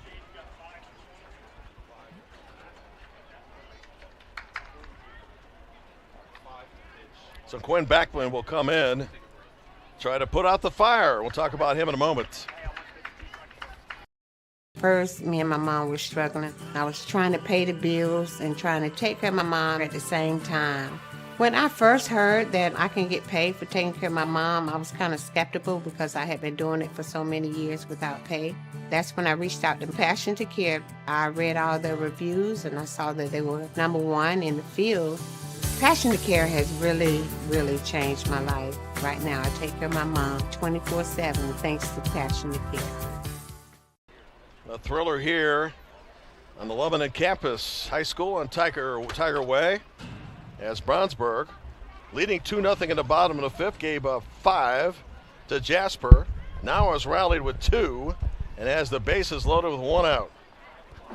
So the pitching changes, Jim, because he was at 21, took him out of the game so he could be eligible for tomorrow if they make it to the championship game. Yeah, here's the question. Can you get to tomorrow? You have to play today to get there, don't you? Yeah.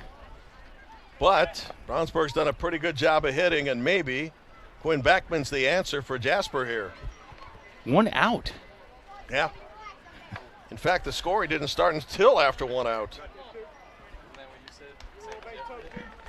Almost a carbon copy of Terre last Haute night. North game. Yeah. Yeah, because I got to admit, folks, we left and said, this game's over. See you tomorrow. 3 hours later, you were still here. Yeah. A life of its own.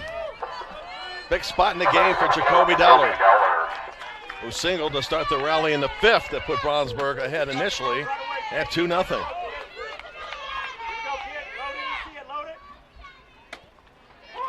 Strike 1. What a big place to be on the mound. All I want you to do is just get 2 outs, son. Bases loaded, nothing to do. Good off-speed pitch there. No balls, 2 strikes. And that was 2 curveballs. Yeah. So what does the pitcher come back with here? Let's see what Backman's got. 1 and 2. Pretty Close. gutsy take there, huh? Yes. Now the 1-2, the base is juiced. 2 outs. Threw him a lot of off-speed stuff. Jasper an out away from the state championship. But here's the dangerous hitting Will Walters. Tying run at third. He scored one of their runs tonight. Yes. 1 ball. Catcher is Keegan Patton. The pitcher is Quinn Bachman. Bachman trying to close the door. Oh, he almost hit him. 2 balls. This is what these kids do on the sandlot. You know, bases loaded, 2 outs. How many times do you think they've simulated that?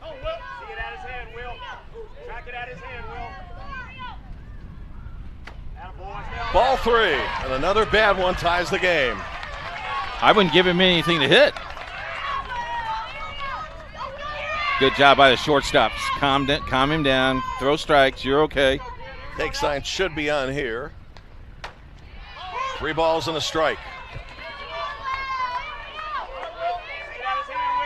Everybody tensed up here at the yard. How about some more drama? Let's set the stage. Visiting team Brownsburg down 5-4. Bases loaded. 2 outs. Last inning. And the count 3 balls and 2 strikes.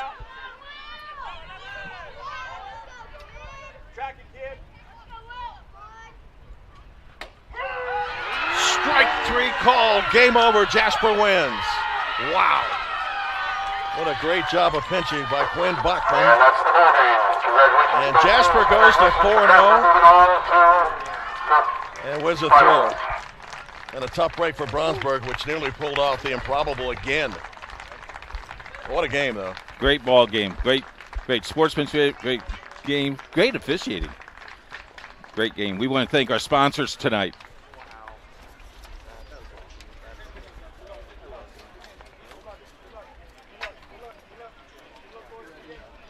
Elks Lodge 365, Pat Cherry Insurance, the Indianapolis Car Exchange, Sign your affidavits before speaking with your teams. Please also remember Home National Bank, out of the dugouts. Leadman Eagles Lodge 20-62. Lisa Bates Group. Talk to Tucker, Amy Barber. City of Leadman, Boone County Sheriff Department, and Riley Park. What a game and what a finish. And Jasper still remains undefeated in the state tournament, and tomorrow night plays for it all. You busy tomorrow night? No. I'm going to invite you to be right here in this seat at 6. We'll be in here. I'll be here several hours early if I can help it. We'll be here we'll go on the air about 5:45 for you tomorrow night. Thanks to our camera guy, Nick and Sticks. Chuck all day. Got here early this morning setting up. We'll tear everything down and restart tomorrow afternoon about 5:45, and we'll be ready for the first pitch state championship game. For the coach, I'm Jim Barber and our fine Indiana SRN crew. Thank you for joining us. See you tomorrow night, 6 Eastern, 5 Central, for the state title.